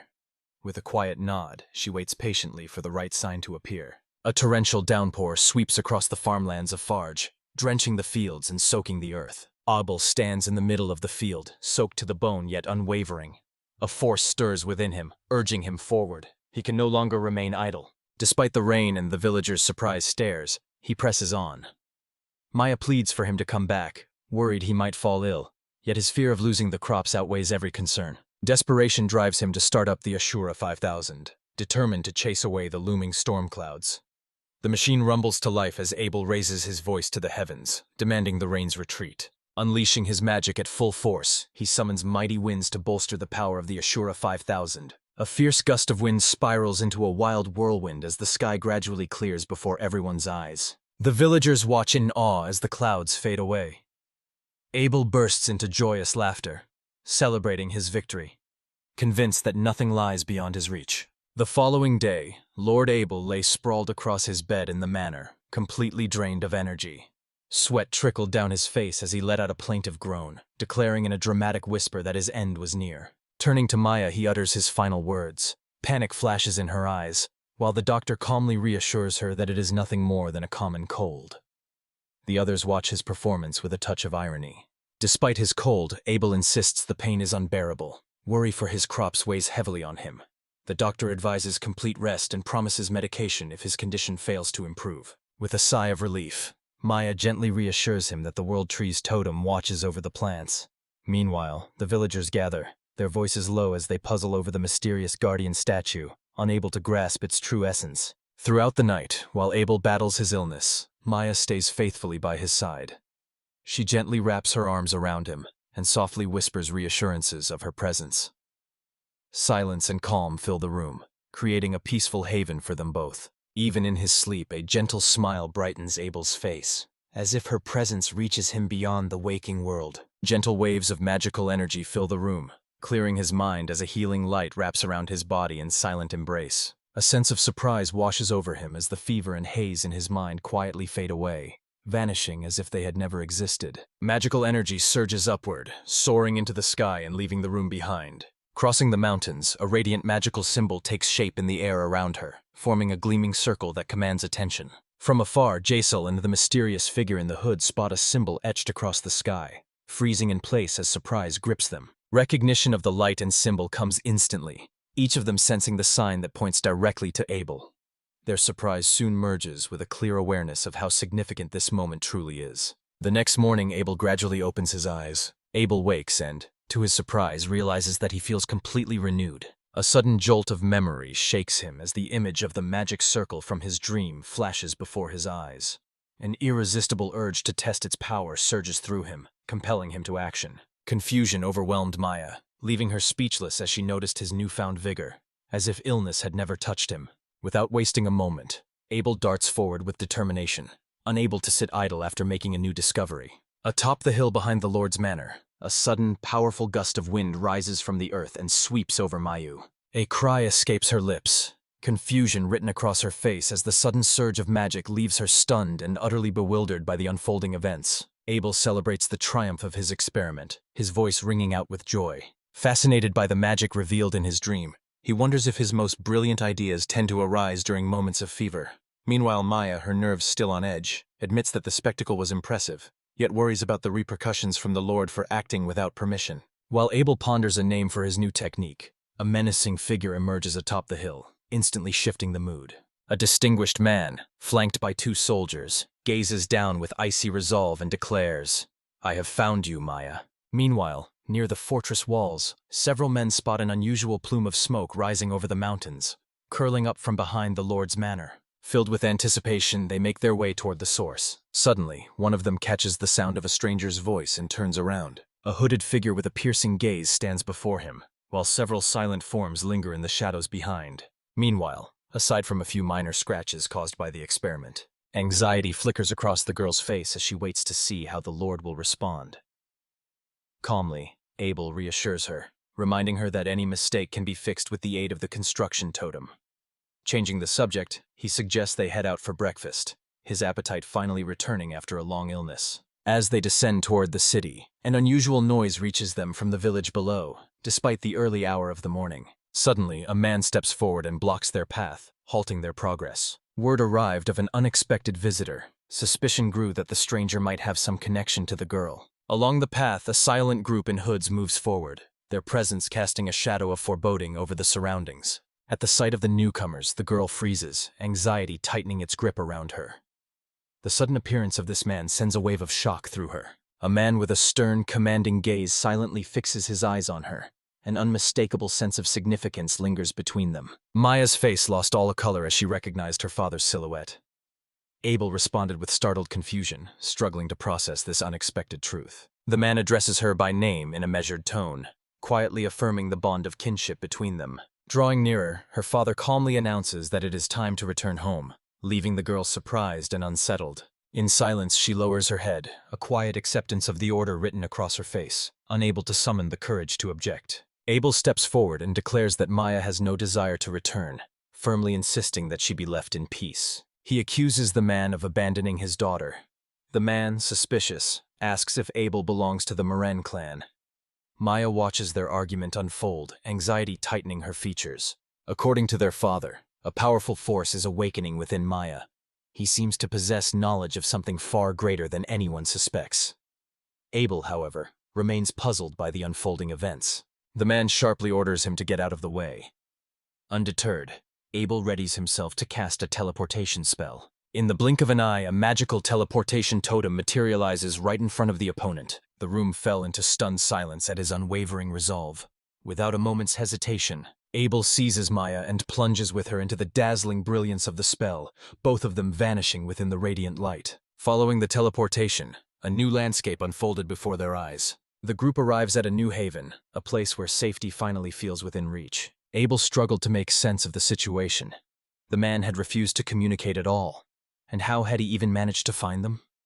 The air was thick with tension, though a hint of relief lingered beneath it. For now at least, peace lingers, though its calm proves fleeting as tension begins to stir. Her father draws closer once more, pushing through the dense forest with unwavering determination. A wave of shock washes over them as they realize he has caught up to them once more. Abel realizes escape is no longer an option. The moment to fight has arrived. As the enemy draws near, Abel turns to Maya and asks if she truly wishes to go home. Overwhelmed by the pressure, Maya finally breaks, admitting she does not want to return. The moment Abel receives a clear answer, he immediately summons the formidable spell Earth's Wrath, unleashing its powerful offensive magic. The ground erupts with fierce intensity, hurling the enemy backward and catching even Maya's father off guard. Without hesitation, Abel summons a fresh totem and activates it, unleashing yet another powerful assault. The opponent scrambles to raise a defense, desperate to avoid utter annihilation. The totem strikes with extraordinary force, yet Maya's father counters every blow with impeccable precision. Shock washes over Abel as the realization dawns that this is no ordinary person standing before him, but a true monster hiding behind a human facade. Without breaking stride, Abel commands the totem to launch another attack. An explosion tears through the ground, forcing him to accept that a direct confrontation could prove deadly. To halt the advancing threat, a stone wall rises at his command, forming a formidable magical barrier. Protective magic weaves a barrier designed to halt the enemy's advance. Seizing the moment, Maya takes full advantage of the opportunity. Leaping through a swirling cloud of debris and dust kicked up by the explosions, she moves with unyielding determination. Her father watches in astonishment as she makes an unexpected move. Yet there's no time to respond. A second totem materializes, soaring straight toward him. Abel intensifies his assault, launching attacks with renewed determination and speed. Caught off guard by the swiftness and precision of the attack, the enemy's defenses begin to crumble. Abel summons a new spell, and a cluster of metal spheres materializes above him as he boldly announces the name of his technique. Kadem, the magic metal, hums with power as the bullets begin to pulse, drawing in energy and readying themselves for a devastating strike. Metal spheres plummet from above, triggering a powerful explosion that engulfs the area around Abel. Maya's father raises his arms in an instinctive attempt to shield himself from the incoming blow. The shockwave sweeps over everything nearby, shrouding the area in swirling clouds of debris and dust. Smoke and debris fill the battlefield after the devastating strike, concealing everything from sight. Abel peers intently into the lingering smoke, his thoughts wrestling with the possibility that he may have gone too far with his attack. In the next instant, something strange emerges from the swirling clouds of dust. The clash is far from over. Emerging from the debris, Maya's father stands unscathed, his gaze sharp and unyielding as ice. Shock floods through Abel as his enemy remains standing, completely unfazed despite enduring every assault. Maya's father studies Abel closely and recognizes in him the distinctive features of the Warren clan, a rare lineage whose members seldom venture beyond their home village. Such moments lead him to pause and consider whether the world is truly beginning to lose its balance. Meanwhile, without wasting a moment, Abel summons a new combat totem, Ashratadam.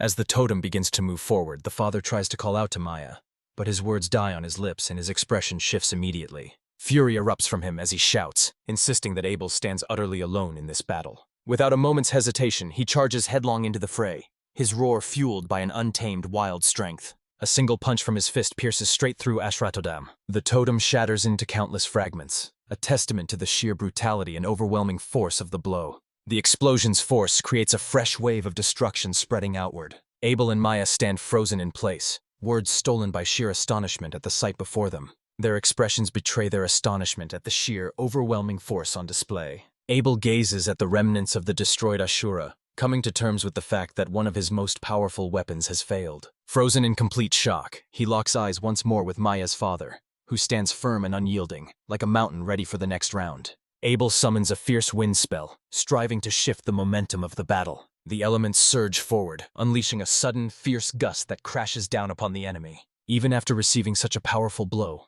Maya's father remains unmoved. He stands in absolute silence, appearing as though no force in the world could bring him to a halt. Breath coming in ragged bursts, Abel staggers under the weight of exhaustion and confusion. Confusion lingered as he struggled to grasp how Ashura had been defeated so effortlessly, suspecting that some hidden magic had strengthened his opponent's movements.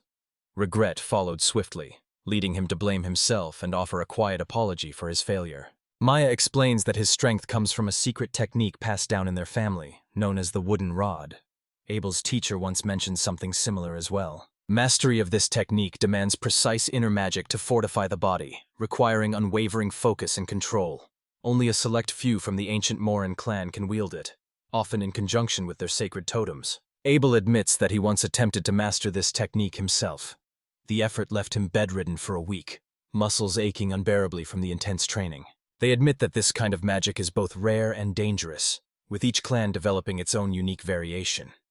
Curiosity stirs within them as they wonder how the Doom clan managed to attain such an extraordinary level. Abel inquires whether the Doom clan possesses any special tools, similar to Mars or totems, capable of revealing weaknesses. However, Maya admits she has no knowledge of such instruments. At that moment, it comes to mind that Maya herself does not fully understand her own abilities, since she was forbidden to use magic.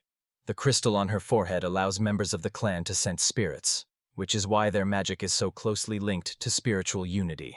Maya realizes that the only thing keeping her apart was the lack of a crystal, even though she possesses a natural gift for sensing spirits. This absence became the reason for her exclusion. Abel admits that the intensity of his magic constantly reveals their location.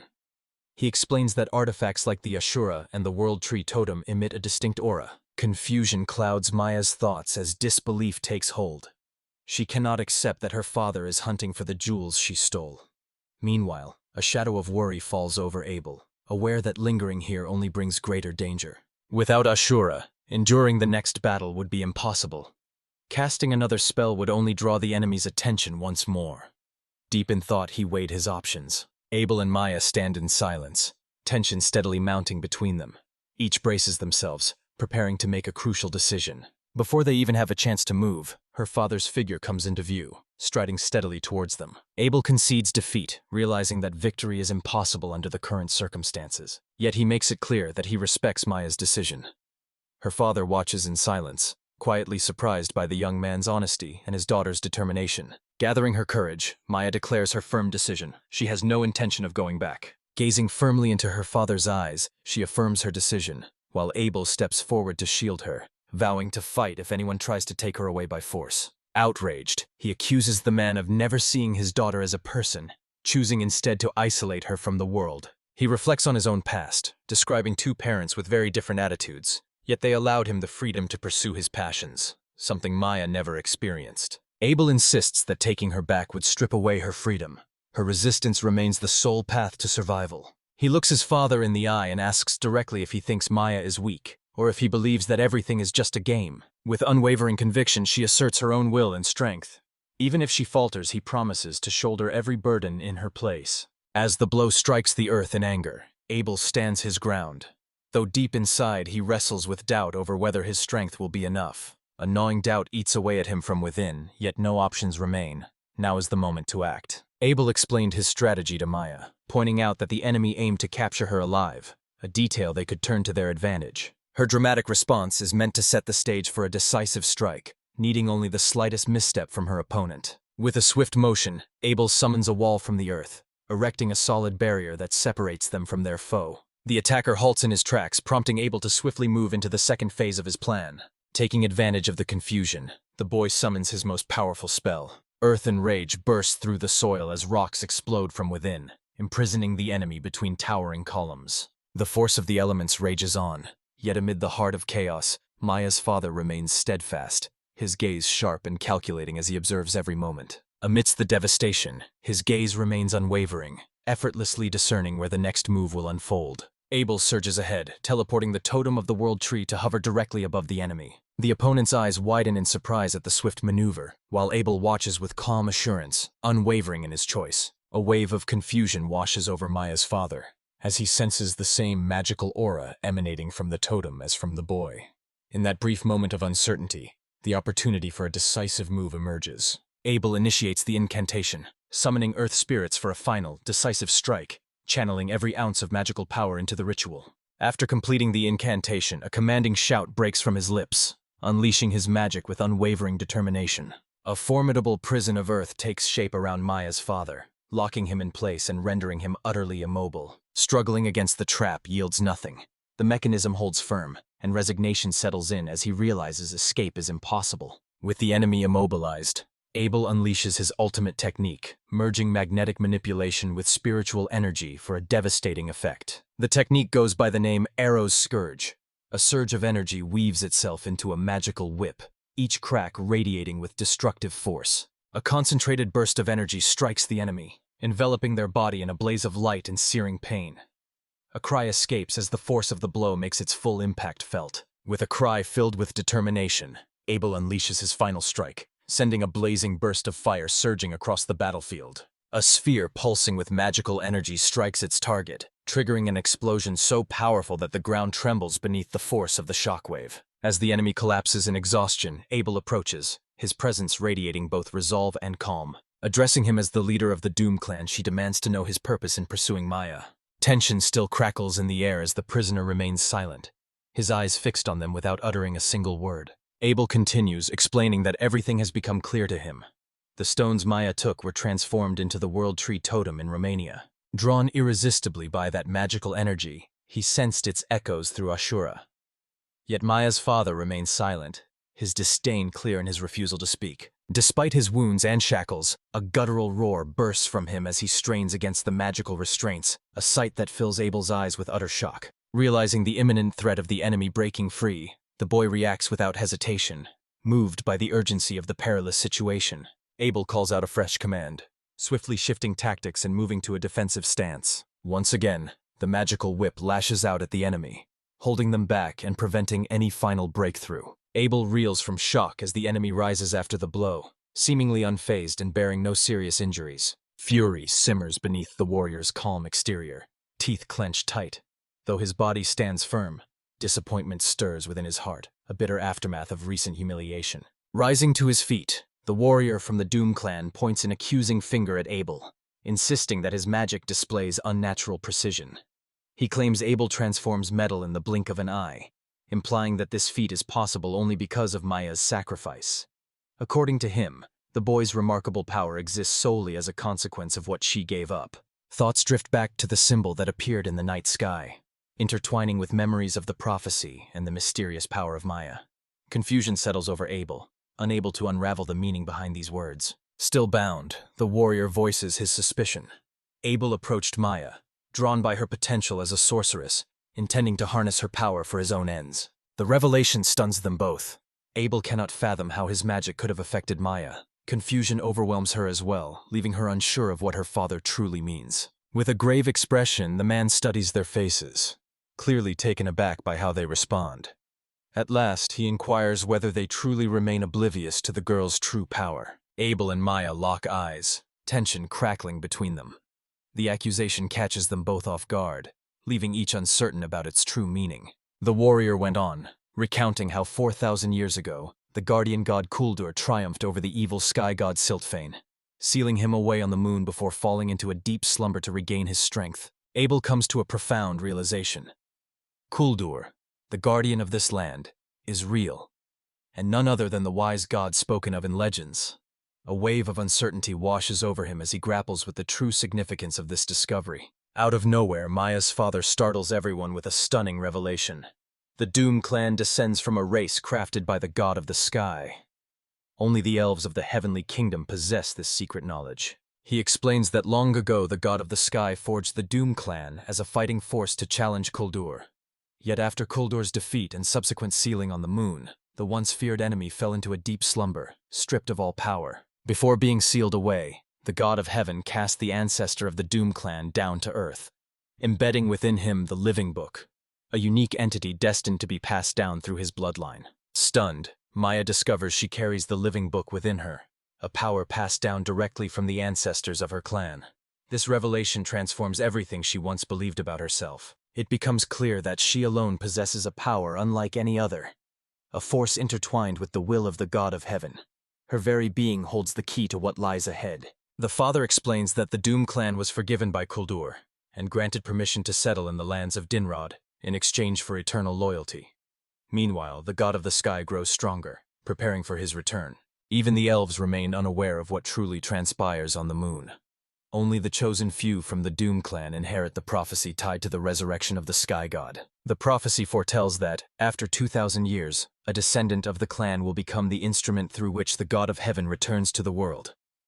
Maya stands as a possible heir to this fateful gift. Abel raises a logical question about how the warrior seems to know every detail, even information hidden from both the priests and the Mar clan. The precise details catch his attention, especially the exact location of Kuldur and its connection to the Moon Festival, arousing his suspicion. The warrior explains that the Moon Festival, known as the Day of Mai, takes place only once every 5 centuries.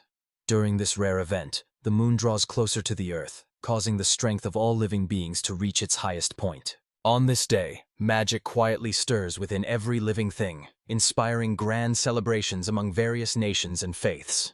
Yet beneath all the festivities, only a few truly grasp the event's deeper meaning. The protagonist recalls that about half a year remains until the next moon festival.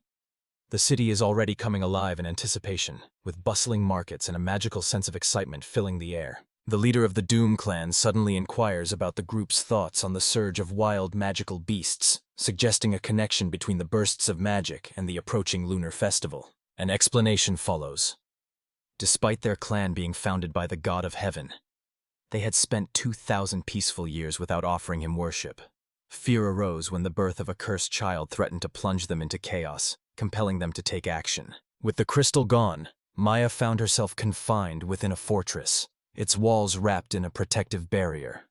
This measure was meant to contain her powers and shield the world from their reach. Father confessed his uncertainty about the barrier's true strength, yet he held firm to the belief that isolation until the Moon Festival was their only option.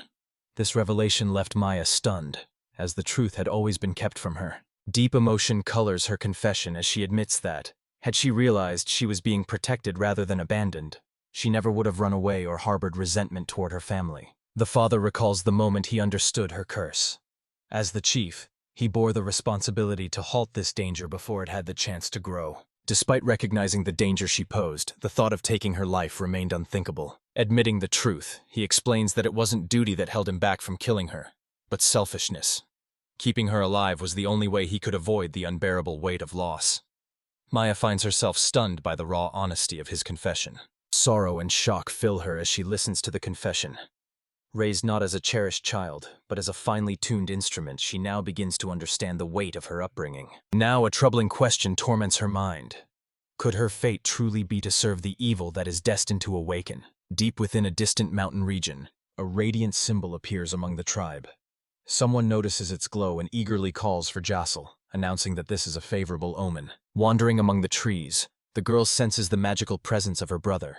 The air feels charged with his nearness, and each step unfolds just as Simpson once predicted. With a book marked by a magical symbol in her hands, a quiet laugh escapes her as she marvels at how perfectly everything is unfolding in her favor. Certain that everything unfolds according to her father's will, she boldly declares her intention to claim both Abel and the girl, viewing them as her next conquests. A smug smile tugs at her lips as she convinces herself that her brother truly wished to return home. Confidence radiates from her, certain she has everything firmly under control. From a distance, a mysterious woman watched her every move. She had anticipated Gisselle's approach all along, just as fate intended. With tension carved into her features, Giselle reveals her true nature. She was created as a weapon, destined to serve the dark god upon his return. Fear and regret fill her eyes, while a silent observer stands in the background, watching without a word. The girl ponders her father's words, troubled by the weight they carry. If everything he said is true, then she herself poses a threat to the entire continent. It occurs to her that even Abel's extraordinary power might be nothing more than a consequence of her own curse. In the midst of her inner turmoil, an acute awareness of Abel's presence suddenly pulls her back to reality. Lost in uncertainty, the girl pictures what Abel must be feeling. News that his magic might have been influenced by the power of an evil god likely leaves him stunned. Anxiety slowly creeps in, gnawing at her thoughts as uncertainty takes hold. Perhaps Abel no longer wishes for her presence by his side. With hesitation weighing on her, Maya inches closer and quietly calls out to him. Her voice quivers, betraying the fear she feels over what his reply might be. Abel falls silent for a few tense seconds. A quiet utterance of her name escapes his lips, and uncertainty lingers in the air. Against all odds, his eyes shine brightly, revealing genuine admiration for Maya as he delights in her strength. Confusion sweeps over Maya as she struggles to make sense of what she is seeing. In the background, another figure watches the scene unfold, equally stunned. Abel recalls the words of Merazef and comes to a quiet realization. If Maya serves as the vessel of the evil god's power, then perhaps it was her influence that awakened his own magic. Even the most terrifying techniques, spawned from the depths of nightmares, might have emerged from this very bond. Yet in place of fear, curiosity took root within him. While Maya stands frozen in astonishment, Abel lights up with gratitude, thanking her for unknowingly helping him unlock his potential. Unease gnaws at Mayu as the suspicion grows that she might be a tool of catastrophe, but Abel remains unfazed. His curiosity for unraveling the mysteries of magic outweighs any dread of ancient prophecies. A heartfelt plea leaves his lips, urging her to remain by his side as a subject of study. Color rushes to her cheeks while unspoken words linger, refusing to cross her lips. The prisoner watched in astonishment as Abel calmly concluded that understanding left no reason for hostility. Maya remained overwhelmed, unable to fully gather her thoughts. With a bright grin, he declares his intent to protect her. He calls her father, Dad, a word that instantly sparks a surge of anger in the older man. Maya finds herself standing between them, uncertain of how to respond. Though at first the man burns with anger, deep down he cannot help but respect Abel's strength. It's likely the boy truly has a plan. Some time passed. At the Fagi estate, Abel found himself confronted by a woman overwhelmed with desperation who demanded an explanation. The crowd stood frozen in astonishment, eyes fixed on the devastated remains of the mountain looming nearby. All gazes turn suspiciously toward Abel and his companions, silently naming them the cause of the destruction. While the crowd struggles to grasp what is happening, Abel quietly admits that he was the one who summoned the suspects. At that very moment, Merazev's squad arrives on the scene, and a soldier steps forward to report the destruction they have caused. The announcement leaves everyone speechless. Bewilderment fills the room, and not a single person seems to grasp what has just been said. Abel tries to defend himself, explaining that their arrival was meant to investigate issues affecting local agriculture. He insists that the recent attack was merely a misunderstanding. He mentions he forgot to warn everyone about the excavation. Rather than clearing things up, his words only deepen the confusion, leaving everyone more bewildered than before. The team faces criticism for the morning chaos. One member tries to explain, claiming that the expert became so enthralled by a rare discovery that he couldn't resist and started digging right in the middle of the night. Another offers to fix everything with magic. Meanwhile, the village elder chastises Abel for his reckless actions. Abel quickly apologizes and vows to set things right without delay. Traversing the rugged mountain landscape, the boy announces his intention to set up a totem as the first step toward beginning construction. Yet the magic within the deck falls short. Memories of Marin village, once overflowing with magical energy, rise unbidden in his mind. One companion quietly remarks that time is slipping away for the young man. As talk turns to the impending awakening of the celestial god, uncertainty settles among his friends. Doubts creep in, and they begin to wonder if standing idle will ever lead them to a solution. A sudden realization dawns on the young man. The absence of a magical barrier, unlike the one in his village, means that a signal in the sky could easily attract the minions of the evil deity. One of the companions moves in, venturing a bit too close, and notices the stone reacting to the gemstone on the boy's forehead.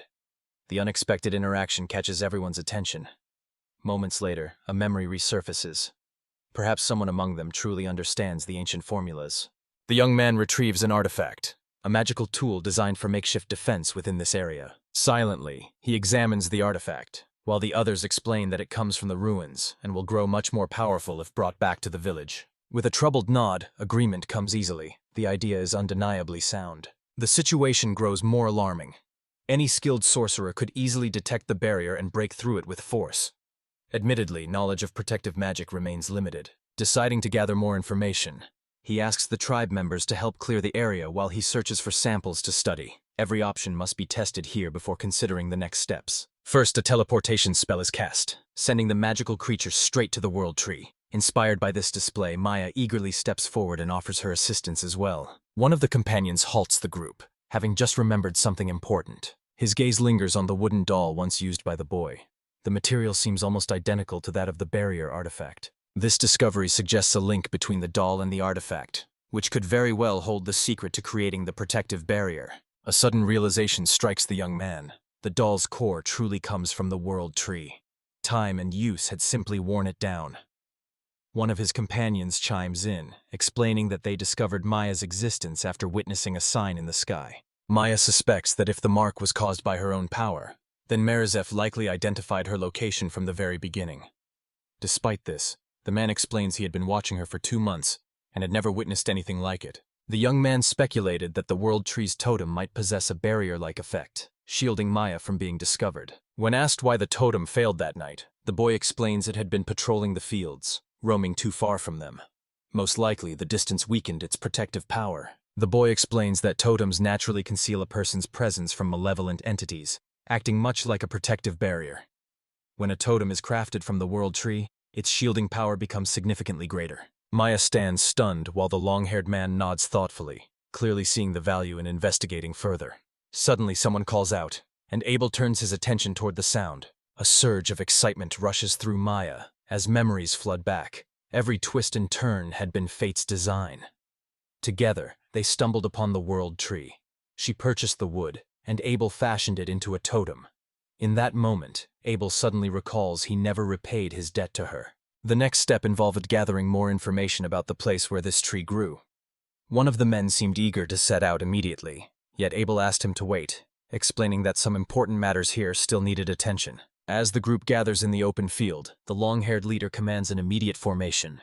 A peculiar presence stirs in the air, drawing everyone's eyes with quiet intensity. The Varti race swiftly toward the source of the mysterious presence, their senses sharpening as the atmosphere darkens with tension. A dark aura lingers in the air. Sensing the possible presence of a demon, the boy raises the alarm.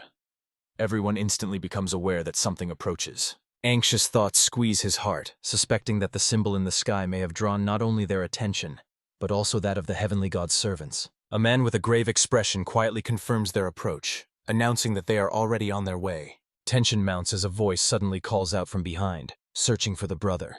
Danger draws near. Stunned and reeling, the boy suddenly finds himself face to face with a familiar figure. With deliberate steps and a gentle smile, a young girl approaches, cradling a book in her hands. His heart leaps. Jassel stands before him. Radiant light floods the surroundings, marking the birth of a new consciousness. Without understanding how, an instinctive awareness stirs within. Sensing that this brilliance is both its origin and its source, consciousness declares its origin from Silfgeim, whom it regards as its father. Along with its birth, a torrent of knowledge overwhelms it. Silfgeim was defeated and sealed away by another god, yet preparations for his resurrection are already underway. Shadows gather around her. These elder brothers were created before her. From her creator, she receives a direct command. Descending to the earth, chaos will unravel in her wake as she prepares the stage for the Moon Festival. A magical grimoire still awaits discovery in her ongoing quest. Together with her brothers, she descends to the world of humans, intent on paving the way for their father's return and ensuring a smooth and uncontested invasion. Unlike the others, her strength is lacking and her magical power is limited. While others ruthlessly lay waste to everything in their path, her approach relies on cunning, subtly tugging at weakened hearts and moving silently through the shadows. At first, she attempts to subdue a powerful beast, yet the creature nearly consumes her whole. Later, she targets an average mage, but the townspeople expose her presence, forcing her to narrowly escape death. Throughout every failure, she became the target of scorn among her own brothers. The demons saw nothing of value in her, labeling her weak and auraless, someone whose very existence made no difference at all. In spite of lacking strength, the creature yearns to prove its worth and hopes to become as valuable to its father as its powerful siblings. Wearied by constant humiliation, she makes a decision. If direct influence is impossible, then she will act through someone stronger. At that very moment, an attack suddenly erupts. The World Tree. Totem hurls aside with force, shattering the wagon upon impact. Three strangers rush forward at a furious pace. Gripping his staff, the boy slips into a battle stance. Overhead, a dark orb quietly creeps closer, silently observing every move. The entity realizes that the boy is no ordinary mage. The idea of conquering him intrigues her. Yet she understands that, in her current condition, such a feat remains out of reach. Methodically, she scans for any sign of weakness, her eyes tracking every subtle movement as she calculates her next move. Patient observation soon reveals the perfect spot to exert her influence. The girl with the notebook calls out to her brother. Observing the deep emotional bond connecting them, the shadowy entity recognizes an opportunity. Fueled by determination, she discovered a way to reach the boy. Her plans shifted seamlessly into action. Surprise flashes across the boy's face as Jassel approaches him. She smiles warmly, a book cradled in her hands, and affectionately calls him brother, confessing how much she missed him. Shock roots him in place, unable to understand where she came from. News that Jassel is Abel's younger sister leaves everyone surprised. Maya stands speechless, deeply affected, while the others cast wary glances, their suspicion growing. Among the group, someone senses an unusual aura radiating from Jassel's book, and grows suspicious that a demon might be exerting control over it. Fear grips Abel as he worries that his sister has already fallen under its influence. Jassel approaches with a calm demeanor and apologizes for making her brother travel such a great distance. She admits she regrets putting him to the test and understands the fear that the village's rules instilled in him. Yet she emphasizes that everything has changed since then. Jassel gently insists they return home together, her voice full of hope as she says that even his father will probably forgive him. Her smile radiates warmth and sincere conviction. Uncertainty flickers in his eyes as he utters her name, the entire situation unsettling his composure. A man's urgent shout cut through the air, warning Jassel to step away from the grimoire and alerting her to the looming danger. Tension gripped Abel, his entire body taut with apprehension. Unfazed by the warning, the young woman responds calmly, revealing that a clairvoyant named Simsan led her to this place, convinced that their union held a fateful significance. In that moment, she declares herself. Jassel Belek is introduced as Abel's fiancé. The revelation leaves Maya frozen in utter bewilderment. A wave of shock sweeps through the room. Abel remains silent, while Maya, overwhelmed by despair, urgently seeks answers. Her father erupts in anger, demanding to know what intentions Abel holds for his daughter. Amid the chaos, Panic tightens Abel's chest as confusion clouds his thoughts over how everything spiraled so far out of control. Giselle stands with an icy, resolute gaze, silently observing each unfolding moment. With sharp, piercing eyes, she fixes her gaze on Maya, and suddenly demands to know who Maya truly is. Confusion washes over Maya, her face growing pale. Giselle expresses curiosity about the girl's relationship with her brother. Maya searches for the right words, stumbling as she tries to explain the bond she shares with Abel. Understanding slips through her fingers, and the answer remains elusive. The dark entity watches the chaos unfold with quiet satisfaction, convinced that fortune has truly smiled upon it. Gradually, it dawns on her that the girl standing beside Abel is not just an ordinary companion, but the living embodiment of a magical grimoire, a powerful artifact left behind by his father. This moment reaffirms her belief in her own uniqueness. The entity summons Giselle, preparing her for the next phase. Under the influence of a demonic force, the girl's behavior grows increasingly strange. Nothing seems to matter to her except following orders. She stubbornly disregards Maya, acting as if Maya were invisible. Abel attempts to explain who Maya is, but his words become tangled, leaving his explanation muddled. Maya stands stunned, unable to believe the absurd turn of events. Meanwhile, Giselle launches into a spirited argument with herself. Barking an order at someone named Simpson to keep quiet, she declares her intention to take command herself. Maya sharply demands to know who this woman thinks she is, to lay claim to Abel. Abel and Maya realize that Giselle is communicating with the grimoire. The boy suspects that some mysterious entity has taken complete control of his sister. The others reach the same conclusion, surmising that the creature in question is most likely a low-level demon, possessing only basic powers of mental influence. These words cut deep into the spirit that dwells within the book, stirring up a storm of anger from the pain of insult. He swears to make them pay for their disrespect and resolves to unleash his full strength. Giselle suddenly loses her grip and the grimoire slips from her hands. Abel, Maya, and the others stare in disbelief, unable to comprehend what has just happened. Unsteady on her feet, she teeters as if her balance could vanish at any moment, while the book slips from her grasp and thuds heavily to the ground. Tension in the air thickens with every heartbeat. A sinister laugh escapes Giselle as her features twist into something unrecognizable. Abel stands frozen in shock. Nearby, another man solemnly confirms that the demon has taken full control of her body. Under his command, Giselle orders Abel to surrender without delay. Her eyes flash with warning as she makes it clear. Any thought of resistance is futile, for his sister's fate depends entirely on her whim. Anger and confusion mingle within Abel as the full gravity of the peril settles over him. Frenzied thoughts race as he searches desperately for an escape. The horned man urges swift action, reminding everyone that hesitation, even at Giselle's risk, could expose Maya's location. Meanwhile, the demon's chilling smile lingers as he commands the puppets to be brought forth. Suddenly, the totem is summoned, leaving everyone present stunned. The atmosphere grows tense, and a palpable sense of unease lingers in the air. With unwavering focus, the girl draws radiant energy to herself. A powerful current lifts her hair and clothes, while a luminous orb begins to float above her head. The ground splits beneath her from the force of her strike, sending cracked spiderwebbing out in every direction. Bright energy wraps around her form, intensifying as power continues to surge within. As the energy spirals out of control, the girl plummets downward like a fired shell. Her allies stand frozen in shock, unable to predict what will happen next. With a sudden surge, she launches herself toward the group, forcing everyone to scatter. One companion grabs another, pulling her out of harm's way just in time. The explosion is moments away. Approaching quietly from behind, the girl casts her spell with precision, causing a glowing magical circle to ignite above her target's head. The victim collapses, consciousness slipping away as a heavy sleep overtakes them. From a distance, friends watch in horror, powerless to intervene, for the moment to act has already passed. After seizing control of her body, the sorceress manipulates it like a puppet, enhancing every movement with potent magic. Abel recognizes the technique, unable to hide his astonishment at her skill.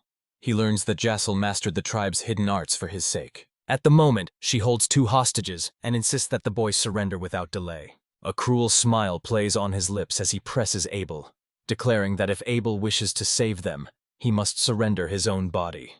Abel clenches his fists and fixes his gaze on the dark mage. As the enemy repeats his demands, one of the allies suddenly bolts upright, the name Abel ringing in his ears. Tension reaches its peak as the situation grows increasingly desperate. One of the men declares his unwavering resolve to fulfill the plan of the heavenly god, even if it costs him his life. Abel steps forward, trying to dissuade him, but the man remains steadfast in his decision. With fierce determination, the young man declares that Giselle is his sister by blood, emphasizing how deeply he understands the urge to shield those dearest to him. He hopes to awaken compassion in his adversary's heart. A shimmering, magical barrier envelops Mayu, binding her every movement in an unbreakable grip. Abel offers a grim warning. A single reckless move could cost her dearly. Across the room, their enemy weaves a fresh spell, the air crackling with new danger. The defense surrounding the hostage tightens, displaying an undeniable mastery over every aspect of the situation. Abel assesses the situation with calculated calm, recognizing that their sole hope lies in severing Giselle's consciousness from her body. He recalls that the World Tree's totem holds the power to achieve this. Recalling the bitter clash with his father, it becomes clear that the true challenge lies not only in the magic, but also in the astonishing speed the puppet technique provides. Realization dawns on the young man. He must destroy the very totem Giselle uses to control the hostage's body. Meanwhile, a predatory smile spreads across her face as she effortlessly summons a powerful wind spell, directing its force straight at her allies. A powerful wind spell hurtles toward the allies with unstoppable force. One of them makes a desperate attempt to respond, but the moment slips away too quickly. The explosion engulfs the ground, sending a dense cloud of dust and debris swirling through the air. Amid the chaos, a soldier braces himself tightly, struggling against the force of the shockwave. Abel explains that the totem controls the puppet's strength, meaning that destroying it would force the demon out of Giselle's body. Striking the vulnerable spot becomes the key to victory. The ally grasps the mission, concentrating on the target perched high among the trees. For a brief moment, everyone stands frozen in tense silence. The moment the signal reaches them, they surge forward with determination, fully prepared to carry out the plan. Giselle wastes no time, conjuring a powerful earth spell with swift precision. From the depths, a colossal shell emerges and hurtles with staggering force toward those approaching the totem. One ally manages to break through the defenses and leaps forward, determined to destroy the totem. Abel celebrates the successful breach, while for the first time, Giselle's composure begins to slip. At the very last moment, the totem shifts aside on its own, slipping away from the incoming blow. Suspended in midair, the wrestler registers a flicker of surprise but presses on without hesitation. Adjusting his flight path midair, he focused on closing in for the final blow. Suddenly, the earth springs a trap, grabbing his leg mid-leap and cutting his attack short. The other allies rush to lend their aid while Giselle prepares an even more formidable spell. Gathering her strength, she channels energy within herself, preparing to deliver a powerful counterattack. The ally cries out in pain as the curse that restrains his body takes hold. Abel notices that this totem is guarded not only by enchantments, but also by a spell that delivers a counterattack the moment it is threatened. With a satisfied smile, Giselle reveals she had anticipated their scheme all along. She fully expected them to make an attempt on the totem. The stricken ally collapses to his knees, the weight of the curse bearing down on him. Abel calls out his name, desperation rising as he witnesses the situation slipping beyond his grasp. Giselle taunts Abel, mockingly asking if he's ready to become her servant. Abel remains silent, holding back his anger. Meanwhile, in a distant land, a new voice calls out to someone named Shibi, hinting at the arrival of help or an unexpected turn of events. Elsewhere, the group made their way along a winding forest path. One boy lagged behind while a girl drove him on with impatience. Although he was a hunter's son, he had never set foot outside the village. The group recalls those who chose not to join the journey, longing for the comfort of home. Unable to leave Giselle behind, they press onward together. A distant rumble echoes across the landscape, instantly putting everyone on high alert. Concern etched across his face. The man inquires about the reason his children have wandered so far. Meanwhile, the girl, gripped by fear of the outside world, begins to panic. Realizing where the sound originated, everyone quickly moves in that direction. A massive crater now scars the battlefield, a glaring reminder of a recent explosion. At its center, the ground lies utterly obliterated. All around lay scattered figures, heroes who had been caught in the devastating blast. Struggling to remain conscious, one of their allies barely supports himself on trembling knees. Giselle holds her brother hostage, her demands hanging in the air as she insists on a choice. Abel cries out, his voice desperate as he begs her to stop. Relentlessly advancing, she closes the distance with a chilling calm, her voice laced with malice as she calls him little brother, twisting the word to manipulate his emotions. Her voice rises as she demands to know why she has never been acknowledged. After all, she had even surpassed Abel, mastering the puppet technique he could never quite grasp. All she desired was a simple word of praise. She admits mastering Abel's favorite magic solely so he would feel proud of her. Despite everything, attention remains out of reach. At this moment, obsession intensifies while Mi finally begins to resist. Within the confines of the barrier, the girl slowly regains consciousness. Panic erupts as she screams and thrashes about, straining desperately to break free from the force restraining her. Giselle observes, her surprise evident at the fierce determination burning within the girl's eyes. The demonic presence warns against harming Mia, stressing her crucial role in the unfolding plan. Abel pleads desperately for her safety, while the spirit, overwhelmed by despair, confesses that the body is no longer under its control. The spell abruptly shatters. The totem bursts into brilliant light as the ally realizes with amazement that the magical bond has been broken. Seizing the moment, he unleashes a powerful blow, his cry filled with determination. Abel catches sight of the opening and rushes toward the totem, spell at the ready. Giselle, caught off guard, falters and begins to retreat. At last, an opportunity to turn the tide of battle emerges. Abel unleashes the exorcism spell at full strength, flooding the totem with radiant light as the demon claws its way out. The effort comes too late. Giselle collapses to her knees, drained by the shattering of magic. Mia gently lowers herself to the ground, feeling the weight of her freedom. Their allies rush to her side as the demon's spirit begins to dissipate into the air. Yet Abel refuses to let the demon slip away into the shadows, his voice ringing with determination as he declares that forgiveness is out of the question for what has been done. Rather than destroy the spirit, a different plan forms in his mind. He decides to capture it, drawn by the many questions still unanswered. Reaching for a special grimoire, he opens its pages and conjures a glowing magical circle. With a swift motion, the essence is hurled straight into the book, then sealed away with a command. The seal glows brightly, signaling that the threat has been neutralized. Without hesitation, Abel rushes over to Giselle. Completely drained of strength, she lies unconscious. Upon waking, a bewildered gaze sweeps the surroundings, unable to grasp what has just occurred, supporting her with gentle care. He receives a tender gaze as she softly calls him brother. Clarity slowly returns to her mind. She admits, without hesitation, that she gave her powers to Sim. She had hoped her brother would come home soon, but regret followed instantly. Worry for him had driven her to make this mistake. Abel, touched by her concern, gently apologizes for causing her such anxiety. He explains that she bears no blame, as the demon merely took advantage of the vulnerability within her heart. Tears streaming down her face, Giselle confesses that she will no longer press him to marry her. Yet she admits she cannot imagine life in the village without him and pleads for his constant presence by her side. Abel apologizes, admitting that returning home is impossible for him now, even without any pressure.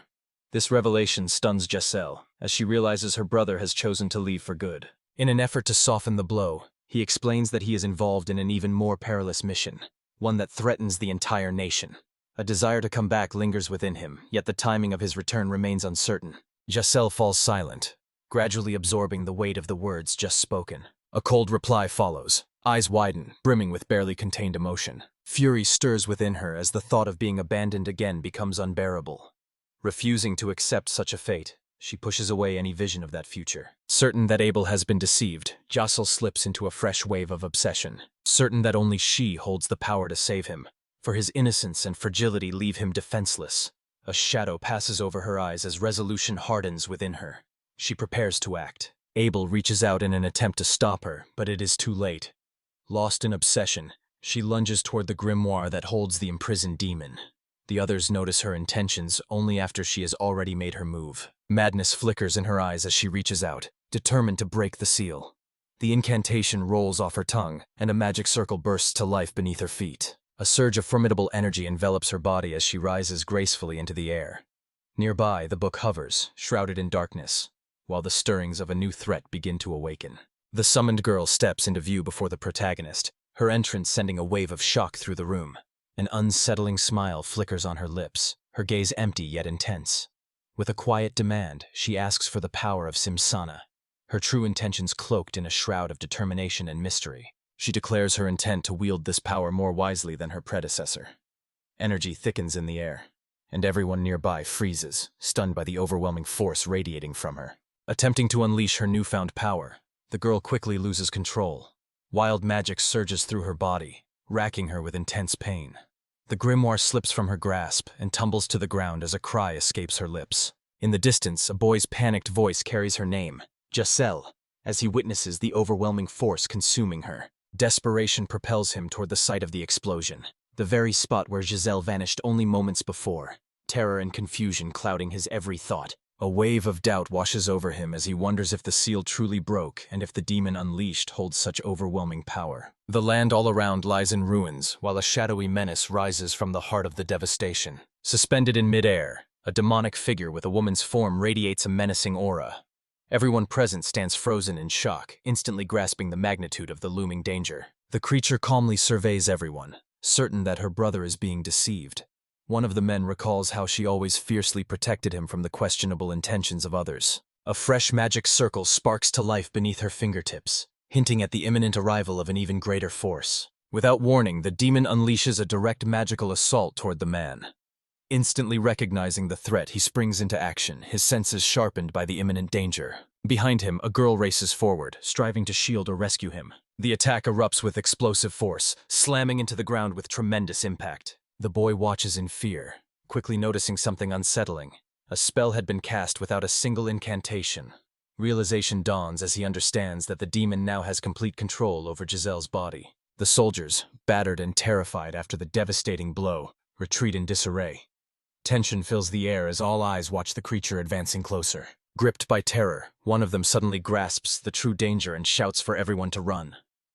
The demon's terrifying appearance unleashes chaos and panic among the crowd. Summoning a radiant barrier, the young man raises a shield of light, determined to halt the creature's advance and protect his companions. Meanwhile, the demonic figure calmly observes the scene, quietly murmuring the words, "Elder brother," with each action steeped in deeply personal emotions. While studying intricate magical patterns, the hero suddenly notices a resemblance to the enemy Ebelhide's spells. The realization dawns that this magic originates from the celestial realm.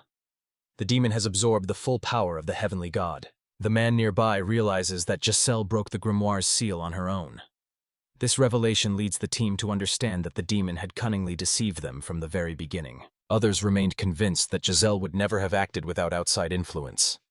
Her choices sprang from deep concern for her brother, and a demon had seized upon this vulnerability. Meanwhile, a being consumed by malice grew agitated by the voices that surrounded it. Enveloped in darkness, it longed for a world purged of everyone except itself and its brother. As the demon launches a furious assault, the boy keeps a close watch, bracing himself for the decisive moment. A strategy began to form in his mind, aiming to seize the moment and teleport the world totem tree behind Giselle, once more breaking the connection to the demon. In the midst of destructive spells swirling around him, his focus never wavers. The perfect opportunity draws near, and at that exact instant, he makes his move. With a surge of energy, the young man triggers the teleportation, causing a radiant light to flare up behind the demonic being. The totem materializes successfully. Silence ripples through the crowd as the girl's expression shifts from confusion to terror. She recognizes the object before her.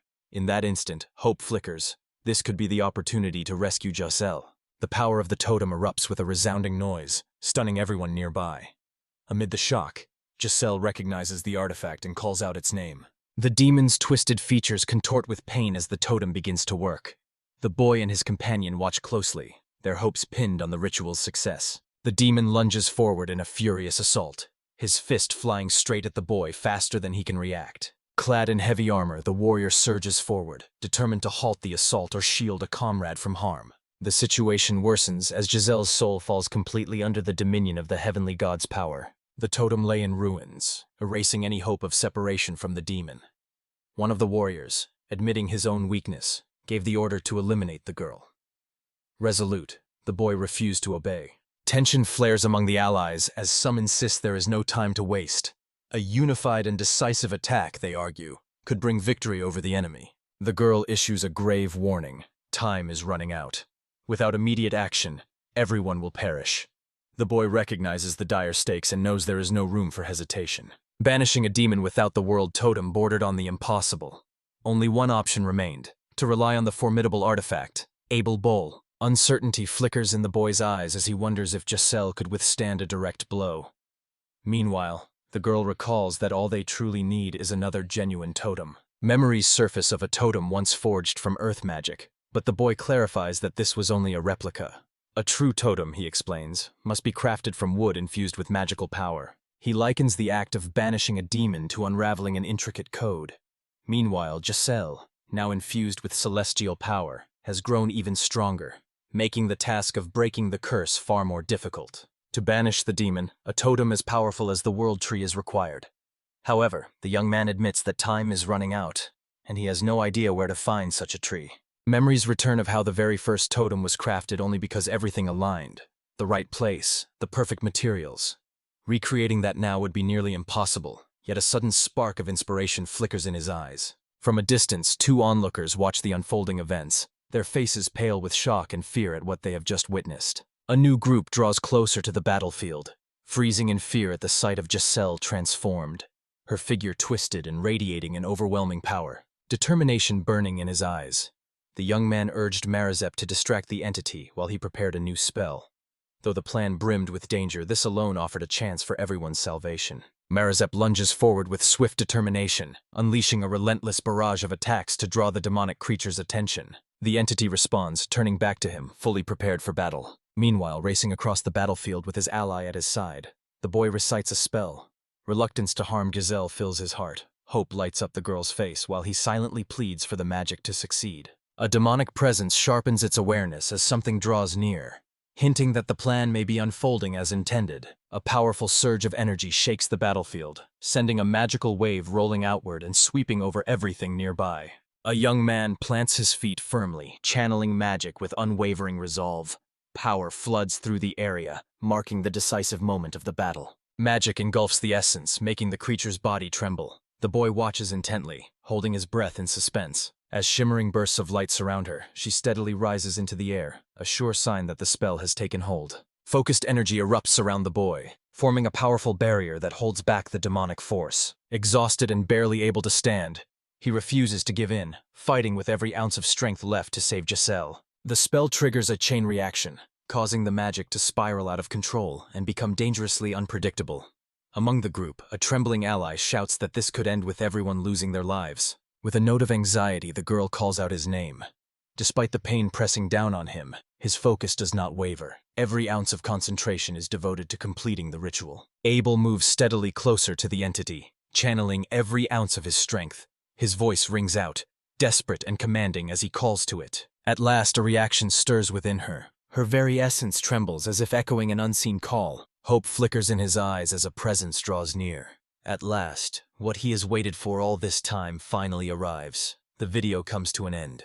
A sudden shift in the air catches the boy off guard, leaving him frozen in astonishment. Seizing the perfect moment, Abel channels all his magical power and commands the demon to release its hold on Giselle. A sacred radiance descends from the heavens, obeying his command. Waves of purifying energy surge forth, leaving the demon stunned. Rays of light pierce her body, gradually wrapping her in a purifying glow that signals the exorcism is taking effect. With a whisper of magic, Abel calls upon the wind, urging it to carry him swiftly to Giselle, who lies fallen on the ground. Rushing over, he leans down beside her, hope flickering in his eyes, and softly calls her name. Her eyes flutter open, tears glistening as confusion clouds her gaze. Gradually, awareness begins to return. Beneath her breath, weakened Giselle murmurs her brother's name. Abel's lips curve into a relieved smile, recognizing that she has at last returned to herself. Meanwhile, one of the witnesses reflects on how foolishly they had underestimated the demon, dismissing it as a minor threat. Yet a shadowy presence silently denies this. Watching from afar, it recognizes that Giselle had absorbed the demon's power and claimed it as her own. The potential of these two sends a chill through the darkness. The entity admits that these beings are far too dangerous. A shadow of doubt lingers over whether even Lord Silphium is capable of overcoming them. Among the scattered debris, a soldier notices a heap of wooden dolls and asks about their origin. Abel explains that they came from his family home, adding that the plan to use them had been a daring gamble. The plan succeeded, and with a grateful smile, the boy thanks his teacher for believing in the strategy. Abel unveils his cunning plan. He had placed training totems throughout the family's tobacco fields. While these totems lacked the power to teleport, the sound of the animal repellent acted as a signal, summoning the totems back into battle. In the village of Mary, a peculiar sound rises unexpectedly from the fragrant tobacco fields, catching the attention of the residents. The headman sets out for the Belak family estate, where a woman named Gina greets him. From afar, Abel's plan unfolds just as intended. Upon entering the garden, a multitude of totems greets his eyes. Gina gestures toward the backyard, indicating that the rest can be found there. The village elder realizes that this message comes from Abel, who managed to teleport the totems to the very edge of the country. Amazed by the brilliance of the plan, he quickly activates the teleportation circle, fully aware of the dire situation. Typically, long-distance teleportation demands a vast amount of magic, with the energy cost rising along with the distance. However, when magic circles are already prepared at both the departure and arrival points, the process requires only a minimal amount of power. Abel made clever use of this efficient method. Abel explained that he had planned everything in advance.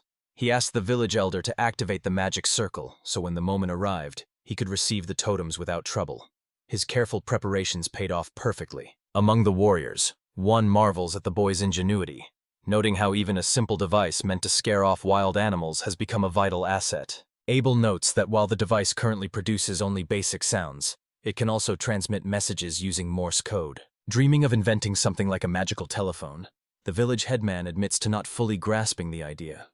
Even so, the current device already serves as a valuable alarm system for the community. Gazing into the distance, the village elder ponders whether Abel was ever meant to spend his entire life in this small community. A new group rushes over, calling out for Lord Abel. The boy tenses at the sight of the regional ruler, sensing that a formal discussion is about to take place. Exhaustion settles over him as he contemplates the aftermath of the chaos. Doubt gnaws at his mind, leaving him uncertain whether he can truly pass everything off as simply a magical experiment. Suddenly, his father's voice reaches him. To his astonishment, this time it is no hallucination. His father and Firo are standing right there. Both Abel and his companion are left in stunned silence. A cluster of officials demands an explanation. The boy stammers an embarrassed apology, assuring everyone he will sort things out. Yet Marazep intervenes, insisting there is no time to waste on idle talk. The reminder hangs in the air. The servant of the sky god has fallen, the totem is lost, and the threat has only intensified. There is no time to waste. Their path now leads straight to the world tree. Panic flickered across the face of one official, but Abel assured him that any issues could be settled later. Right now, saving the country took precedence above all else. With a determined gaze at his father and sister, the boy declares his resolve. He must prevent the resurrection of another god. Determination burns in his eyes, signaling that the battle is far from over. One of the men declares his intention to stay away from the village until everything has been settled. The others stand in silence, their minds replaying the fierce battle they have just witnessed. Among them, one lets out a quiet sigh. After witnessing such power, the idea of calling that being a god no longer seems up for debate. The woman beside him remains silent, her expression marked by a thoughtful seriousness. Giselle realizes that defeating or stopping her brother will forever be beyond her reach. The path he must take will inevitably draw him farther from her. Realizing this truth sends a sharp ache through her heart. Giselle breaks down as tears stream uncontrollably down her face. Overwhelmed by sorrow, she sobs aloud, her grief filling the room and leaving everyone around her stunned into silence. A memory pulses through her mind. Everything has been for him. Magic, the journey, every effort, each step taken just to be by Abel's side once more. Suddenly, someone suggests an unexpected possibility. What if she decides to go with him? The proposal leaves everyone taken aback. One young man observes that Giselle possesses nearly the same strength as her brother, suggesting she could prove valuable on their journey. Moved by emotion, Giselle agrees. Determination sparks in her eyes. She will go anywhere, as long as it means staying by her brother's side. Abel gazes at his father in astonishment, noticing the stern and silent look etched across his face. At last, the father bows his head. Though worry shadows his face, he gives his consent, asking only that they return safe and sound. With a bright spark in her eyes, Giselle promises to do everything within her power, even if it means going up against a god. Abel, thrown off balance by her determination, can only stand uncertain, unsure how to respond. Brimming with resolve, the group sets out on their journey. A confrontation with a god awaits them. Though each carries a personal goal within their heart, a single purpose unites them all.